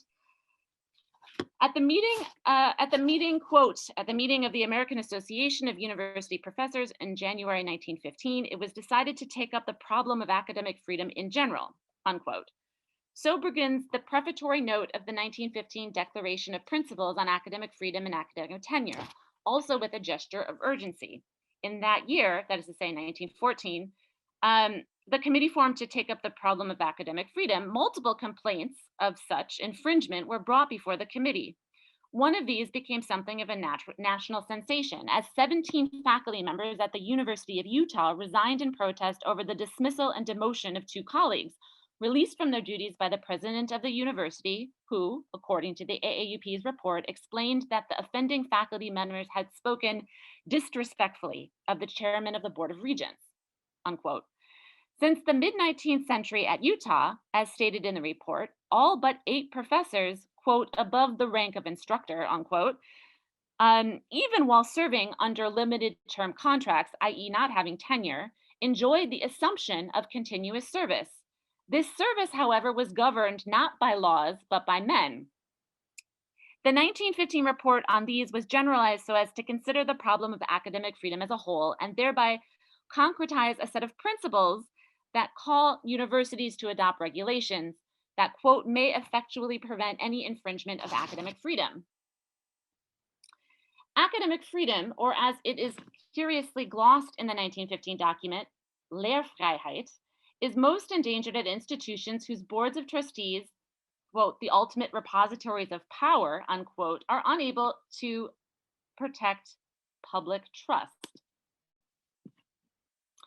Proprietary schools, quote, designated for the propagation of specific doctrines prescribed by those who have furnished its endowment, unquote. Examples given not in this quote, but elsewhere in the document are religious schools, or somewhat comically, what the document terms, quote, institutions endowed for the propagating of doctrines of socialism, unquote, which I don't believe existed in 1915 in the United States, but nonetheless, constitute what it calls, quote, private or proprietary trust. Contrast ordinary institutions of learning, which are far more numerous as a class, and their public trust. Whether public or private, no institution should be permitted to, quote, assume the proprietary attitude and privilege if they are appealing to the general public for support. It goes on to say here in this segment that I have up, that if an institution is to restrict individual freedom, it names itself a proprietary institution. proprietary to institution as such should not have public standing. In 1915, there were any number of barbarous boards that failed to recognize the distinction between private and public trust. And while historically the greater challenge was to protect scholars against ecclesiastic overreach, the modern university was especially plagued by two forms of tyranny. The first form of tyranny threatened to stem innovation and progressivism from above, insofar as they represented large vested interests of a private conservative class of business owners and wealthy parents. Business owners and wealthy parents that could throw up what it says here, any number of possible points of conflict. What I think is really interesting about this formulation in the document is, especially in the shadow of 21st century neoliberal and corporate university life, it seems to be strikingly class critical. To even imagine the Board of Trustees as a class shows a certain kind of radicalism, I think. But this is immediately undermined in the next paragraphs of the document that explains the second form of tyranny, which is, of course, the tyranny of public opinion, against which a conservative university must always protect itself dispassionately. In short, academic freedom must protect not only faculty from the whims of a stacked board made up of businessmen, but it also must protect institutional and disciplinary integrity from capricious, hasty, immoderate, undignified, intemperate faculty who do not indicate a scholar's method and spirit. The faculty member, quote, drawn from the ranks of men of highest ability, unquote, should be barred from enticement through, quote, pecuniary emoluments, or I guess payments, to preserve his social function with independence, quote, to promote inquiry and advance the sum of human knowledge, to provide general instruction to students, and to develop experts for various branches of public service, unquote. Academic freedom was a precondition for fulfillment of these functions for the public rather than personal gain or institutional gain. The 1915 document lists 4 practical proposals at its close that are meant to accomplish 3 goals: to protect the freedom of academics against unfair dismissal, to protect boards of trustees from populist sentiment, and to secure tenure for, quote, men of high ability and strong personality. As is evident in the citations I have shown, tenure itself isn't a governing principle within the declaration, but a briefly mentioned means to an end, that of academic freedom. The practical proposal includes 4 measures that should be, quote, adopted to realize these ends, and the second of that is the definition of the tenure of the office of tenure. These are the principles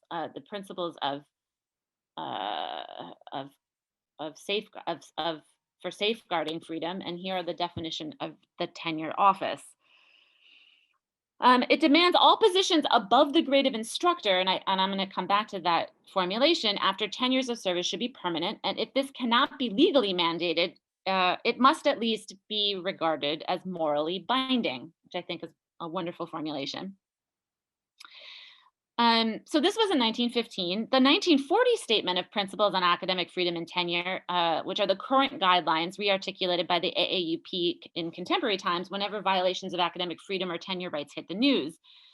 The 1940 Statement does not revise or readdress most of the 1915's Declaration of Principles. It's much, much shorter, but simply and briefly restates the organization's support for academic freedom at colleges and universities of public trust, those that are, quote, conducted for the common good and not to further the interest of either the individual teacher or the institution as a whole. It writes, tenure is a means to a certain end, and it explains again, as you see with number 2, it's still understood as a means of securing economic security in order to make these jobs attractive to men and now women of ability. For a category that is to act as a bulwark against the encroachment of administrative and market logics on our purportedly dispassionate vocations, it is unsurprising that it might have proven an awkward tool as the AAUP began to recognize and support faculty unionization and register its ever-increasing anxiousness about adjunctification. It wasn't until 1965, after a period of AAUP dormancy, it might be added, at the height of McCarthyism, that a, quote, committee on the representation of economic interests, unquote, was even founded to, quote, consider extending the activities of the association into collective bargaining. This was voted and agreed upon in 1971. Since that point, there have been many studies authored and published by the AAUP or its members that decry intensification of contingent hiring. Nearly 3/4 of academic faculty are now reported to be tenure track, and the AAUP does routinely advocate for the extension of benefits, increased wages, opportunities for advancement, a role in faculty governance, and secure contracts for long-term part and full-time faculty, among other elements that could be described as better working conditions. But even within the AAUP's own documents, the emphasis seems repeatedly to veer from what would constitute appropriate working conditions for all, or for workers in general, to an insistence that it is rather the joint interests of the institution and its students to maintain a standard of quality. In a 1993 document that thoroughly described the working conditions of non-tenure track faculty, who had grown that year, 1993, in their ranks to 58% of faculty, and so we can also see 58 to basically 75 in the last 30 years, maintained that it was the best interest of four-year institutions not to adopt the practices of, for example, community colleges who hire piecemeal instructors without PhDs and off the tenure track, and that such community colleges should be advised that their practices should invalidate their courses from counting for students who wish to transfer. It reiterates the 1993 document that assurance of permanence makes the profession more attractive, again, to men and women, of ability, and provides for a better qualified professoriate. 10 years later, 2003, a report entitled Contingent Appointments and the Academic Profession makes even more explicit that the cost of rising numbers of especially full-time non-tenure track faculty is borne by the institution in its diminishing value. You might note from this slide, I'm not going to read the whole quote, but the contingent worker is here removed from the center, or the sort of subject position of this concern, and abstractions like student learning is diminished, faculty governance is weakened, the integrity of faculty work is undermined, replace the worker itself. Not the academic freedom of contingent workers, but academic freedom as such. By 2018, non-tenure track faculty make up 73% of all faculty, including the majority of faculty at four-year colleges and universities. Prior to the 2000s, the number of the sort of average of non-tenure track hiring seemed to be higher exactly because of the hiring practice at community colleges. At this point, this is the majority of hirings that happen at all forms of colleges, whether 2-year or 4-year. In 2018, the AAUP declared that in the face of such overwhelming data showing the casualization of faculty work, quote, the tenure system in the US higher education has eroded. That which the tenure system fails remains an abstract and idealized condition of Lehrfreiheit espoused by the 1915 document. Free inquiry, free expression, and open dissent are these things that need to be protected. Tenure was promoted as a means to an end to protecting the disinterested scientific work of a certain rank of scholar, as well as institutional prerogatives. It was not contrary to administrative logic or the logic of boards of trustees, as much as the academic freedom violations recorded in 1915 suggested that professors and board members were antagonists. A fascinating study produced by Caitlin Rosenthal and published in the AAUP Journal of Academic Freedom in 2011 suggests that university presidents and administrators played what she called a critical role in the spread of tenure practices in the decades following the 1940 statement. She says faculty members influenced the process, that is, of universities adopting tenure policies, but administrators were also key players, and academic freedom scarcely entered the discussion.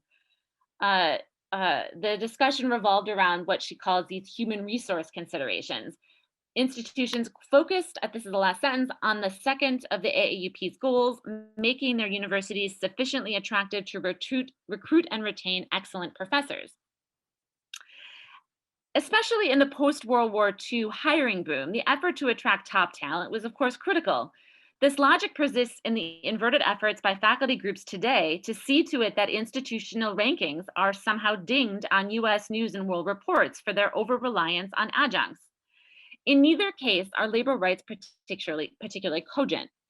Tenure's role, as articulated in 1915, a condition reserved to entice the morally upright, nonpartisan and dispassionate few, men of genius and honor, to renounce their entitlement to individual gain for the sake of public trust and protect their research and teaching from tyranny above and below, disallows its transition to a category as concrete as labor.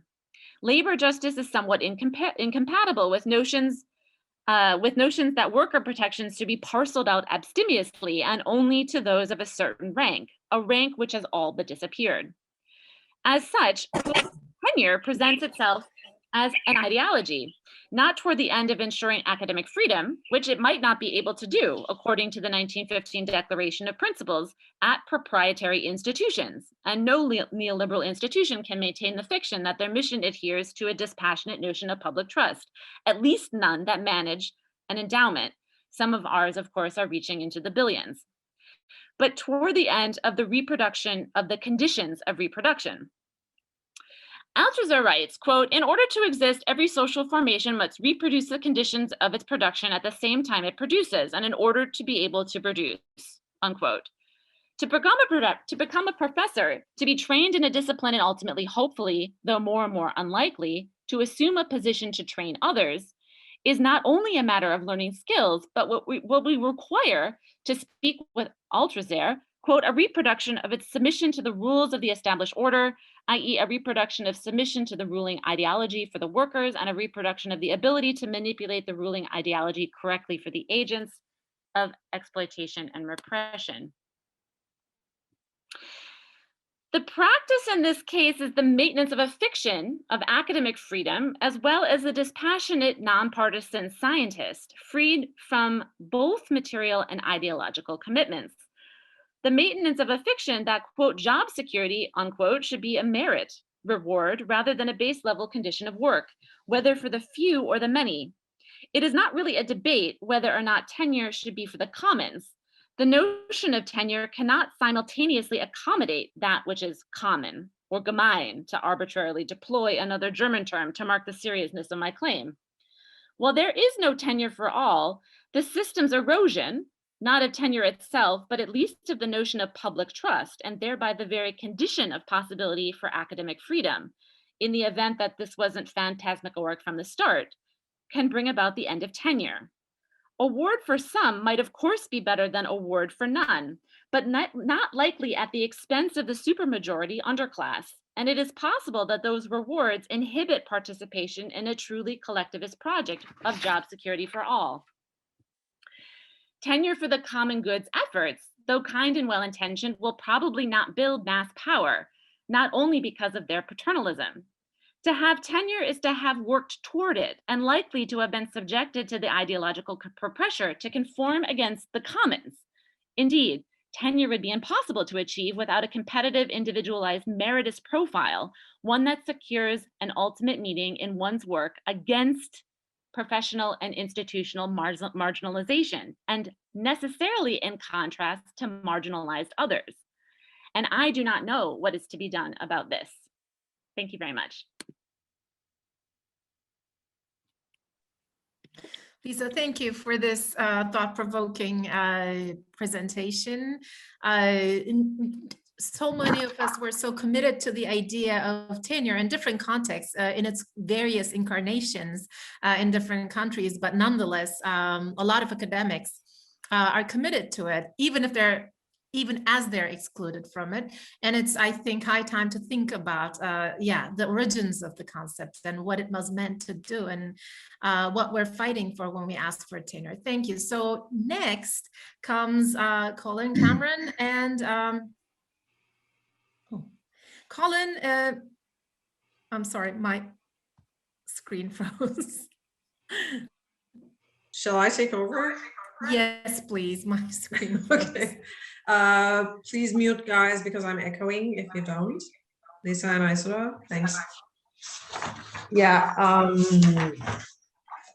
our last speaker in this great panel is Colin Cameron. Colin is a senior lecturer at Northumbria University, Newcastle upon Tyne, UK.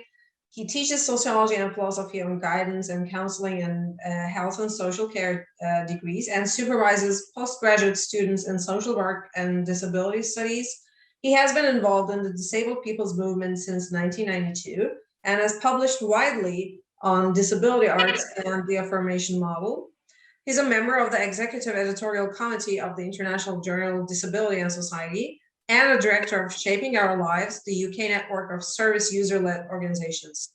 He's one of the editors of Mekonnen, H. Beresford, P. Cameron, C. Casey H. Duffy, Casey H. and Duffy J. 2020, the Routledge Handbook of Service User Involvement in Human Services, Research, and Education.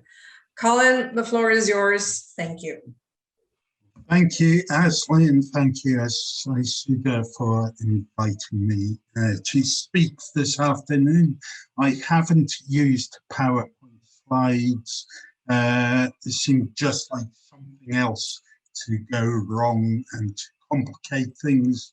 But I'm happy if anyone wants to email the text of my talk, can do that. I want to talk this afternoon about disability studies as a grassroots discipline.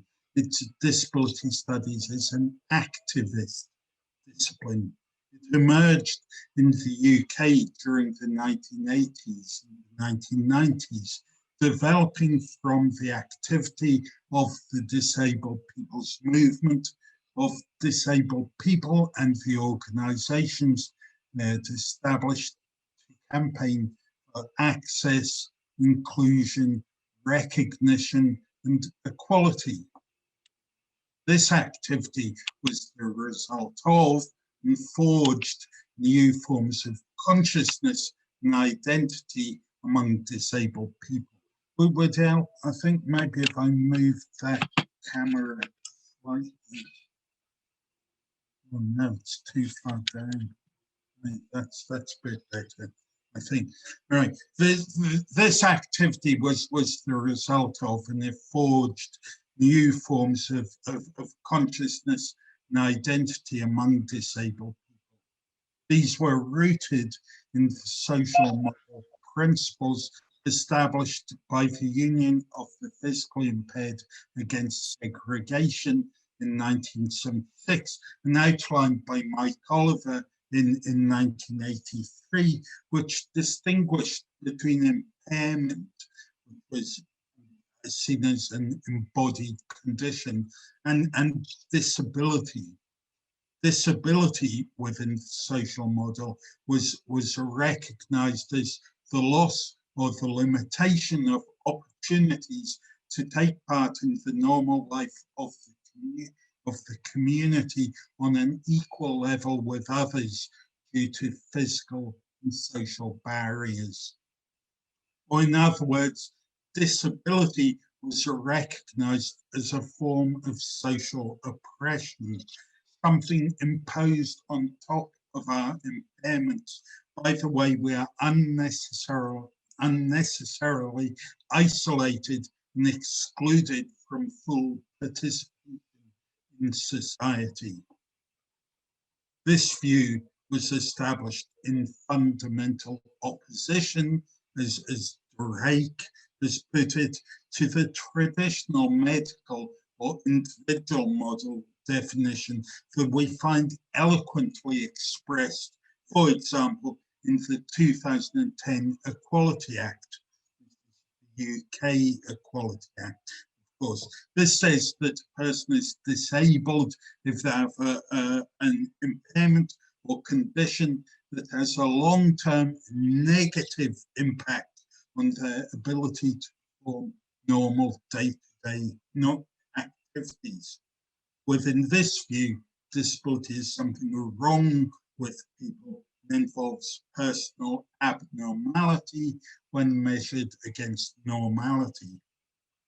Armed with the social model, disabled people began to challenge assumptions that impairment could only be experienced as personal tragedy and to assert their rights to be different but equal. They did not dispute that impairment can sometimes be messy, painful, and disruptive, but they argued that this was not a just reason to be placed out of sight and out of mind. They came together in local coalitions to ensure that concerns around issues including housing, education, employment, public transport, information, and leisure opportunities were brought to the attention of local politicians and service providers. A national campaign for independent living was established to make the argument for direct payment systems so that disabled people could take control over their own lives. A network of disability arts forums emerged as disabled people rewrote their own narratives and celebrated disability pride. The Alliance for Inclusive Education and Disability Equality in Education campaigned for an end to segregated school education. Disabled children don't have special needs, they have unmet needs. Disability equality training was developed to replace individual model focused disability awareness training and to ensure that employing organizations understood what this was about. The Direct Action Network organized non-violent demonstrations, causing disruption to city centers and rail systems. Disabled people handcuffed themselves to buses and trains, protesting for accessible public transport. Focus on getting anti-discrimination legislation enacted, leading to the establishment in 1995 of the Disability Discrimination Act, a major but partial victory in that while it recognized disability as a discrimination issue, it institutionalized in law a medical model definition which identified disability as the outcome of impairment and thus fundamentally an individual problem. From all of this activity,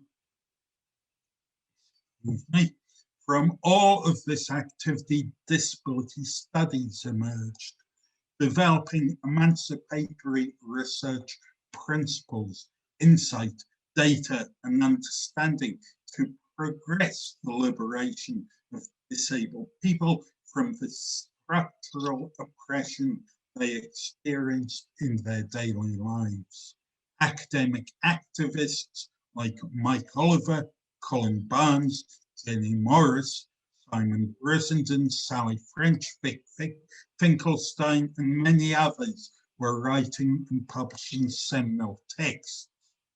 The Politics of Disablement, Pride Against Prejudice, On Equal Terms, Disabling Barriers, Enabling Environments. The titles reflected the issues. During the 1990s, a number of postgraduate and undergraduate degrees in disability studies were established in England in places like Leeds, Greenwich, Bristol, Manchester, Liverpool, Sheffield, Newcastle, Blackburn, and Bedford.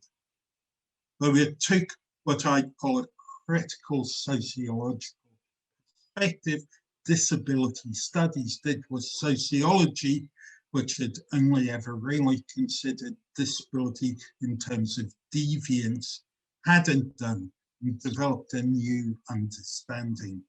The journal Disability, Handicap and Society, established in 1986, was renamed Disability and Society, reflecting this social structural focus and the move away from focusing on individual bodies. I became involved in disability studies on a personal level while managing the organisation Tyneside Disability Arts, when I was invited by John Swain at Northumbria University to advise on the development of the country's first ever undergraduate programme, BA Joint Honours Disability Studies. It should be noted, I made this note this morning, it should be noted that Northumbria was one of those new public universities that Mariya was talking about earlier in the UK. From there on, I found myself increasingly drawn in, illustrating the real link at that time between activism and the academy. I remember at the time in 1997, anticipating a not too distant future when disabled people would be part and parcel of everyday university life, when barriers to their participation would have been removed. And there would be so many wheelchair users, blind students, deaf students, students labelled as having learning difficulties, diagnosed as having mental health issues, that they would just form part of the background, not stand out as exceptional. I imagined naively that disability studies would have an important role in bringing this about. I assumed that the students who took degrees in disability studies were going to be part of an army involved in transforming the social relation by which disabled people were marginalised. Two things happened to prevent this change. Well, it's a bit more complicated than that, but for the sake of brevity, we'll call it two things. Along with other offshoots of sociology, like cultural studies or gender studies, the critical nature of disability studies meant that it sat uncomfortably in a university context that placed increasing focus on employability. Driven by neoliberalism and undergoing a reorganization on the basis of business models, the primary aim of university education has shifted in the recent years from being about teaching students how to think critically towards fitting them with skills for jobs. It is not interested in revolution or the transformation of society rooted within principles of social justice, but with keeping the system we've got functioning effectively and profitably.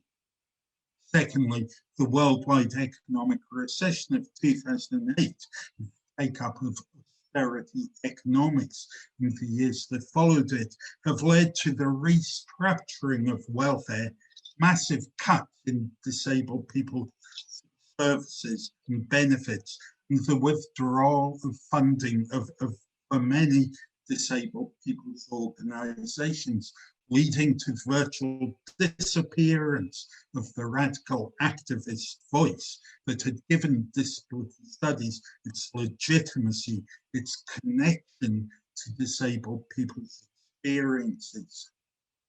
Disability studies never really stood a chance.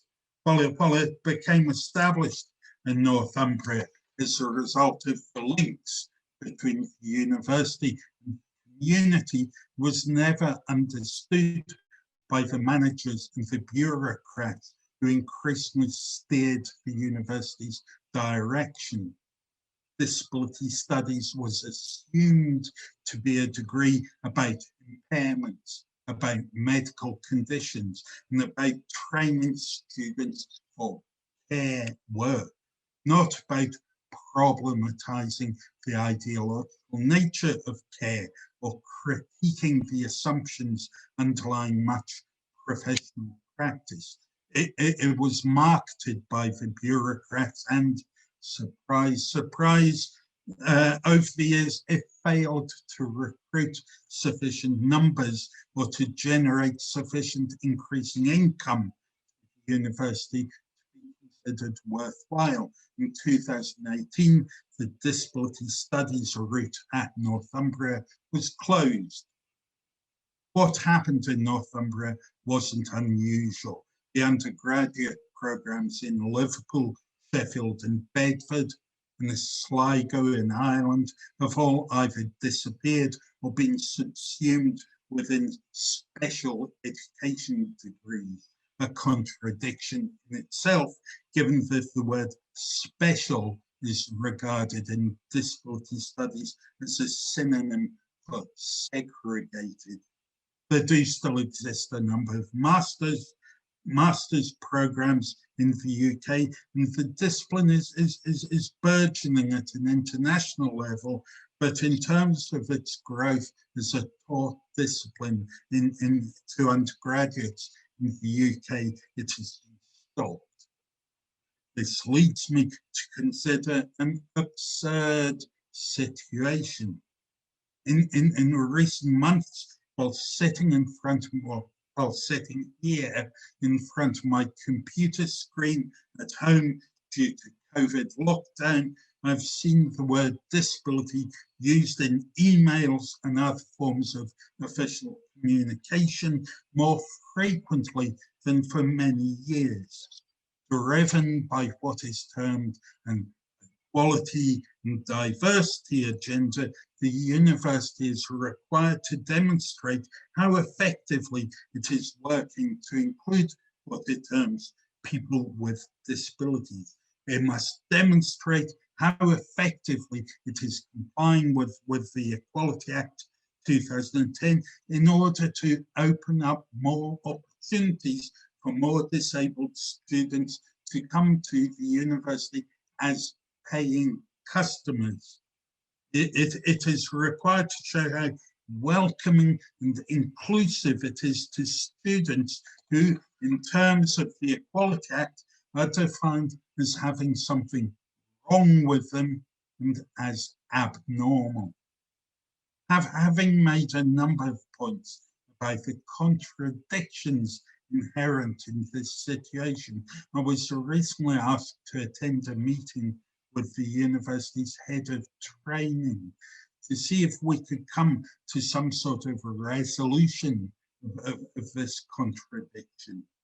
He accepted my point that the Equality Act gives a medical model definition, but points out that the university is stuck with it. It is required to work within the law. Her suggestion was that we add the social model. For such a solution would be no solution, for it would overlook Drake's point, referred to earlier, that the medical and social models are fundamentally opposed ways of understanding. This strikes me as absurd. In closing the disability studies degree on the basis that it didn't bring in enough money, the university effectively said that the perspectives and insights developed by disabled people, rooted in disabled people's own experiences, were not considered all that important. Now required to demonstrate a commitment to equality and inclusion, they seek to do this by reference to a way of understanding that has been identified by disabled people as being oppressive, as being part of where the problem starts with. Yet at the same time, they want to incorporate the view which names this understanding as oppressive. I made a note as well, this one, Agatha Lysiak, I think, commented in the chat that top-down reforms are not very effective, mainly performative, and can actually do more harm than good. I agree, Agatha. This attempt to show how forward-thinking, how inclusive, how diverse, how welcoming diversity within a medical model framework, and somehow squeeze in a social model framework, which and the two are antagonistic to each other, or just contradict each other. It involves a top-down attempt to impose respect for disabled people, whose bottom-up voice they have silenced. It would have Ferreira spinning in his grave. It might be a contentious statement. I'd argue the market mechanisms aren't really the best tools for addressing social justice issues. It is absurd. But having been involved in the disabled people's movement for almost 3 decades now, I shouldn't be surprised. As Paul Brown once said, a blind guy who I interviewed for my PhD, disabled people see the world at its most stupid. As Camus wrote, and Camus, the philosopher of the absurd par excellence, as Camus wrote, the struggle itself towards the heights is enough to fill a man's heart. It's not the assurance of final victory that keeps you going, but the meaning you make at the time. And there's Schopenhauer, who also had a thing or two to say about it, so that he wrote, "What is worth doing is hard to do." Thank you. That's it. That's it. Thank you, Colin, for this fascinating presentation. And it just boiled my blood, actually. I was getting angry as you were speaking. And it's a combination of several presentations that made me angry, in fact, but this one, yeah. So these were the 4 presentations in our panel, and I think it was an exceptionally strong set of papers and presentations. And now I'd like to open the floor to questions. Could you please raise your hand using the Zoom raise hand function so that we can see, and then yeah, allow the questions.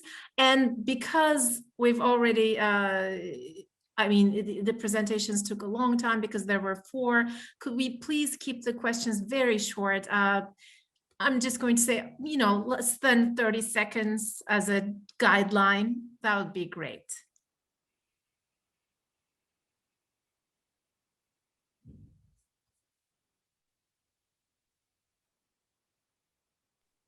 I guess everybody's trying to digest it first.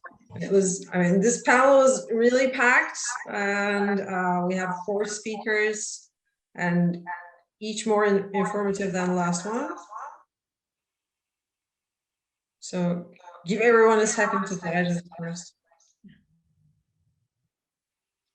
But actually, I'd like to ask a question to Anna Ferreira. First of all, thanks for this great work. That, I mean, that was a massive work, and as far as I know, that is the most extensive empirical research on the academic precariat in Portugal to date, because I haven't seen anything like this before, and I try to, you know, be always on like up to date in terms of academic precarity research in Europe, and that was immense. What I wanted to ask was, like, you showed a couple pictures from protests, actually. Is there like an active, like really active network, be it an advocacy group or a solidarity network or a unionized struggle of academic precariat in Portugal? And are they active, like, really at this moment, not only during the austerity period? Okay, thank you so much for the question and for the comments as well. So regarding the movements, the protest movements, there are several and there are different types. So there are grassroots movements. They are mainly focused on specific universities. They are organized around the institutions. And those are smaller ones. And then there are nationwide movements. So there is this ABIC, which is the Associations for Fellowship Holders. They are the Precariat Inflexíveis and Inflexible Precariat, something like that. And then there are the trade unions, and there are mainly two big trade unions that that have been developing work on higher education and science work. And actually the work that I presented is actually done under one of these trade unions. So it actually supported the work that I did. So, but the problem with trade unions at least well, it's not only in Portugal, is that they reach very little amount of people. So it's only 15%, 15% of the respondents are unionized. So it's extremely low levels of unionization in Portugal. Regarding being active, yeah, they're still quite active. Like 2 weeks ago, there was this, even though we were still under these measures because of the pandemics, there was this quite big with 100 or 200 people. For Portugal, that's quite big. Protests regarding the fellowships, that some things related to the pandemics because people could not work because they were at home. They were made to be at home and they couldn't access libraries or the laboratories. And so there was this big movement for the minister to postpone the fellowships. And actually the minister is changing that. So that's some of these things actually results on some changes, while others so far not, like the one regarding tenure tracks. So that's still a lot of work to be done. And I hope that the work that I did, actually this research actually helps to make it more visible and for people and for researchers to understand, because what I feel is that people think that they're alone, that it's their own problem. So we are very much individualizing all these things that we're going through. And by making it visible, people understand that and actually one of the comments was, and I get these comments a lot because I've been presenting this in Portugal quite a lot as well. And the comment was that they totally feel that their story is similar to the story that I am telling. And I do get these comments like every time I present, which I take it as a huge compliment because it means that I was somehow able to capture the stories of precarious workers. But it also, so actually what I want to contribute to is also to make researchers understand that their stories is the stories of everybody else, and the changes that we need to do it together. Because if we're only thinking about our own paper or our own rankings that we are contributing to, this will not change. And it starts by stating that it's not, I don't know, I didn't point it out today, I'm sorry. The last picture that I have was actually in one of this protests, that it said it's not love, it's work. And I think it starts by realizing that this is work. So we should not be, even though I'm very passionate for what I'm doing, I think we all need to get this in our minds that this is work. And that's it. Thank you. Thanks a lot. Thank you. That was really great. Thank you. I don't see any hands, so I'll pose a question, and I'll pose it to everyone, actually. I have a friend who works in the Netherlands, and every 4 years she's fired from her job because in the Netherlands, if you hire someone for 4 consecutive years, their job becomes permanent. Everywhere except in academia, where they keep firing people after 3.5 years, and they promise to hire them back 6 months later. And so when she talks, and she's in a very commodified discipline where she could get paid really well if she left the university, but she doesn't want to because she has a passion for science. You know, that's So when people hear about it, they're shocked because they're like, if this happened anywhere else, that company would be sued immediately and the courts would side with you. How can they do that? How is that possible? Now, my question is this. We hear the same story everywhere in every country, in different disciplines. How is this possible? Why are we as academics such suckers, is my question. What prevents us from being at least as organized as bankers? You know, people who work at the post office or anywhere else, really, except in the creative sectors. And Onur Taştan, I see your hand, and then I see your hand. Maybe I should take your questions first, and then we can start the discussion. Onur, could you go, please? Yes, thank you for this wonderful workshop. I learned a lot. In fact, I think Aslı made a very important point in her question about organization, unionized struggles, etc. I would like to ask the same question to Dan about the Danish case. About during these autonomy reforms, this top-down managerial revolution or transformation in Denmark, what did academic staff in terms of organizing, in terms of unionized struggles? It seems that they are not successful. How can we explain our unsuccessful attempts in different contexts, in different countries? Thank you, Onur. Dan, could you ask your question, and then we can go to the, then you can proceed to answer Onur's question, I believe. You're muted. I was muted, thanks. Thanks for that question, Onur. I think I will try to combine those because I think there are so many discussions here, and one of the ways in which I'd like to combine them is to take what Anna was, I wanted to pose a question to Anna, I won't do that, but the question I would have posed was about this passion for science. Where does it come from? How is it reproduced? What are the contextual clues of, you know, institutional employment, which makes it attractive enough to be in these kind of bullshit jobs, to use David Graeber's terms. And I think this is partly the problem that I think it comes back, of course, to your question as well, Aysuda, right? Why do we keep staying on in these careers that are punishing us all the time? Why do we keep thinking that this is somehow a gratifying kind of work? That we don't really understand the message that this is actually work. We keep believing there's something beyond that form of work, which takes us to higher levels of consciousness or insights or status or whatever. So to come to the answer to Onur's question is, very briefly, we had a movement. I think we still have some kind of movement. It's now being reinvented by a new generation.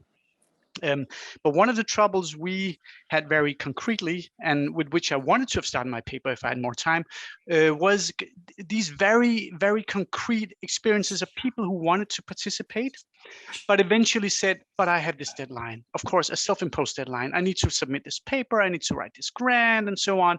There was a bit of fear, but mostly this was time. People did not feel they could commit time to being active in the union struggle when they also had to submit to their career predicaments and requirements. So I think this takes us to this crucial question, which I think was posed very well by Colin. You know, what does it mean to have a discipline which actually tries to fight for social justice? Why have we kind of given up on those agendas? How do we come to accept that disciplines in themselves are some kind of haven? And if we ever get access, then we are kind of solved and saved in that context. And I think Colin posed very critical questions to the formation of disciplines that we should ask our own disciplines as well. Why have they become these kind of havens for protecting a minority, whether these are non-immigrant white males like myself, who's not tenured, or others. So I think for me, this problem comes down to how we think about this form of gratifying love for science, this call. So the question from Anna over Colin, I hope, and it's just a little bit about what failure looks like in Denmark for the very same reasons.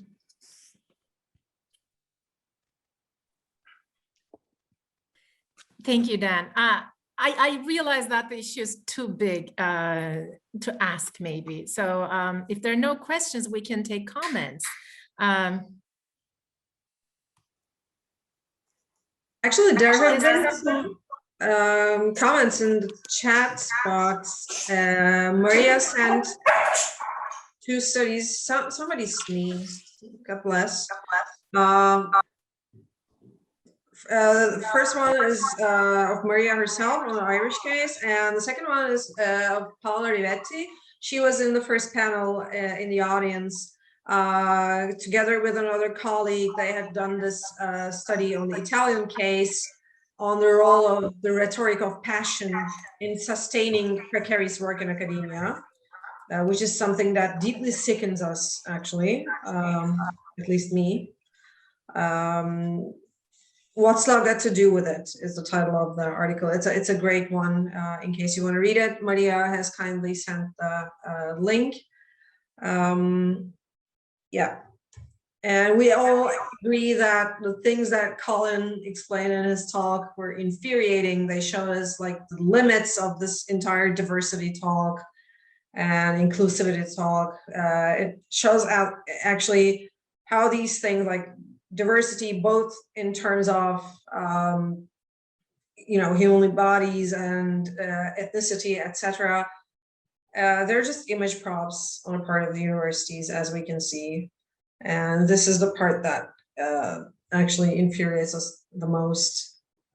Also, I am seeing that Agata has suggested. And Lisa has a question. She has her hand up. Go ahead, Lisa. I thought I thinking about especially what Colin said. I was thinking my institution doesn't have a disability studies program, but it does have an Office of Disabilities. And I've been thinking about this in regard to both of our gender studies program, as well as our Black and Black African studies program, the extent to which the institution seems to be predicated on moving things out of curricular concerns that would be under the umbrella, like even according to the notion of academic freedom, under the umbrella of faculty. Faculty should be responsible for the curriculum, into the administration, so that instead of thinking about, for example, disabilities or gender or race through the perspective of critical analysis, it's sort of instituted as a human resource objective, and then managed by the institution itself, rather. So but it does seem to go along with a general erosion of curricular sort of robustness, where there's a sort of an implied notion of study for its own sake, as opposed to the sort of the application of these models for the sake of institutional institutional success, market success, right? To have them as like as advertisements for their progressivity. But that study, the study of something implies that there's a curricular basis for it, as opposed to simply being a marketing technique. Thank you. I also think this is part of David Graeber's bullshitization of academia, where taking everything from the academic part of the university and giving it away more and more to the administrative part of the university, and a growing administration actually drowning out the academic portion of the university.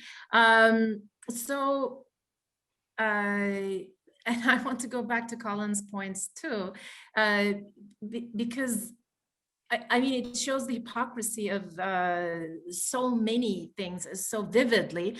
But I have been actually part of these committees and talks about opening new departments and programs and introducing new curricula for years. And during those talks, when we talked about opening gender studies, because there was so much demand from our students, they kept coming to us for gender studies. The administration higher ups kept saying, and they were all men, there's no demand for it. And we said, no, we're coming to you not because we actually have the people, there's demand. We're just relating that to you. But in their mind, there was no demand because it didn't make sense. Who would want to study gender? So instead of that, they opened marketing in sports, marketing in this, marketing in that. And I'm like, but actually people do want to study gender. It's relevant to their lives and they think it's going to be useful. And this idea that it's not marketable kept coming back to us, despite the fact that we were getting inquiries about the gender department. Now, I don't believe for a second that something is non-marketable. I mean, it shouldn't be a criterion in the first place. It's a really enormously stupid criterion. But if it is, it's also just an excuse for opening the departments that some people want, the people that have the power. It's just a selling point for them, is my experience, because there is demand for such things, because we do have a huge number of people with disabilities, then they have needs. And why don't we as a society introduce more knowledge about this topic? So we, my colleagues and I at Off University are focusing a lot on this part of knowledge. We call it knowledge at risk, because certain types of knowledge like gender studies, disability studies, critical race and critical peace studies are at risk. And they're at risk all around the world from different places. And this is a threat to academic freedom. So I hope there are more questions or comments. I don't want to take up too much space as the moderator. Yes, Florian, please. I have something that's a little ill-formed, and I'd hesitate to bring it up, but it just seemed to me during Lisa's talk and during some of the other ones as well that there's such a need for typologies and histories of different kinds of precariousness in academia. I think it's quite right and inevitable to emphasize the more recent liberal versions of that, but it also seems to me that in many, at least continental European countries, while that is going on, there's also a more traditionalist side to it, which is different from the tenure side in the US, but perhaps also in some ways related to it. I mean, we all know that, you know, precarious work relationships and exploitative work relationships in universities, for instance, in Germany, go well back into the 18th century, right? And I do think there are some long histories to tell there too, which aren't only about, bad as it is, which aren't only about ideas of marketability and neoliberal efficiency. They're long, you know, and I think they are sometimes they stand in the way of the kinds of solidarity that happen in other areas of labor and the economy and the public sector for that matter too. They stand in the way of academics being solidaric too.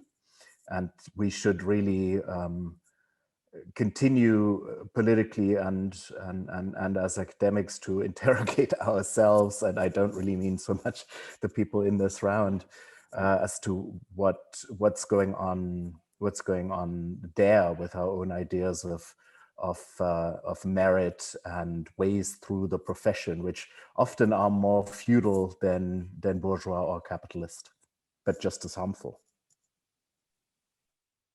Thank you, Florian. Yeah, you're so correct, especially about Germany. It's just, there's so much to untangle there. And just to say neoliberalism doesn't even begin to explain the kind of problems of precariousness and other forms like hierarchies and stuff, the feudal structures in Germany. And I'm sure elsewhere too, but Germany, I think, is almost the ideal, typical type of that type of academic relations. And I'd like to point out, this is very interesting. Aslı and I were very surprised, but when we put out this call for this workshop, we received proposals from all over the world except Germany. And we did advertise it in German venues. However, there was a distinct lack of interest from German colleagues. So maybe Aslı has something to say about that. Aslı was not all that surprised, actually. Well, I wasn't all that surprised. I was surprised though, because we also have close connections to the academy initiatives in Germany.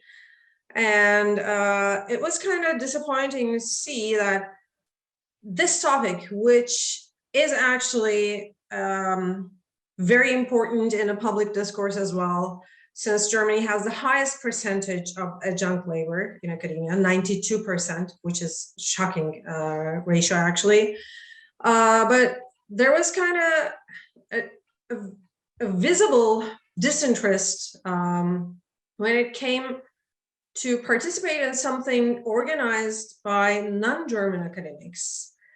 It was something that I have been able to detect some time ago, actually. I mean, I lived in Germany for a relatively long period during my master's and my PhD, and then right now during my exile period. And this is something that I kind of became aware of. This entrenched arrogance and disinterest towards anything that is organized by non-German people, especially by non-European, non-Western scholars. I mean, even our self-proclaimed leftist, actively anti-precarity struggling colleagues were like completely numb towards our announcement, towards our invitation, which was sad to see, because we have great interest in building connections and making this struggle an international struggle. That's why we actually built the Precariat International, this internationalist branch of Network for Decent Work in Academia in Germany. And even there, people were completely numb, because this is this thing, like, if this invitation had come from a German union or a German university or a German local anti-precarity initiative at another university, they would be immediately interested. But when it came from us, from non-German scholars working on academic precarity, it was like complete silence, because it's not native enough. And we are just never seen as equals. We're never seen as their equal peers, no matter what we do. And this is something that needs to be addressed in European, especially in German academia as well. This entrenched arrogance and self-importance that is derived from a sort of confidence that they have in their own system, no matter how wrong it functions. They still have this sort of confidence, and they say, we can deal with it among ourselves. We don't need some non-Western scholars to intervene.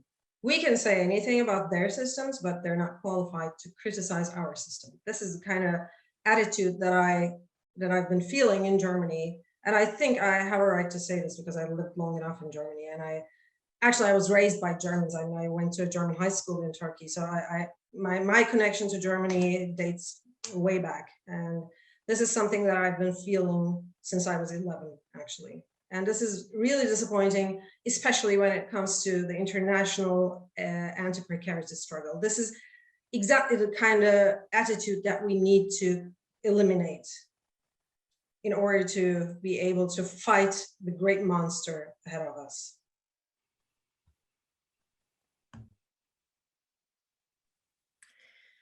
Thank you.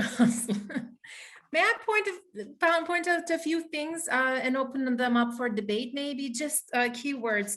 I was very much intrigued by Dan's discussion of the, well, you mentioned several non-formal, informal emotions that keep us connected to academia and opens up to exploitation. One was gratitude. And I think that's a concept that we should discuss. And with Colin, I was very interested in the discussion of tokenism.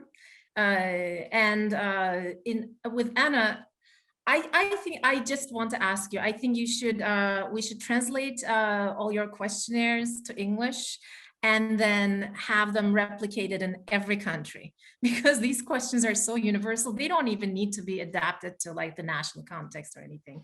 And I'm pretty sure you'll get the same answers everywhere. It's like looking at the mirror. It's like listening to yourself talk to your friends. When I was listening to you, I knew, you said you heard them. So that's interesting. And with Lisa,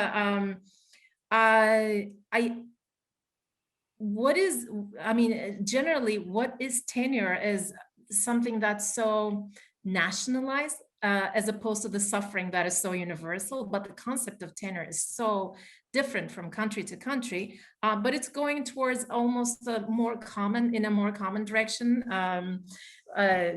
Although we don't like what came before, we really hate what's coming towards us.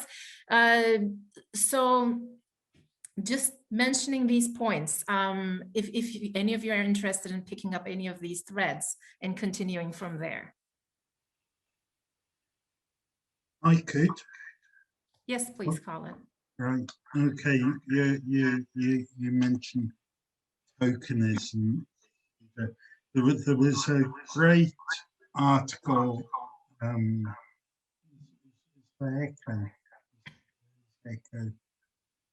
Is it bothering anyone? No. Okay. There was a great article written by John Swain and Sally French in an edition of this Society, which came out in 2000.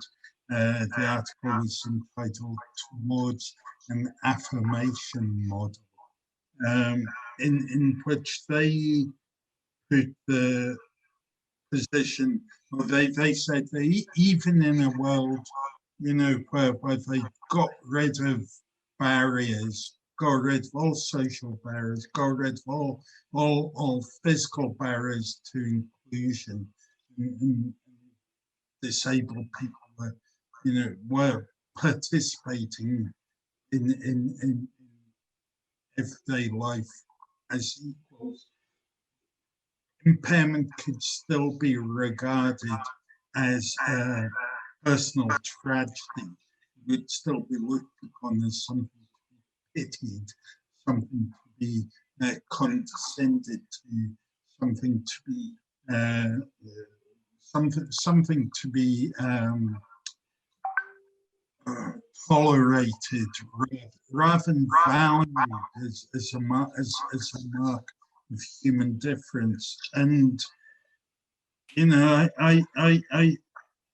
think, yeah, coming back to your point was the we can deal. You were making the point that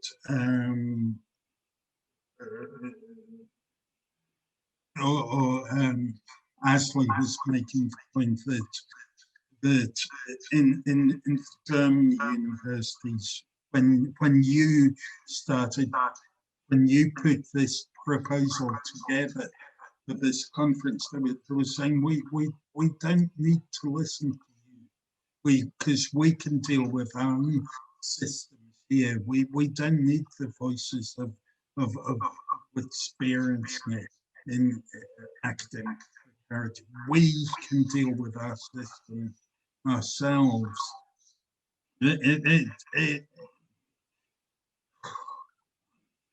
I'm making heavy work of this, but what it comes down, it all comes down to power.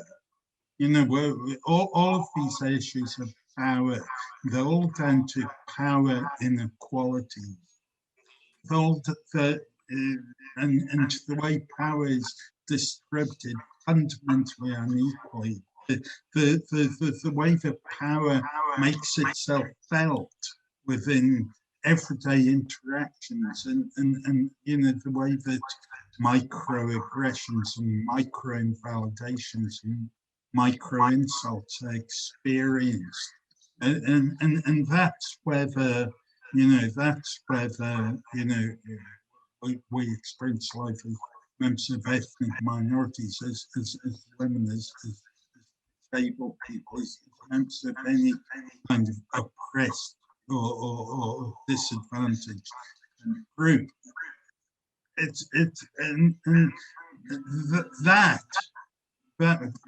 The power relationship. My phone's going, shut up. Go away. Right.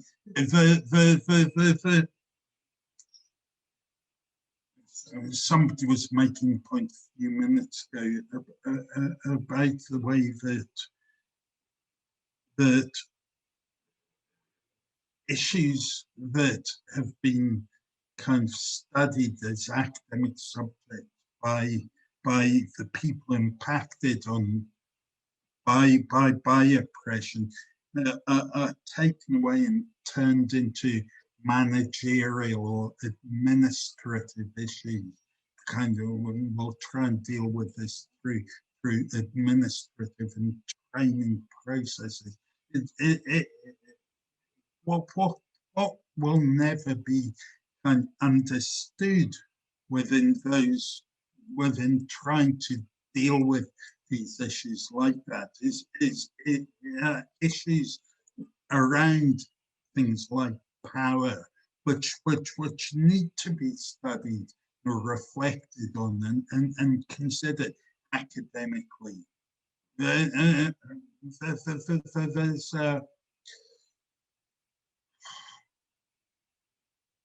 a mismatch between I like to say I'm making heavy work of this. Maybe there's something in there, in something what I've said will be useful. I'm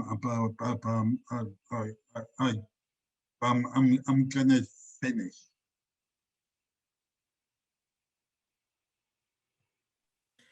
Thank you, Colin. And next is Lisa, and afterwards is Dan.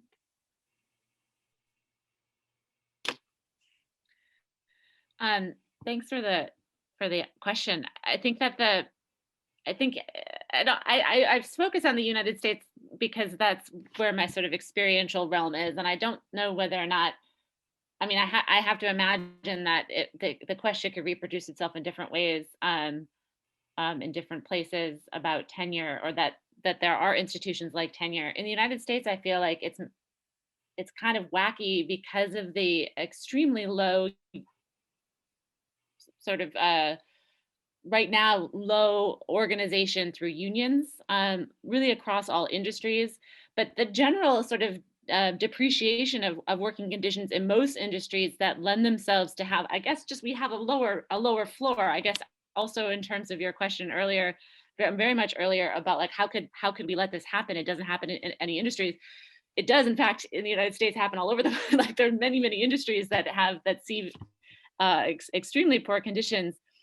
And in tenure is kind of interesting because we also have tenure at the public, at K through 12 public education for school children, and that much more predominantly is established through union bargains. We do have we maintain union strength at the level of public school teachers, and those tenure in those cases is really established sort of in the collective, that it is a matter of a bargaining right, as opposed to these sort of piecemeal protections that are offered to some people, not others. And they have very low approval ratings of most people in the United States who see the protections they have in their jobs, like tenure or benefits after retirement, pensions, things like that, which most people don't have. And they look at educators and say, like, besides the fact that there's rampant anti-intellectualism at play and a kind of decreasing understanding of what education is for in the first place, largely to say these teachers have things that no one else has. Why should they have them and I don't? So there isn't really so it becomes kind of contentious sort of across the board when people are advocating for things like tenure, when they aren't protections that most people see in their jobs. But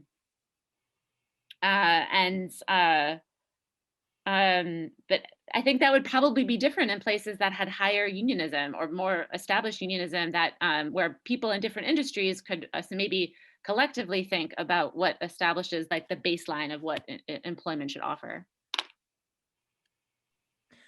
Thank you. Yeah, the American or the British context is much different than the continental Europe context in that regard. You're right. It's a vast difference. And but I mean, I agree that no one has those protections in a lot of countries, but no one knows that they're going to be fired in 6 months for sure. That's another type of thing that we have to go through. Like, I know that I will be fired in 2 years. That's guaranteed. So that's very particular to a few professions, including academics. There is uncertainty in their overall precarity, right? You know exactly when you're out of the job. Yeah.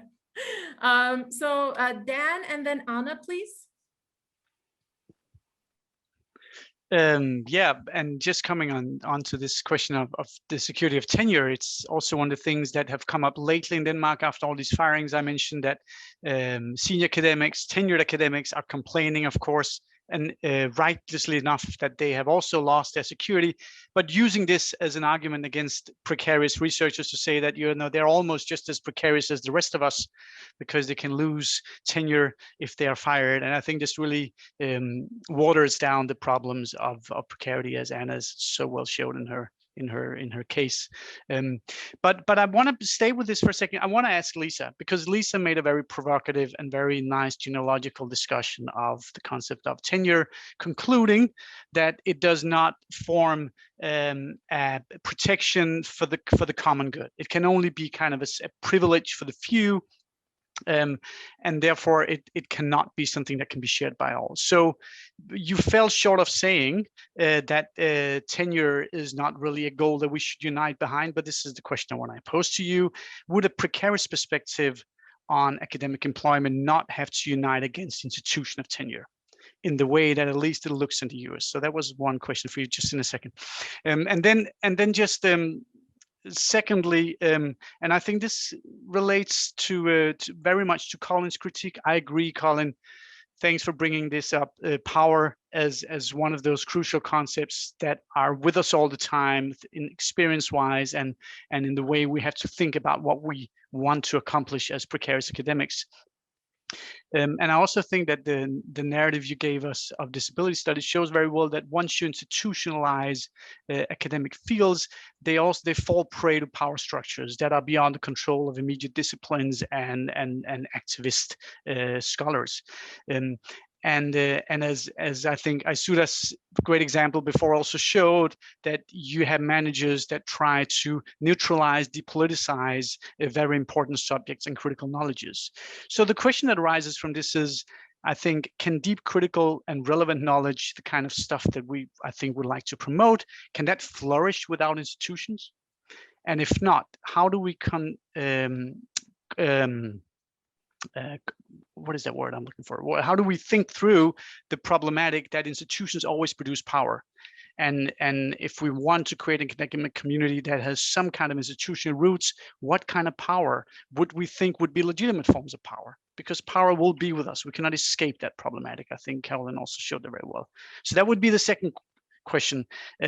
What kind of institutions would we be looking for? What kind of power should we then struggle to achieve in a form of post-tenure academic? Thanks. Thank you, Dan. Before we go into discussing your questions, Anna, would you like to ask or answer? Okay, I'll just go very briefly on to the question you posed before, and then I'll let Lisa answer the questions that were directed to her.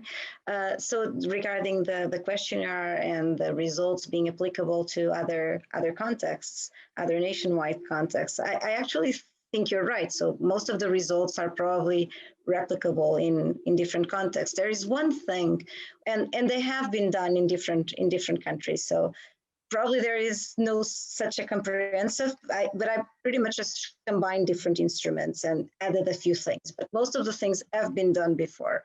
I'm not inventing a lot, to be honest. What I would like to say that what I do think it might be specific of the Portuguese context is what happens when scientists get into unpaid into these periods in between scholarships or fellowships or fixed term contracts, and in which they do continue to pay. And all of us have been through this at one point or another.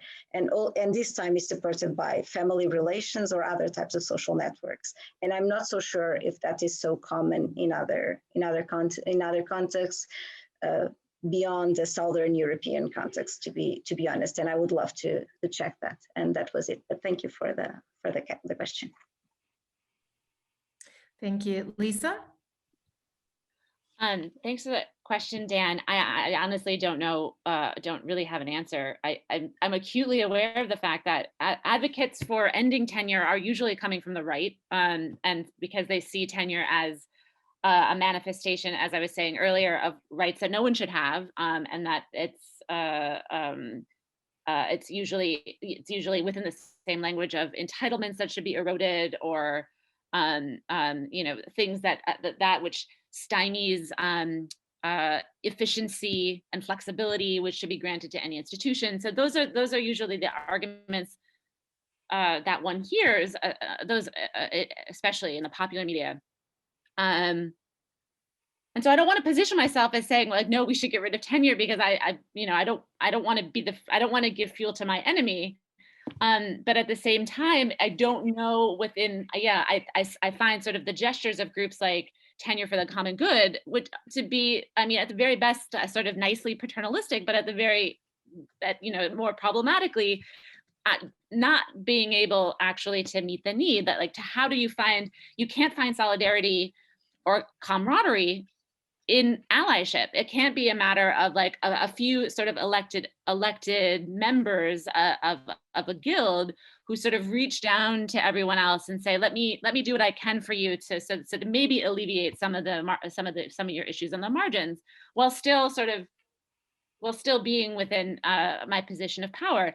And it's not even so much, I grant that there are tenured allies that are quite, and I don't have tenure, and if that wasn't obvious, I don't doubt that there are tenured allies that do a lot of work on behalf of their non-tenure track colleagues. But I think it is the ideological hurdle that makes me despair about the capacity to actually cross that divide, because as many tenure track colleagues that I have that are very supportive, and I'm on the AAUP in my institution, and so I have a very close working relationship with a lot of people who are very active in this regard. There's just as many people who can't actually even sort of understand what the conversation is about, because the position of having tenure is one of a just desert, and it's important to the formation of identity. I think, Dan, when you're talking about alienation and alienation from yourself and the alienation from others that is required when you go through the hazing process of becoming a professional, means that it becomes endemic to who you are and how you establish your value, that you're better than that other person. And so how can you establish a ground for solidarity when that disparity is necessary for the maintenance of your understanding of self? But I really don't know what to say about that, because I don't want people's rights to be eroded or that tenure disappears, even if it is exactly the thing that stands between me and other people. Thank you, Lisa. Well, if we're going with full disclosure, I switched to an administrative job recently, and now I'm not precarious anymore, because the job is there. Unless I fail miserably, I'm not going to be fired. And I'm not failing. Why would I fail? I wasn't failing at my previous job either. It's just they always threaten to fire everyone. So, you never knew what was coming. But so just that would have been perfect for me. Like if I had that level of security in the academic portion of my job, I would have been just content with it. I didn't ask for more. But I'll tell you what, when we came to Germany as scholars in exile, our tenured colleagues in public universities, because it was only possible at public universities, told us repeatedly that they had so much academic freedom in Turkey to do anything they want, to research, talk on any topic. They were free. And here in Germany, they felt very constrained by the funding structure to actually conduct research, because they had to start conducting research on the topics that their professor was interested in, that their group was interested in. They couldn't just, do research on what they wanted. They had to get funding. So they looked at what the government wanted to be researched. Their institutions told them what the government wanted to be researched. So, but people like Aslı and me who came from private universities said, what, academic freedom? We didn't have that luxury. When they kept saying in Turkey, and said, no, not in Turkey, in public universities, because whenever we did something that the administration didn't like, they just reminded that we could be fired any day. That was always this, sword hanging over our heads. So when tenured people are tenured, they're so unaware of what's going around them. I find that fascinating. They keep talking about academic freedom. We're invited to talks about how there's infinite academic freedom in Europe and in Germany, and I'm just wondering, really, do you really believe that? But they do. That's the thing. Everyone, including the very precarious people who have to do the research that their professors want, think that this is academic freedom. But if you cannot set your own research agenda, you're not free as an academic. But that doesn't even occur to people because they were raised in the system. Going back to the neoliberal word, the neoliberalism, we're just so much socialized into this. We just think it's natural. And I think interventions into that, interruptions, are very helpful to disrupt that. Sorry, I just realized that we did not actually answer all of Dan's questions. If someone wants to address.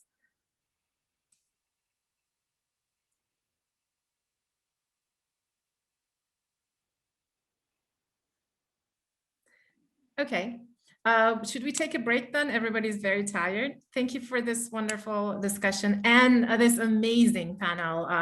Thank you for coming and talking. And yeah, every single one of the presentations were just was really, well, amazing again to repeat. Thank you. And questions and comments from the audience as well. It was very illuminating and stimulating. Thank you, people. We have half an hour till the next panel, but the next panel will be the last, so don't worry. We're not going to keep you captive during the night. In this panel, we have 3 very exciting presentations. We're going to start with our keynotes of the third panel, Britta Ohm. Let me introduce Britta first. Britta Ohm is a social anthropologist and affiliated with the University of Bern, Switzerland, unpaid. It's always important to remark. Having studied history, political science, and visual communication in Hamburg, London, and Berlin, she did her PhD in anthropology at the European University of Frankfurt-Oder after and also while working in films, for television, and with cultural projects for many years. Since the 1990s, she has researched the changing media landscapes in India and Turkey with a focus on neoliberalization, religious nationalism, fascism, and narratives of truth. She prefers to raise individual funding for her research projects and is lecturing precariously at various universities and art schools.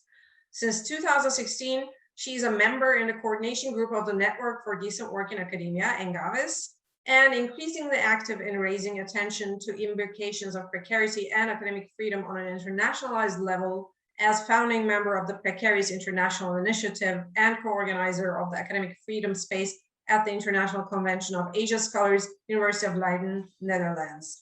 Britta will talk about political freedom and structural unfreedom, dependencies, disenfranchisement, and low-cost academic labor in Germany. Britta, thanks for being with us. We are looking forward to listening to you. The floor is yours. Yeah, thank you so much, Aslı. Thank you for inviting me. I'll try and share my screen, but the thing is, which screen would I want to have shared? This one. Are you seeing this? Okay, cool. It's actually, you're not supposed to be seeing this, you're supposed to be seeing this. The trouble with this is when you share your screen, you cannot take away the sidebar because, I mean, so the surprise effect of the next slide will obviously not be there. I'm so sorry. But I hope this will do. Let me know if you can't hear or anything. I feel I'm a bit muted, but apparently I'm not. Okay, great. So thanks a lot again for having me. I was really delighted to be part of this workshop, because it takes us with the increasingly pressing question of academic freedom, not only to countries of the global south or already existing authoritarian regimes where this has become fairly easy to point out, but here in the northwest, where academic systems often continue to be juxtaposed to these places and painted as the better alternative, and actually the aim of aspiration. Even though for many who experience and actually understand the logics of neoliberal globalization and are aware of the post-colonial condition a bit, these systems have long turned out to simply be the lesser evil. And this shift is something that the West finds incredibly hard to understand still. So I'll look in the following a bit at how much lesser this evil is with regard to the German academic system.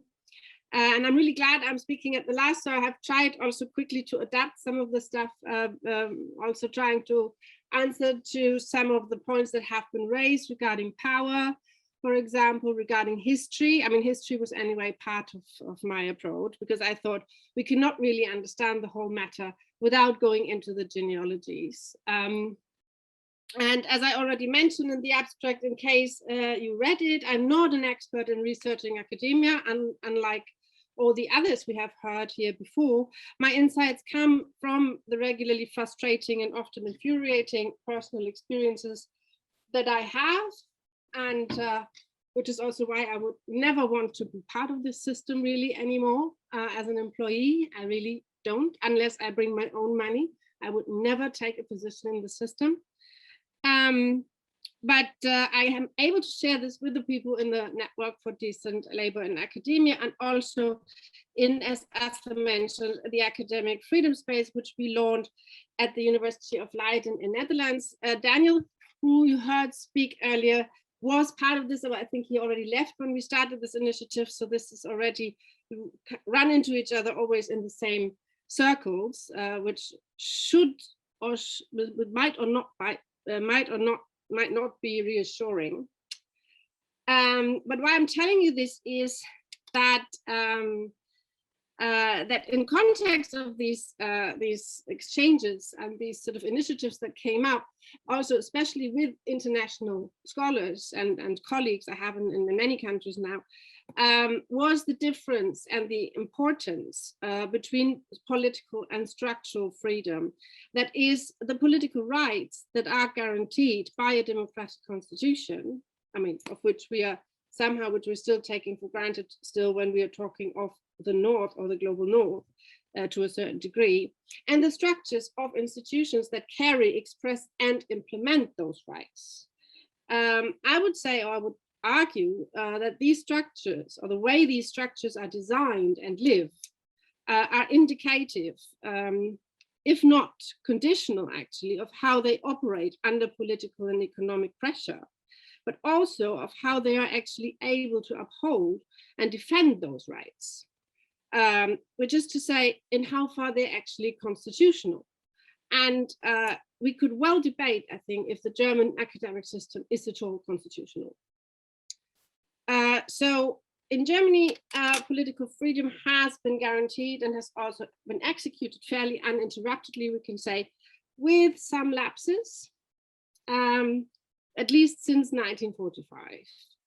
So on the other hand, the structures, particularly of the German university system, which should be amongst the institutions foremostly concerned with expressing and supporting this freedom, have spelled a remarkable unfreedom throughout history. Or to put it more accurately, the structures have hardly developed along with the democratization of political rights. On the contrary, especially over the last 20 to 25 years, there has again been an increasing rift between political freedom and the structural feudalization of universities, which are allowed and encouraged by the state to employ the rhetoric of freedom without implementing and protecting it in practice. By briefly going in the following a bit through the history of this structural academic unfreedom. I hope to shed some light on the underlying logics of this peculiar contradiction that leaves so many of us, especially Aysuda, puzzled and gasping at the academic culture of subservience, envy, silence, fear, dismissiveness, suppression, and pomposity in a politically free country. And let's begin by having a look at this introductory triptych that I have lovingly designed for you, and that shows on the left the German professor of the 1500s, or actually the 15th century, it's around 1500, in his real physical chair. And we'll come to the pivotal role of the chair in a second. In the middle, we see a snap of the massive student protests of 1968 that fought not only politically, but also legally with regard to the university. And they did provoke some changes indeed, but also that unfortunately rather have come to backfire today. And on the right, we have someone who the picture database Alamy, as you can see, suggested to me as a current young professor. A bit too young for the German system, because here he'd rather be the trying to impress junior professor or postdoc. But I chose the picture because the young man is in a similar pose as his medieval professorial ancestor, just with the chair having become invisible as such. But it is hardly less imperative. And it's of course no coincidence that all three examples show men. So first, the chair.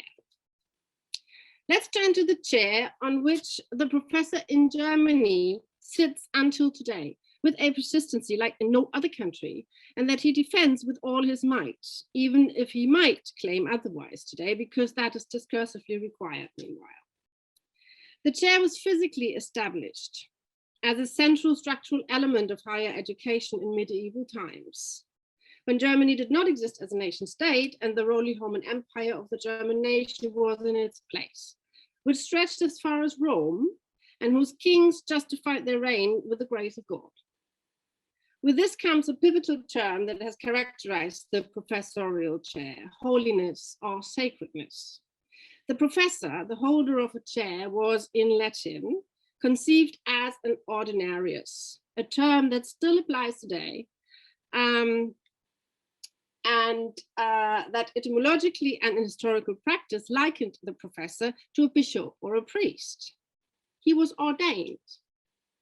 His very title expressed sacred power in an all-male world.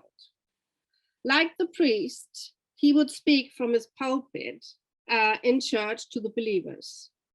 And the professor would speak from his chair in the university to the disciples. And there's obviously also the interesting analogy in the context of the Holy Empire with the Holy See, as it is called in English. In German, however, we speak of the Holy Chair, of dem Heiligen Stuhl, which is the Vatican, the seat of the Pope, meaning a virtually unreachable elevated position from which the Holy Gospel is being preached that allows for no discord.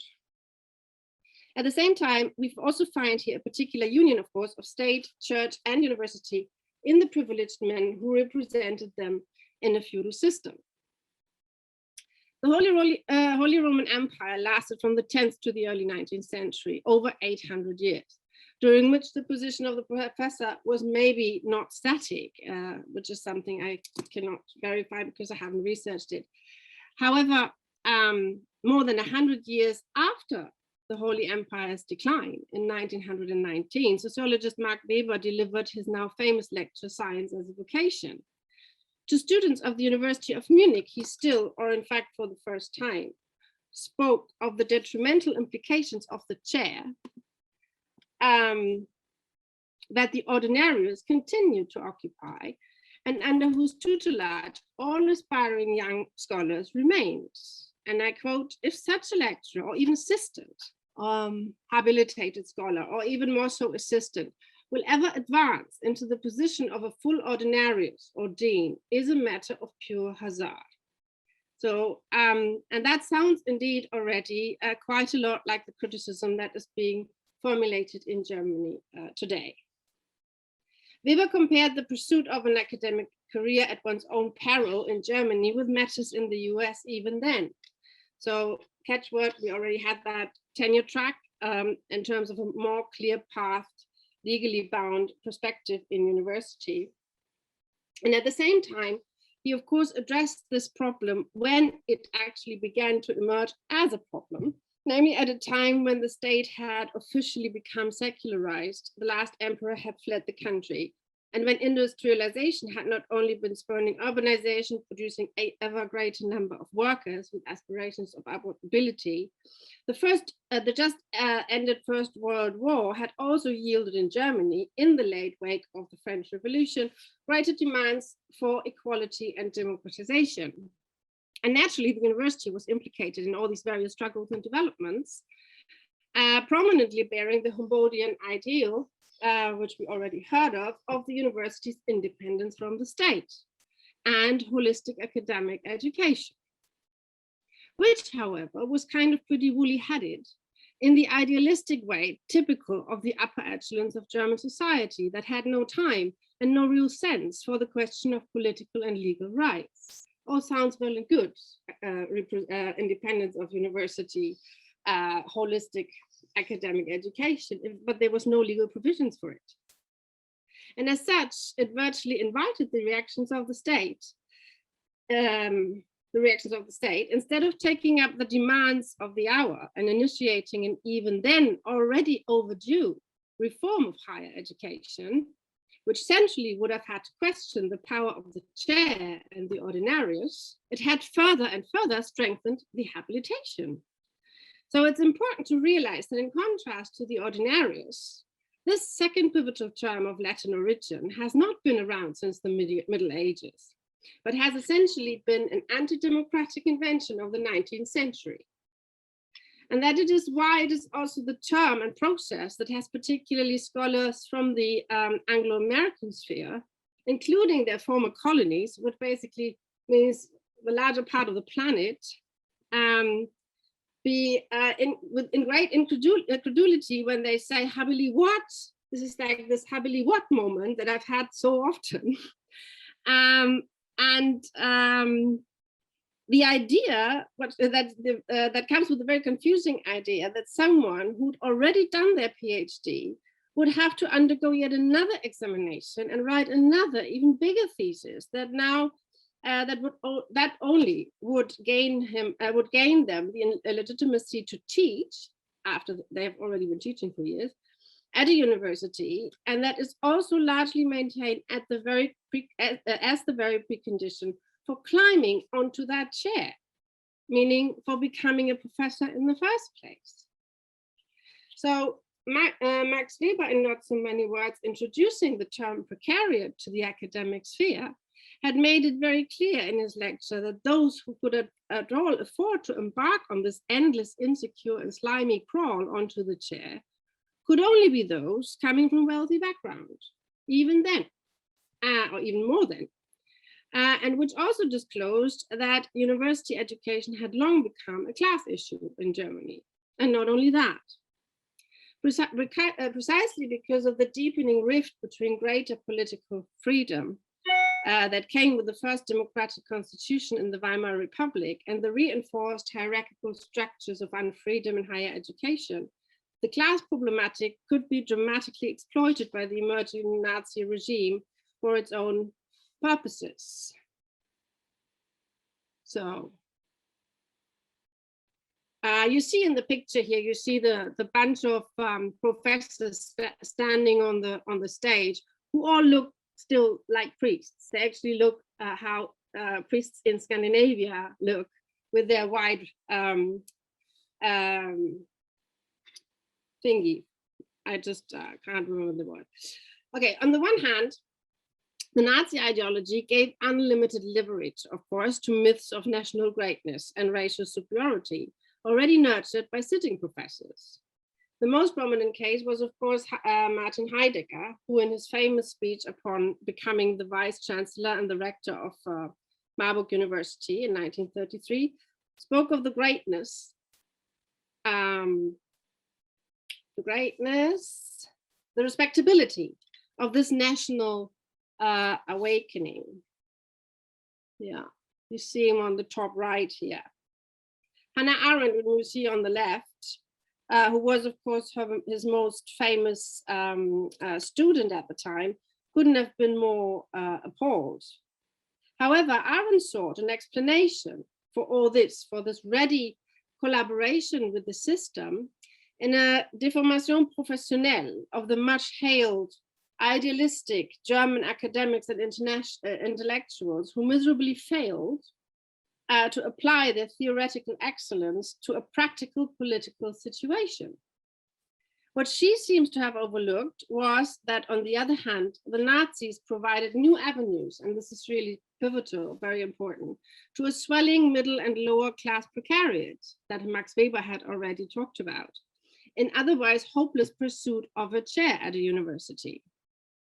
Not only did the Nazi regime, of course, evict a huge number of Jewish, communist, social democratic, gay, and otherwise not Aryan professors from their chairs, making unprecedented room for these aspirants. And most of them indeed did take the chance happily for various reasons, but also for already being a precariat.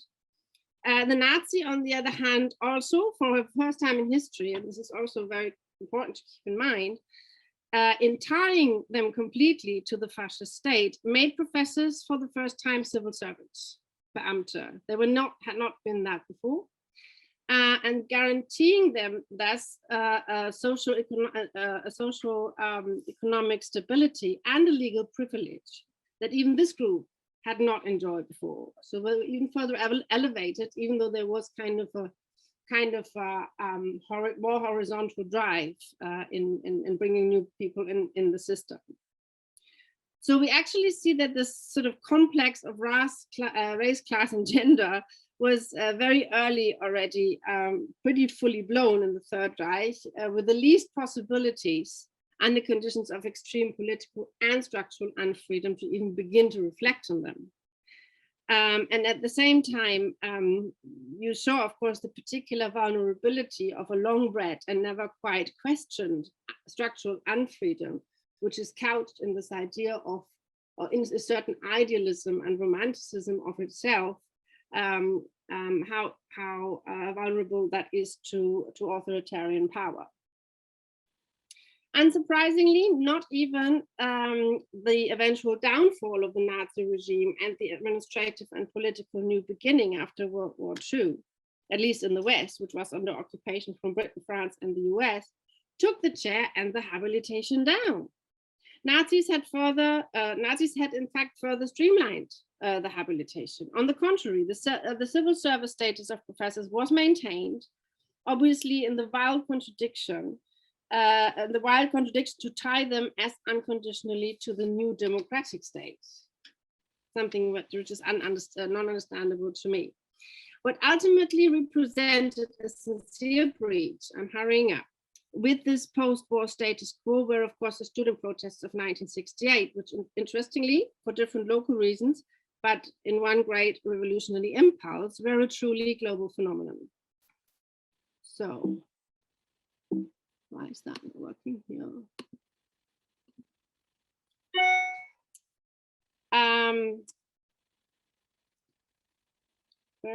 Truly. In West Germany, the focus was on the parents' generation and their conduct under fascism. It just extended from the opposition against the Vietnam War and, oh gosh, let me close this program, it's horror.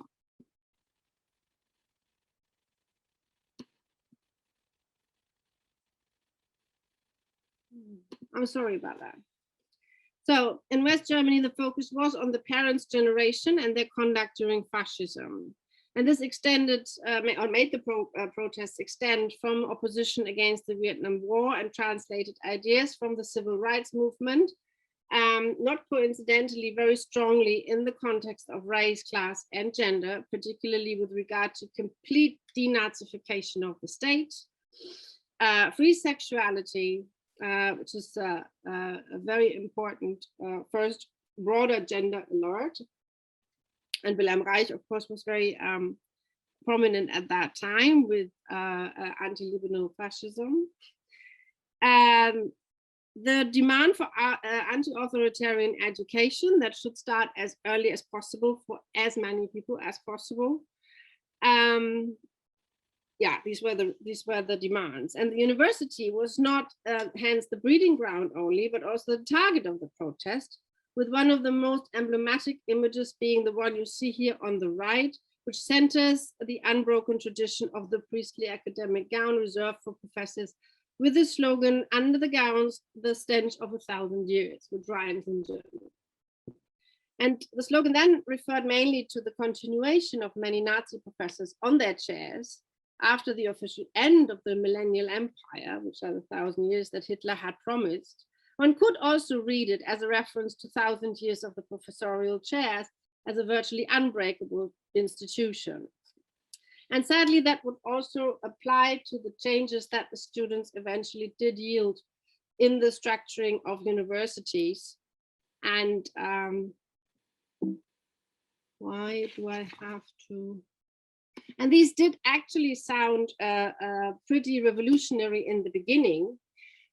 So you had the official abolition of the Ordinarius University, which was officially abolished, but not in fact, because the maintenance of the chair system was kept, the habilitation was kept, and the civil servant status was kept.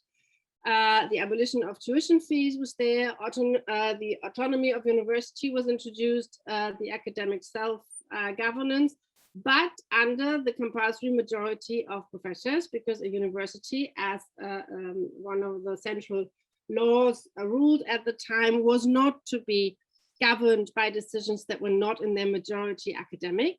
The introduction of the group university, which was a completely new thing, which meant the equal representation of all employment groups in the university and the student body, but at the same time, sidelining unionization, sidelining the possibility of negotiating salaries, the awareness of political rights all over, the question of disenfranchisement, ongoing dependencies, and the right to choice. At the same time, because you had this idea of representation already, it was inviting short-term contracts, because it was only applying to proper employees of the university. So the less proper employees of the university you had, the less contract university employees of the university you had, the less power you had in these bodies legally.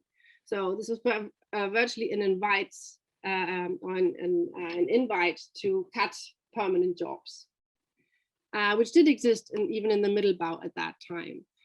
So because this was kind of an idea of the restructuring of the university that basically had kind of reiterated the woolly-headedness a little bit of the Humboldtian idea, which had all like the idea of the ideal university, without thinking about the political foundations, the political underpinning, the legal underpinnings.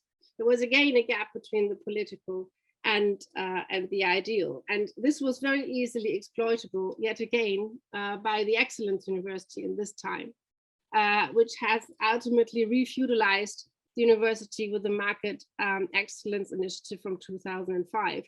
Professors today hold a power unprecedented in German history, probably even comparing to the medieval times, and at the same time holding direct lines with third-party funding.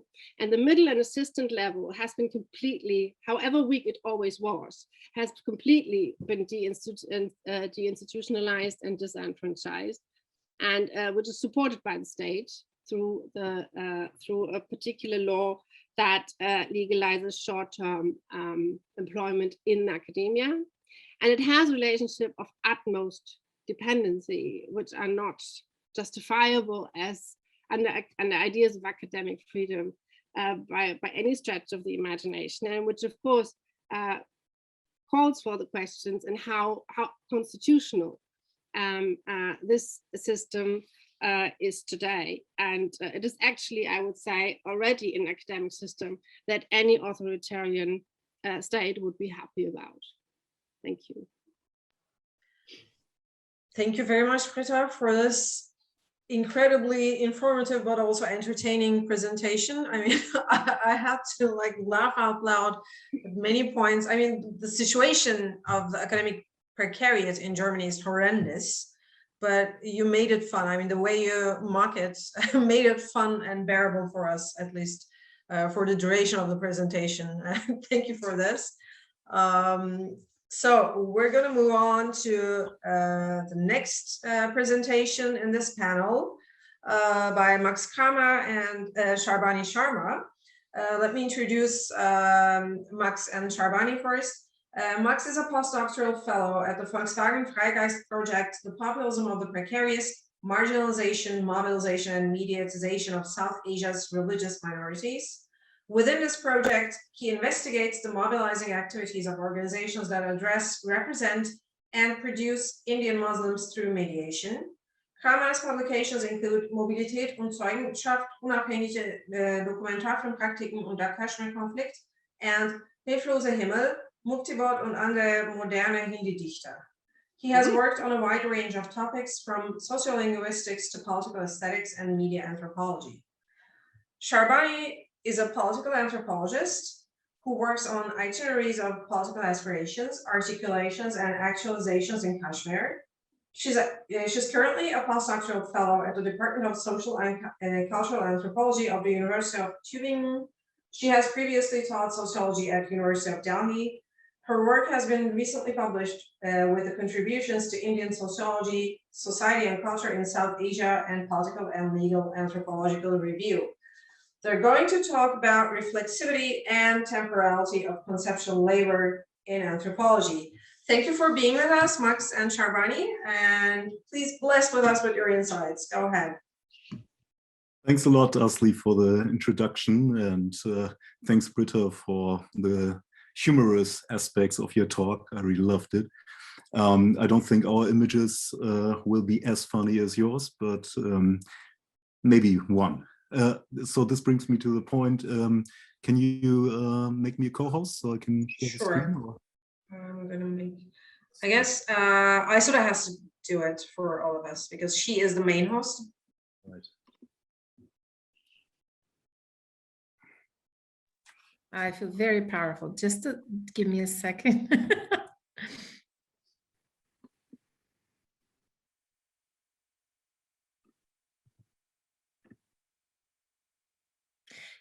Yes, Max, you're the co-host now. Fantastic.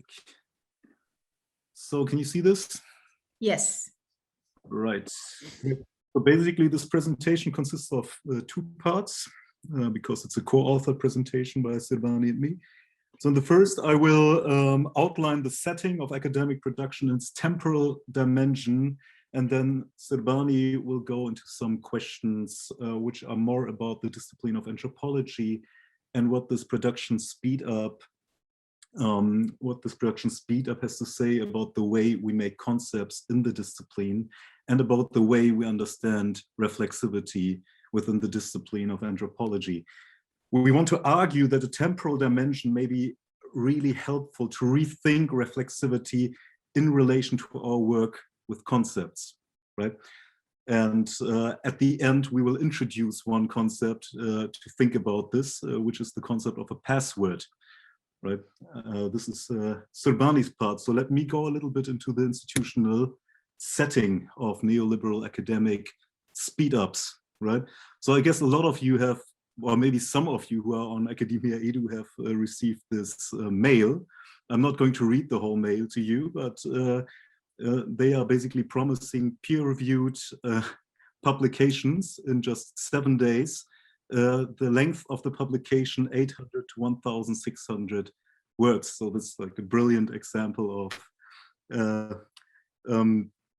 of networking, self-branding platforms in academia.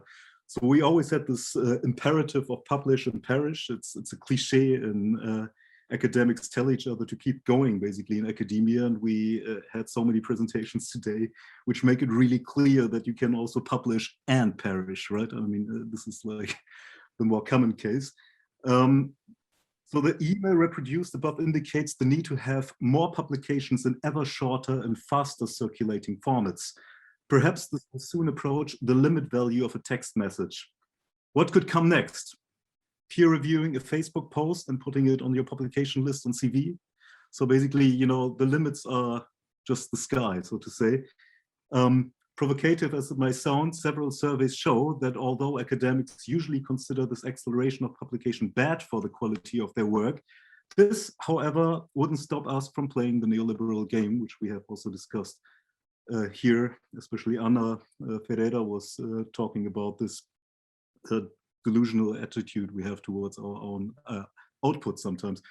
While there are structural reasons for why we must comply and conform to this race of publishing, there are also ideological reasons for doing the same. And let me quote Henry Heller on this one. There you go. A kind of academic speed up developed whereby unprecedented demands on the part of administrators for constant publication, cutting edge research, and teaching excellence pervaded the universities and were internalized by faculty. Automobile workers easily understood the tightening of screws and production speed-ups by management. Academics, however, innocent of their understanding their place in the mode of production, had difficulty comprehending what was happening to their working conditions. Whether our own professional deformation, as Britta was putting it with a term I think coined by Hannah Arendt, makes it hard for us to perceive these simple truths, may be rather suspicious. Right? I mean, after all, in our coffee break conversations, we know very well the conditions of our labor. Still, we practice them with ironical distance, which makes me think of Peter Sloterdijk's cynical reason. Michael Billig put it like this: modern academics must be able to keep writing and publishing when they have nothing to say, right? So we just have to keep going on, like, let's say 3 or 4 papers a year to just show that we are still participants in the game. No?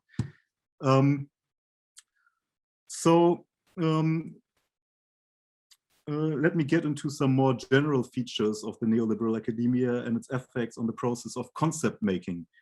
We believe that these effects are not too specific to either in German, Indian, or transatlantic context. Part of the project of the neoliberalization of the universities from the 1980s to the 2000s was to re-regulate academic labor to make it more resembling a commodity sold and bought on a market. By commodification, we mean, to quote Ursula Hughes, the tendency in capitalist economies to transform ever more activities into products or services that can be delivered in multiple standardized versions, thus enabling profits to grow in proportion to the volume of sales. End of quote. If we push for an understanding of a concept as a commodity, it doesn't mean that's all a concept is for social scientists today. I mean, obviously, a concept is also about knowing something new, usually making new connections, creating relations between people and things and processes, and enabling social change and so on, depending on whether we think, you know, concepts are critical tools and so on. Right, but they're also commodities. Right, we have to use them as brands to some extent. We do, however, want to point out one particular problem, and this problem is that concepts generated in the neoliberal academic epistemological location also follow the rhythms of commodity production and circulation within cognitive capitalism. Concepts play an increasingly central role in these processes of the acceleration of written outputs. New forms of competition include audits and publication rankings. How do you stand out in the explosive increase of digital articles? By offering a field or a concept to be quoted and taken up by others. The assumption we often have is that a concept may destabilize an existing set of concepts, in turn serve or stabilize our careers while creating a new field of knowledge production. Research and creative labor within contemporary capitalism has shown that knowledge workers highly identify with their output, not just academics, right? as academics, we want to be experts, we want to be creative, and we want to be right. You know, like, and in fact, we often see it as our right to possess knowledge and to be right. Right? It is almost as if we are living what Marx called in his Grundrisse the dream of, quote, self-realization, objectification of the subject, hence real freedom whose action is precisely labor. This is like the fantasy we want to live, right? But here comes the twist, where the boundaries between creative self-realization in the name of knowledge and a linguistic trick by which we create the illusion of possession and sometimes real valorization. So where are the boundaries between that? Where, when, and why do we turn an abstract term into a rhetorics of promotion that others are meant to pick up?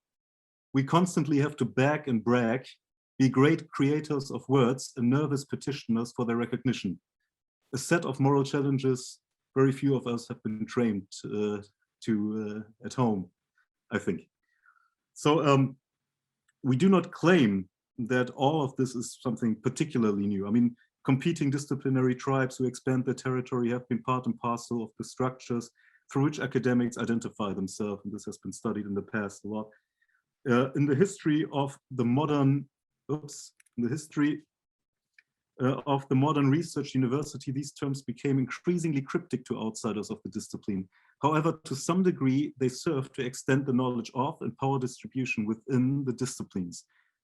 The current changes pertain to marketization, digitalization, and converging activities such as publishing and teaching positions, and the acceleration of concept creation. In creative labor, the new is what is offered. When that new thing is a concept, we try to blaze a trail through the wilderness of mass publication. We hope that someone finds our article through metadata and other ways of indexing. We crave to legitimize the new contribution by showing a lacuna of some kind and filling it with a term. Due to a dearth of time to read the enormous amount of digital publications in vicinity, we sometimes fill this lack with a term, right? This often involves us not being aware that very close to our inquiry, other scholars are doing something rather similar under slightly different terms. This often involves not being aware, that while thinking out of the box, we are tangled within the micro-controlling web that produces, to quote Hughes again, conditions that are inimical to that very creativity, end of quote. So now I'll stop here and Sarbani will take over and continue and go more into detail what this means for the ethics of knowledge production within the discipline of anthropology today. Thanks, Max. Thank you for the panel organizer for having us over. It's been a fantastic morning so far, and thank you, Britta, for that very amazing presentation. So, I mean, continuing from where Max left, I do not have slides, so I'm going to primarily be reading from the paper. And I just wanted to flag this important aspect of what this particular presentation brings on the table is the fact that, I mean, since morning we've deliberated on what neoliberal academia and in particular precarious labor has done to the bodies and to the whole production of precarious labor and labor relations in academia per se. But this paper is also trying to argue that what neoliberalism and in specifically what within the discipline of anthropology, what this has what consequences this accelerated production and precarious labor relations have produced onto the very work of that anthropologists produce. So the very romanticization of like work, academic work, the love for science, the passion for research, all of this, and to what extent this romanticization actually translates into what we are, what we actually produce now. So that's where my presentation is going to be situated. So in continuing with our presentation, I'm going to speak specifically about the consequences of neoliberal academia and the phenomena of acceleration of speed in our profession to produce concepts.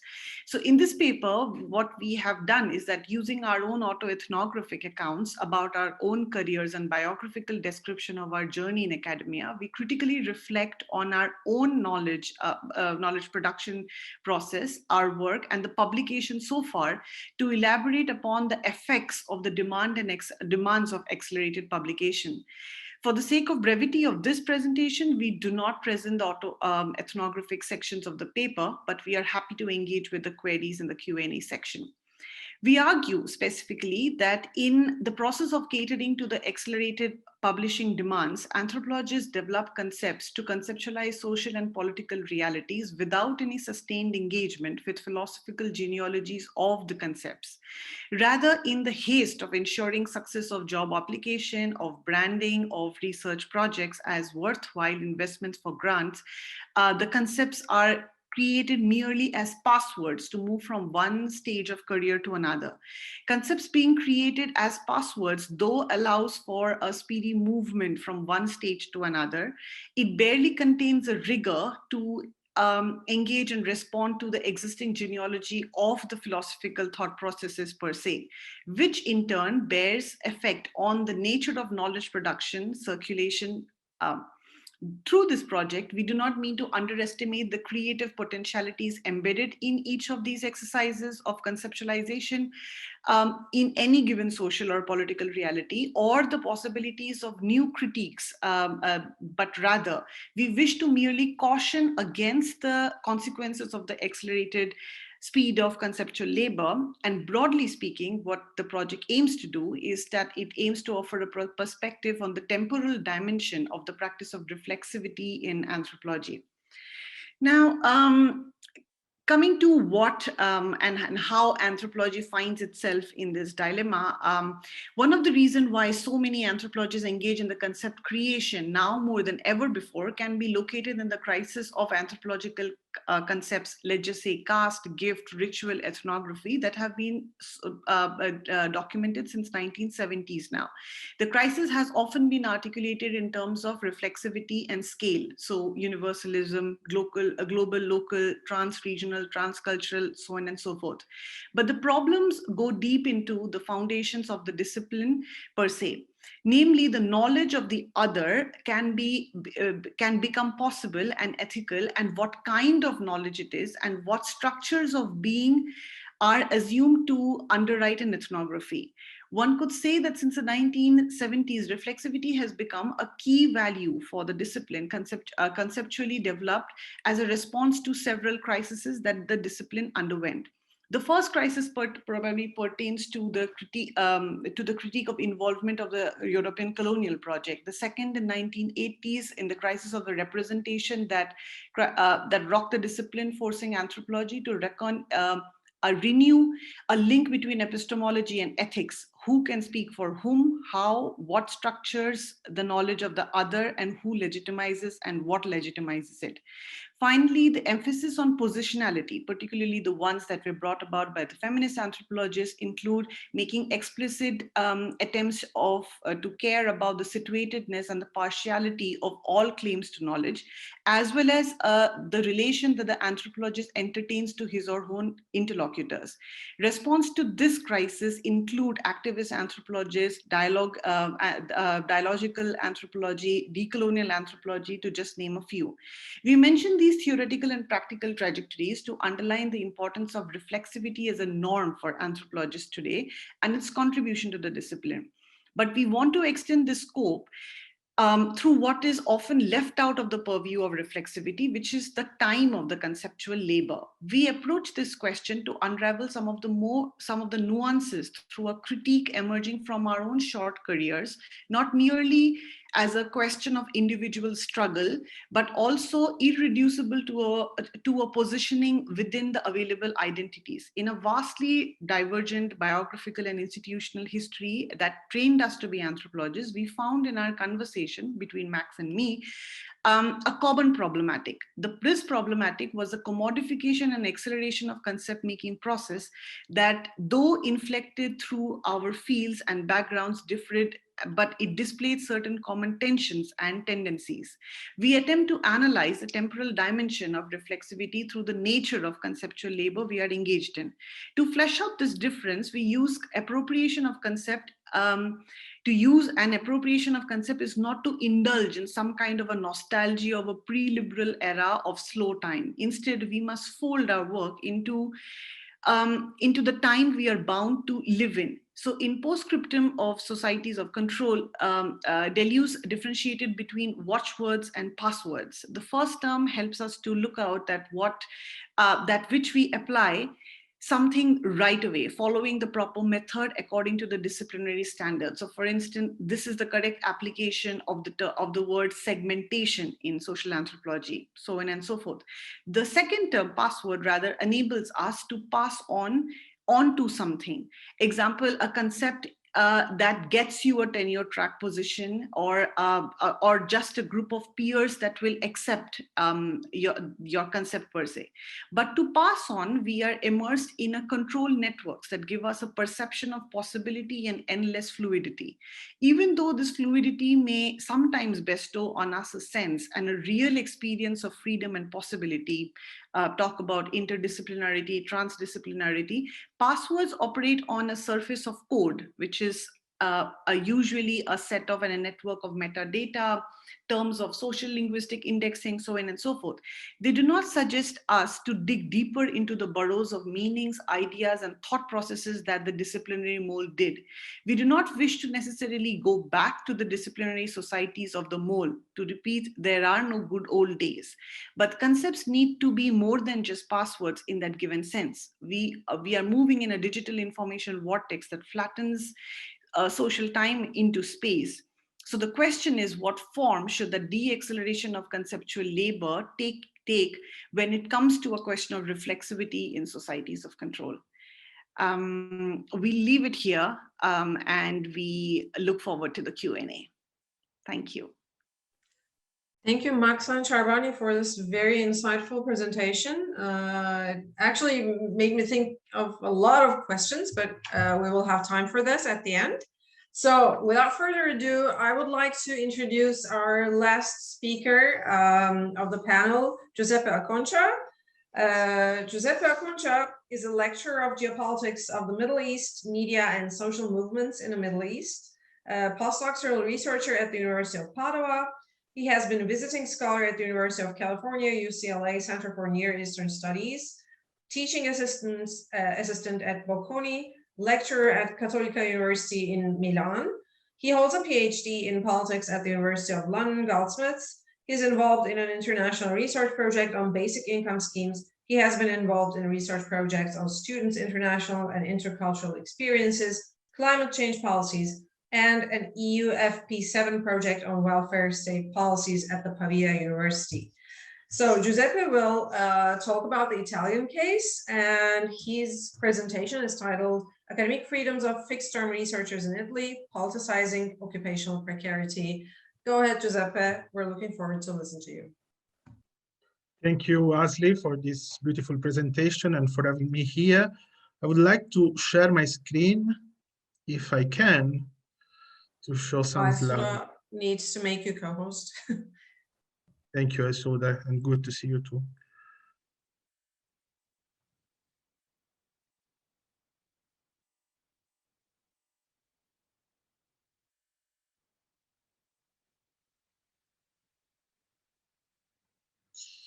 Let's start. We're going to talk about academic freedoms of fixed-term researchers in Italy, politicizing occupational precarity.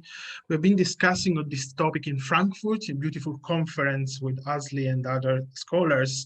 And after that, we came out with this book that is on scientific freedom under attack.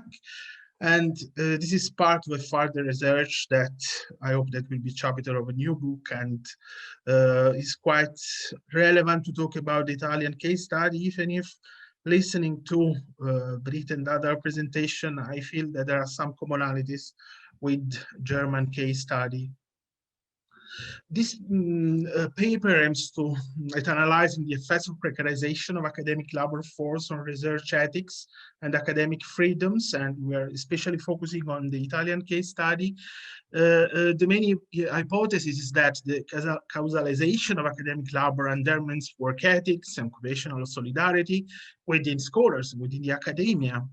So we're going to argue that the neoliberal higher education policies at the national level have a negative impact on academic labor relations as well.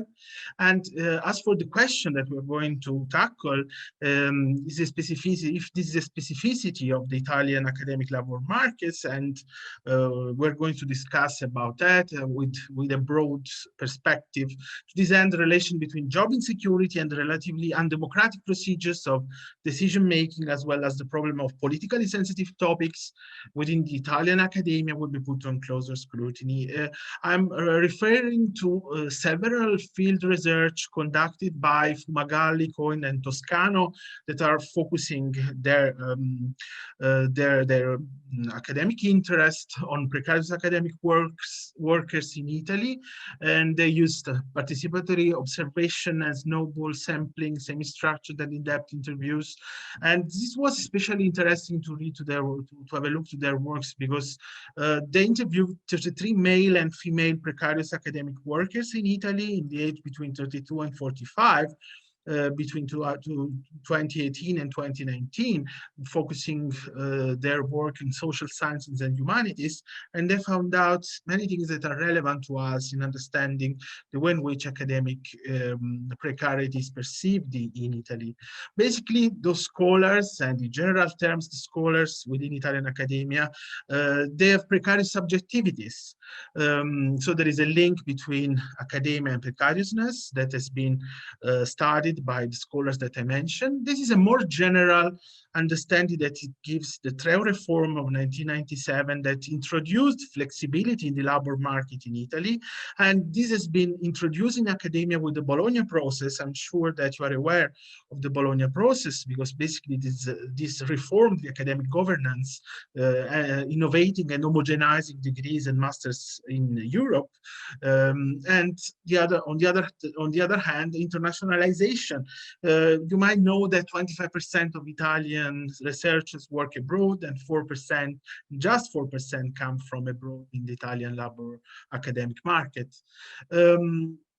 If you look at stopping the turnover, so 50% of retired professors in this Italian academic system, and decreasing fundings, minus 18% between 8 and 13, according to official data, you might see that still, even if many people are leaving academia because they are old enough, there are no newcomers and new generation having full-term contracts.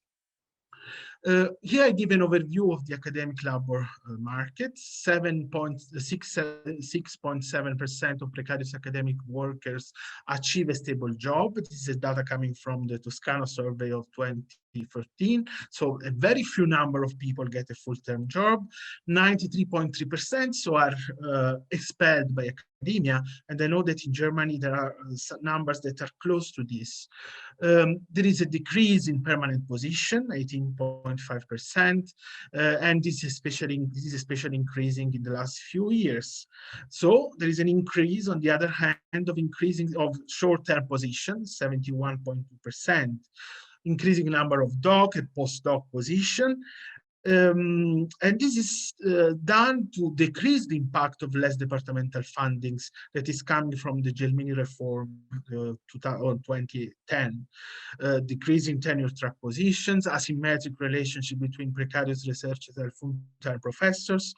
And there is another point that has been tackled by Britta: more men that get long-term jobs and full professorship compared to women. And this is quite a big gender gap that there is in the Italian academia. If we look at perspective and expectation, we can see that this goes towards the context of privatization of knowledge, and this has been tackled by previous presentation today, and the transformation of the role of academic workers. This comes from many research on the field. There is an effect of the economic crisis, and we will see this is the effect of the 28 economic crisis, but we will see that the pandemic as well will bring other effects on academic labor. So in this research that has been published by Toscano, that is called the Ricercarsi, there is a number of precarious academic workers that are 50,000 between 2004 and 2013. So let's see that this was increasing between 4 and 9, from 56 to 63,000. And so basically there is if we look at the position, a decreasing full-term academic position within the Italian academia. So what happened to the precarious scholars that are in this condition? Many of them find a kind of alternative ways to express their situation, their condition of precarity. So some of them try to find kind of anonymous names or fiction names to express the way in which they are anonymized within the academia. So they found names like Serpi Canaro, Nora Precisa, protesting against the system, or others were looking to their position as saints, so some precario, people basically that are suffering for their condition of precarity. The first mobilization that was coming, that has been organized in the Italian academia was in 2004. Looking for a political organization of precarity within the academia, and they were using fiction academic workers as symbol of the impossibility of precarious workers to be exposed in protest, because many of them were feeling the danger to expose themselves in a context where it's very complicated to have an academic career. Not only precarious workers, but they are living, and many scholars in Italy are living as marginalized individuals. So there is a kind of individual malaise, the condition without memories, that is being shared by many of the scholars within the Italian academia. Some interviewees said that this is a work without a future. If we look to findings of this research, and in general terms of the Italian academia, especially on the side of precarious workers, we can see that higher familial background gives higher possibility to have experiences abroad, so higher chances to get a permanent position or short-term research projects. There are 37, 40 years old higher labor experiences compared to 30 years scholars that have less academic experiences, so less possibility to be involved in full-term jobs. So people that have higher familial background, they have higher possibility to continue their academic career. Looking to the questionnaire and the survey that has been done by the researcher that we mentioned at the beginning, 39% of the respondents that works out of the academia, 44% worked exclusively for academia. So there is a huge number of people that are doing 2 or 3 jobs together just to continue their academic career. Even when they work as doc and postdoc, their position is very ambiguous. So they often cover the lack of structured academic workers within their departments. So they have to teach, they have to do many things that are far beyond the limits given by their contracts. 16% of the respondents of the survey doesn't work anymore in academia. 55% of women and 53% of men had not their contracts renewed. So basically they are out of the academic system. 7.6% is sure to continue working in academia, so it's a very small number of people. But on the other hand, 53% can't imagine him or herself in academia anymore. This is a picture that I like, that is some precario, it is this precarious academic worker that basically is waiting for a kind of miracle coming from the sky to change his condition, and is quite waiting for long, I guess, looking to his face, but I hope that one he will get his full-term position. And this is another symbolic person that is basically no one, that is an anonymous researcher that cannot expose himself or himself, just protesting for her precarious condition or her life without any visibility. Many of the responders to this research felt as external trainees, so didn't feel part of the department. They were in and out of the welfare system. They were sharing a sense of invisibility within the academic system, with the only possibility of having a collective action that was quite difficult to organize, as we have seen. They considered the Gelmini reform as ineffective to tackle the problems of academic labor. This is the number of postdocs, that is 22,000 into 2014, and the number of short-term researchers, 3,800, so a huge number of short-term positions compared to the possibility that those people would have to have a full-term job later on. The postdocs in Italy have no parental leave. If they have health issues, it's quite complicated for them to have medical care. Many of them don't enjoy unemployment subsidies. Now there is a kind of possibility to apply for a kind of a subsidy for who collaborate, for contributors, for people that are working for short term in academia, but still is something that has to be settled. So basically, they often to be part of the department, they accept non-paid and non-formalized funding or works. The academic precariousness for many of them is the first reason why they are unable to fulfill an academic career, and they just want to build up a strategy of continuous survival. At the end of the day, many of the people that have been interviewed in this research, they have fragmented workers' biographies. So basically, they go from a work to another, in and out of academia.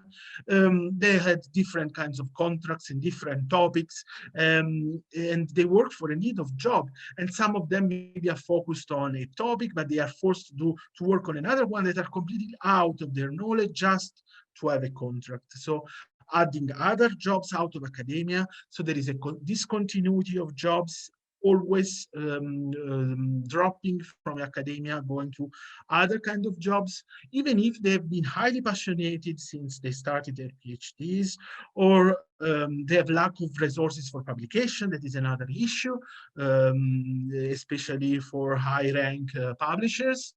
And they fear that academic activism is a kind of defensive activism that will not give an individual help to their career.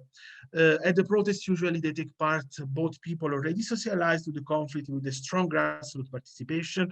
So it's easier to find people that are already familiar with protesting at the grassroots level, and many of them are not, so they don't take part in protests. Not only precarious work for them, but a precarious life. Many of the scholars that have been interviewed, and many of the scholars that we can find in many departments in Italy, they only think about leaving for foreign countries, so this is an obligation for them. Even the pandemic, and we are going to focus more on this, I guess, in further research, exacerbating this conflict, because basically many precarious workers were much far from the department than usual, so they had difficulty to live in an academic life. I mentioned here some cases of academic freedoms because we mentioned how people are afraid to get involved in politics. When they do, and when they participate in social movements, they face very strong censorship or even arrests from the Italian state, from the authorities. And here I quote several cases. One case is Jacopo Bindi case. He's a scholar of the University of Turin, and the other two are Roberta Chiroli and Franca Maltese. The second one is a scholar of Calabria University. They were taking part in a social movement against TAV, that is the high-speed trains that is going to be built between Turin and Lyon in France. and they were researching on it. So they were taking part in grassroots mobilizations, and they've been arrested for their research because they've been considered as supportive of the demands coming from the protesters. This is quite impressive that there are this problem of academic freedoms in Italy, but still many scholars are kind of considered as ambiguous in their way of working on social movements and taking part in social movements. And there is another issue that is quite relevant to Italian academia, of academic freedoms of researchers that are affiliated to global north universities, for instance, in this case, the Bologna University and other universities that are doing their research in authoritarian regimes and they're not at all supported by their departments. There are several examples on this case. One of them is this student of the University of Bologna, Patrick Zaki, that has been arrested in Egypt, and we don't know why and when he will be released. So I go to the conclusion. In this paper, it is argued that the neoliberal higher education policies on the national level have a negative impact on academic labor relation. The aim has been to analyze the effects of precarization of academic labor force on research ethics in view of the Italian case study. This has been done through a participatory research that has been carried out of Magalli, Toscano, and Cohen, and the analysis of the demands of academic workers. New forms of mobilization have been highlighted by the interviewees. So there are different kinds of mobilization that are now developing. One is coordinamento non strutturati, that is basically a group of people that have no full-term contracts, that they meet several times per month. They have an emailing list, they organize for protest. There is Associazione Dottorandi e Dottori di Ricerca, that is an association of doc and postdoc researchers that are together working on mobilizing academic precarious workers. And basically the idea is to facilitate the turnover. As we said, there are many people that are leaving the academic labor system and they would like to have newcomers and young researchers hired. So more position of short-term and full-term researchers, more than 5 years, that is RTDB, that is the Italian full-term position, that should be a tenure track position. And with the aim to limit or cancel pre-employment workers, because there is an abuse of position of doc and postdoc, giving to them, to the people that are hired as doc and postdoc, full welfare rights. And as well to overcome the present system of evaluation and control for giving the professorship, that is quite a very complicated step within the Italian system, as we have seen from Britta's presentation. The same is in Germany, and address individual malaise and the life without memories. So I stop it here, and I'm happy to answer to your question in the Q&A session, and thank you very much. Well, thank you very much, Giuseppe, for this brilliant presentation. You really gave us a huge overview of academic precarity in Italy, including the anti-precarity attempts and initiatives. And as we can see, there is a pattern here in operation. The Bologna process has been equally fabulous in Germany and in Italy. We would like to open the floor for questions and discussions. We still have 45 minutes, so shoot, people, go ahead with your questions. And thanks to all the panelists. It was a great panel, really. I think the topics really complemented each other in a perfect way. Thank you. I've got a question. Please, Colin, go ahead.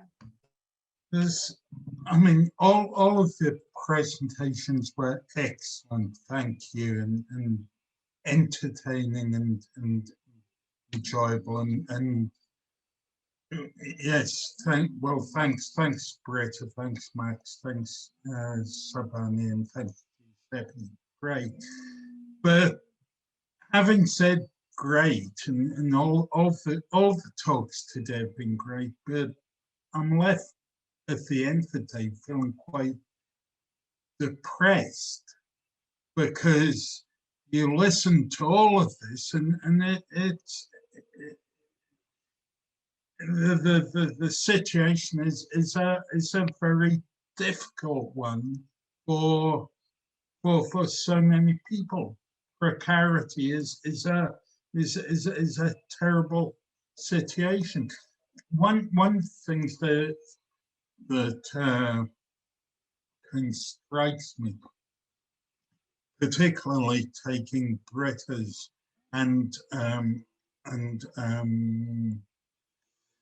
think Anna's and somebody else's talk this afternoon into account is the book that comes out of this maybe needs to take a, I don't know, but maybe it needs to take a history of ideas perspective, because the idea of tenure, you know, I've learned so much about tenure, you know, today, but you know, it's an idea that has a history, and it's been, you know, it's an idea that's been around a long time, you know, as we learned in the days of Charlemagne and Holy Roman Empire. It's but okay, I guess the difficulty is that you know, we've identified so many of the issues, troubles, and the problems and things to do with precarious knowledges, not just precarious individual careers, or whole swathes of precarious knowledges and precarious disciplines in terms of disability studies, for example, or gender studies, or cultural studies, whole bodies of knowledge which are in danger, washed out of the picture as the issues become turned into administrative, you know, problems rather than. Okay, we can write about the history and where this has all come from, but do we have any kind of vision of what we can do about it rather than lament it? Thank you, Colin, for this question. Well, we do have a vision. There are various anti-precarity initiatives all across Europe, and dozens of initiatives in the US, unionized struggles, spontaneous wildcat strikes, advocacy groups, etc. And it's very important to keep this discussion going. I think we all believe in the pessimism of the intellect. I mean, in the sense that we should demonstrate the situation as it is and not sweet talk it, but we should also, in the same time, keep the optimism of the will, meaning that we can change the situation. The more we get together and talk about these things and detect the patterns, we might as well be able to come up with some patterns of resistance at the end. This is what we hope, and this is why we gathered here, not to depress you, but to actually exchange ideas and to see what brings us together, what are our common denominators, and why we should get together. I see Dan's hand, Sanaz, Britta, please go ahead. Dan, Sanaz, Britta, Olga. Actually, Britta was quite a bit before me. Don't you want to go ahead, Britta, and I'll wait. This is so kind of you, because I just wanted, thank you, Dan, because I just wanted you raised your hand before. I'm sorry, I didn't see it. Okay, it's okay. It escaped my attention. Just say quickly to Colin, because you seem so depressed, and but I find it very important to keep in mind, first of all, yes, what Aslı said, yes, we have identified it. That took a long time already. I mean, 99% of Germany hasn't yet identified it. Okay, but we get them as well. And it's like, it's a long way, first of all, to get people to see. I mean, that is already such a huge step, I think, in many respects. And I'm sorry, it takes long and takes a lot of effort. But at the same time, I find it also important to point out, that's why what I tried to point out in my presentation really was, I don't trust ideas. I mean, coming from the German context, what I tried to kind of emphasize is that exactly this idealism, the idea of the idea that has kind of desensitized a whole system for a very long time through different forms towards the awareness of political rights and the awareness of importance of solidarity. Idea is all well and good, but it is often a prerogative of the upper classes, and it has remained that in Germany, either of the upper classes or the fascists, or both. And it's kind of a very problematic thing if you can have ideas, but you have to underpin it and build a fundament that is rights-based and that is political. And if that doesn't work, that is something I find very important to keep in mind for political activism. And that's also an explanation to me why it is so dramatically weak and why it falters in Germany, because even the opposition thinks only in ideas, and then they wonder why they get kind of knocked over in no time. So it has to be more down to earth than the ideal context would suggest.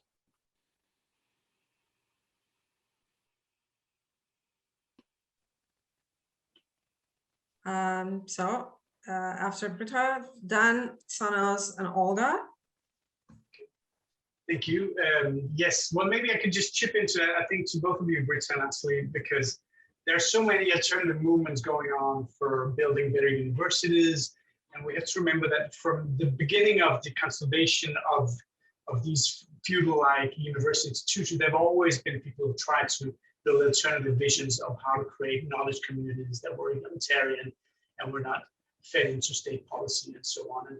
And US actually has a really progressive movements in this regard, but I know of some in UK and a few in Denmark as well that are trying to sprout, that is a very difficult landscape to do that in. So I think there's a lot of hope, even though, as Aslı reminds us, we have to be pessimists in terms of our analysis of how this material condition of precarity is conditioned. And I just want to raise maybe two small questions or comments to these very great presentations that I thought were maybe useful for thinking about this. One was just came out of Giuseppe's super condensed information on how horrible it is in Italy, and I feel so overprivileged because that must be such a complicated situation to be in Italy. But I'm just reminded of that San Precario activist figure there is in many ways embodying the very notion of precariat, right? Which I think all of us know comes from the sense of being in prayer, of praying to a high authority, creating that relationship of dependency as one that is the one you can only live through that form of academic subjectivity. So I think it was very appropriate that the activists actually used that figure to stake that claim, and shows the irony that you can only take that position from being subjectivized under that feudalized regime, which I think is important. And this leads me maybe to the other comment, which was to Sarbani and Marx's very important critique of anthropology. There have been similar forms of critiques coming from different corners of the discipline, which is about this combination to say, on one hand, the speed up of concepts, on the other hand, the superficiality that comes with that, and the siloing of knowledge, when everyone thinks that they're just working on issues that are not related to other issues and creating careers out of that. And one of the things I wanted to ask you is, because what I've seen is also that once you confront people with this way of creating concept, they will immediately respond that, oh, but we know it's all superficial. We know that these concepts are not going to change anything. I actually did it on purpose to get this grant. So we have a situation where ideology is related to practice and not to knowledge. So we need to be able to analyze what happens to ideology in contexts where we behave as if we know what's wrong, right? But still we keep on performing that kind of subjectivity that we have.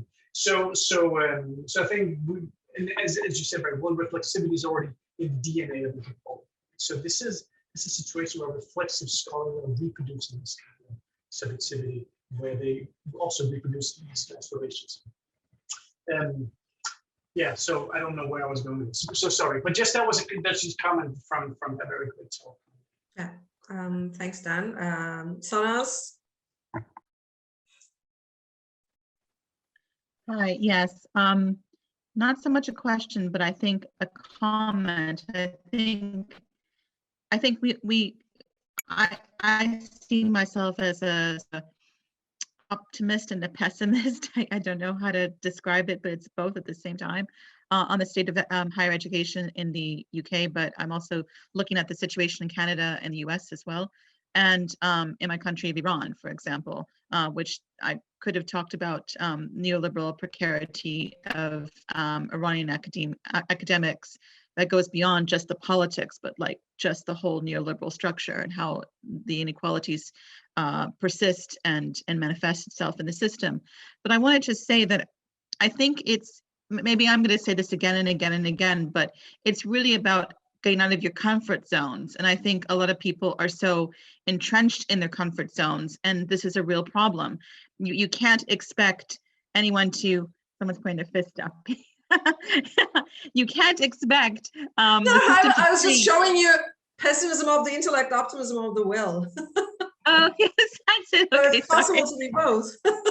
Yeah, I think this is a real problem in higher education, is that there's just so much entrenchment in maintaining, just getting some level of crumbs from the inequalities that we see, and people are satisfied by it. And although in the UK we do have a union, I've mentioned it before in my presentation, University College Union. It's still a very bureaucratic union, and it's not as if they do everything. And you still have to push the union to be a union, to be actually a union that protects their staff and members who are part of the union. So I think it's about really kind of not being so pessimistic as if, oh, this is so insurmountable, we'll never be able to get anywhere. But it's about making little inroads here and there. It's about trying to organize in your departments amongst all precarious individuals within the university, not primarily just those within the academic sector. And I think that is where you can make those inroads. And I think if you only look at your silos, unfortunately, nothing will change, because it doesn't necessarily change from within the system. We need to reach out. And I think when you do the reaching out, there can be that change, hopefully. So I'll end there. Thank you. Thank you, Sanaz. Olga has been raising her hand. Olga, go ahead. Hi, I have a concrete question. I have one concrete question for Aslı and Aysuda. You said in the beginning that in panel 2, you'll tell us more about the book, but we're now at the end of panel 3. So I thought maybe you will say a few words on what's the plan after this workshop. And that might also be, in a way, an answer to Colin's remark on, where are we going and how activist are we? What's the next step? And I have 2 anecdotes to share for the benefit of Max and Sarbani, and also for Giuseppe, but also hopefully for the entertainment of the rest. So on the Italian academia and precarity, I have a close friend. We did our PhDs together at the University of Kent, and then by a turn of life, she decided to go back to Italy eventually in her postdoc career.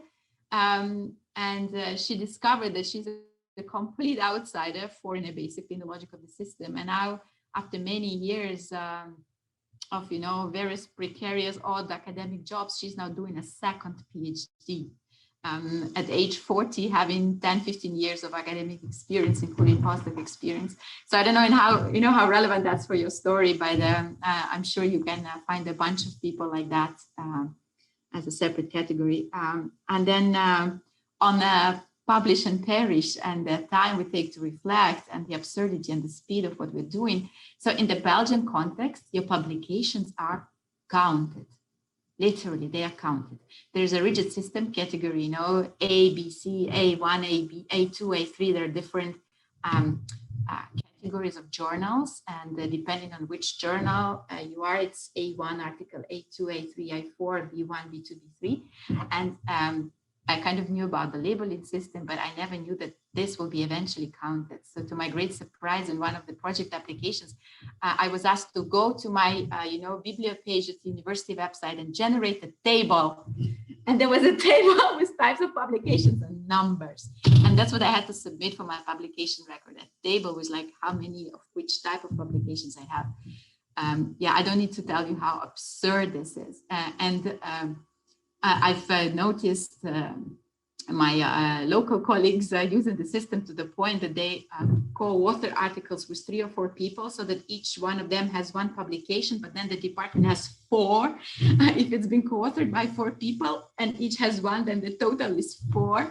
And like in social sciences, and we're not labs, we don't co-author with 4 or 5 people, but besides that,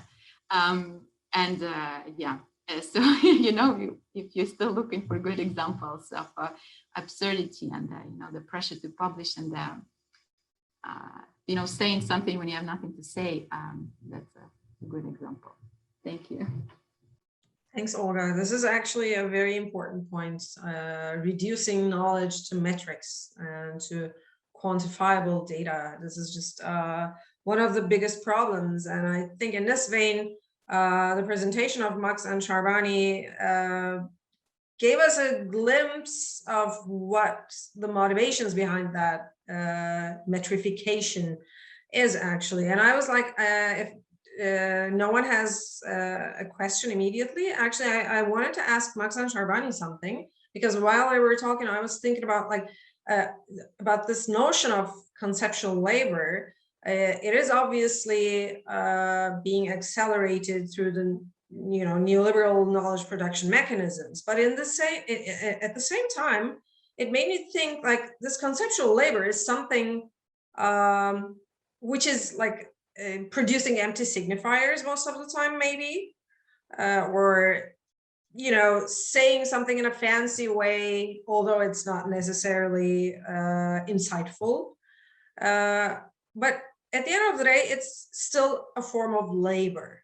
I mean, people still take their time and think about it and come up with these concepts, etc. And it is most of the time probably an unpaid side labor, of publication and research.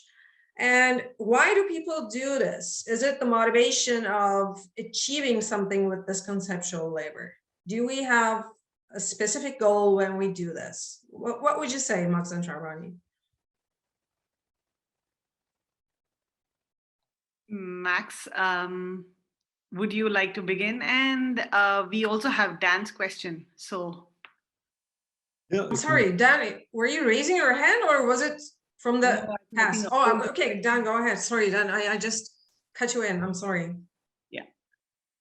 Okay, I'll pose it only because it's so much related to yours. Sorry, you asked me to have a complete question. That's why I veered off last time, because I forgot my complete question. It is this. We are so focused on creating concepts, and we are very good at theorizing what's going on both with precarity and, of course, in our very work as academics. At the same time, we're looking to create solidarity networks. We're trying to reach out to other precarious groups. This is partly also a response to Sanaz, right? Plea that we unite with the non-academics also to create better conditions for them. How do we create this question? How to create conceptual vocabularies that are practical and can address problematics which will be possible to mobilize around and don't just remystify our situation. Thanks.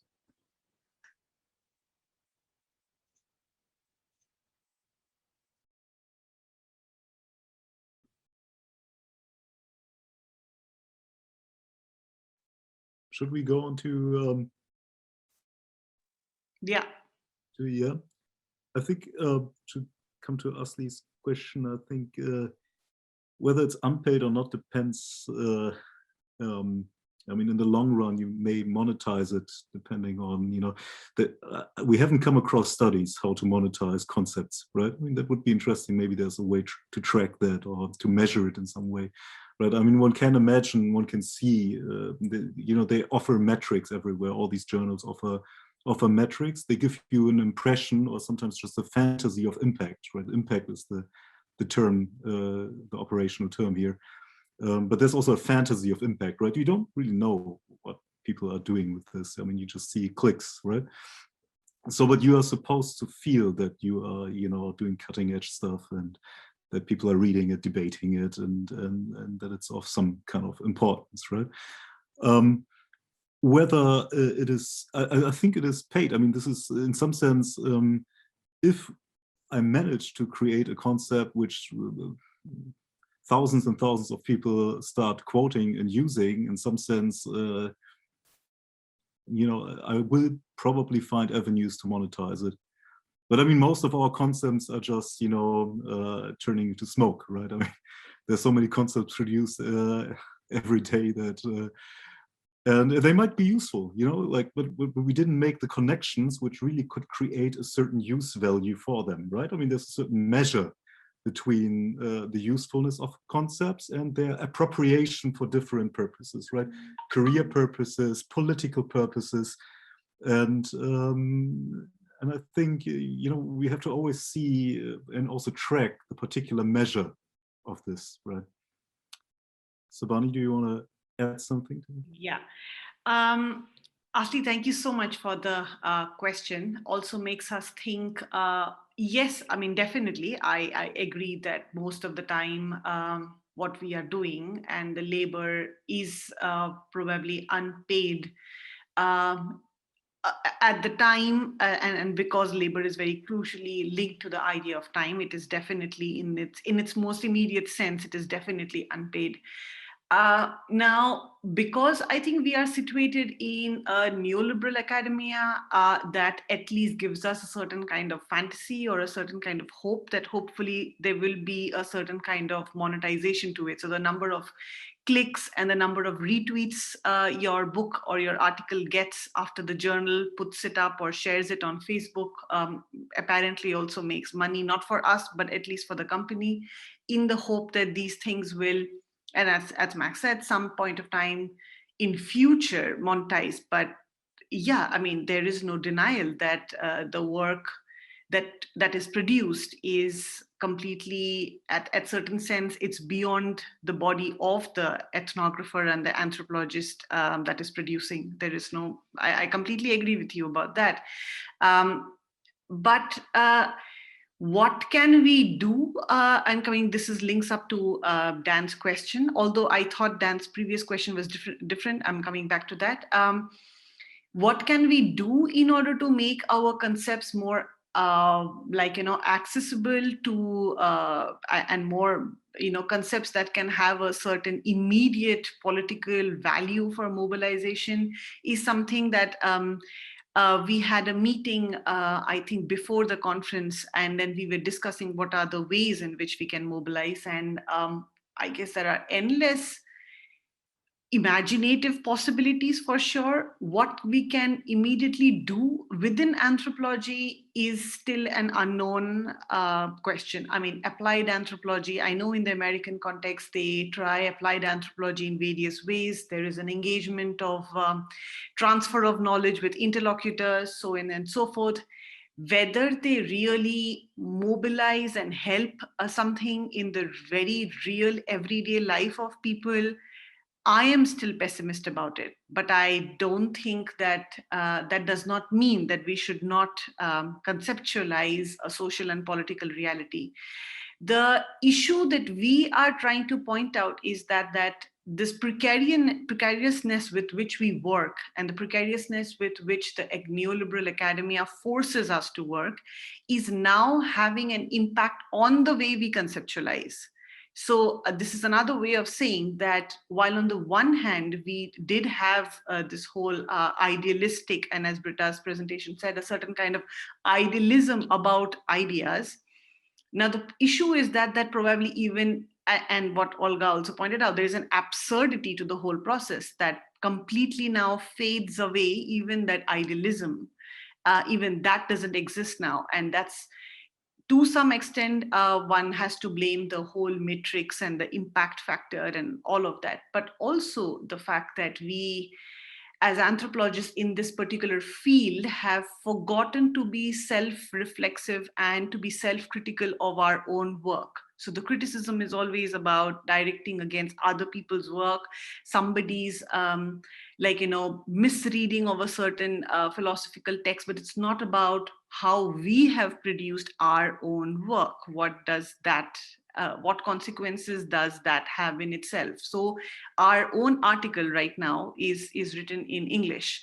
So of course it's speaking to a certain audience only. It is definitely not going to the people Max and I worked for in our PhD. We are very well aware about that. It is meant for a certain transatlantic English speaking audience in the global South. And we are, I mean, in the fact that we got in our autoethnographic sections and we are critiquing our own work is also an attempt to see what and how, and this is coming to your original question about ideology, is that how there is a relationship between time and reflexivity, which is usually ignored.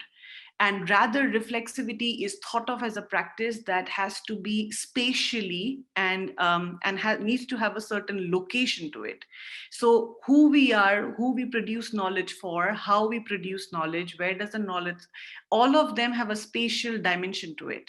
And therefore, as Dan, you rightly pointed out, there is an ideological context to these concept production. And yes, therefore, they also become performative. That beyond a point, as you rightly said, people say, when you tell people this is performative, they say, yeah, we know, and I wrote it just for the grant. There is a performativity to that ideological impetus of a certain concept production per se.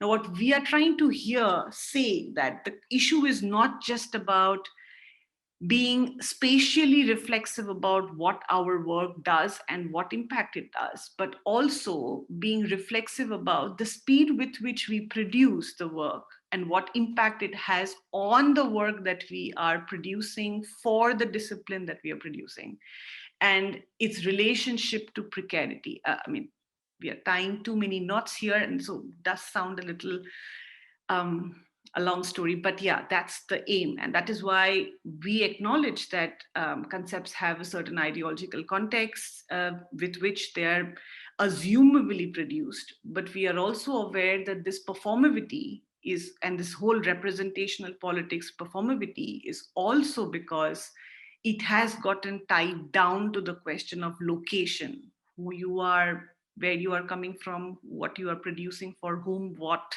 and all of which is being monetized, manipulated, if I may say, by the neoliberal academia. That's what we wanted to point out.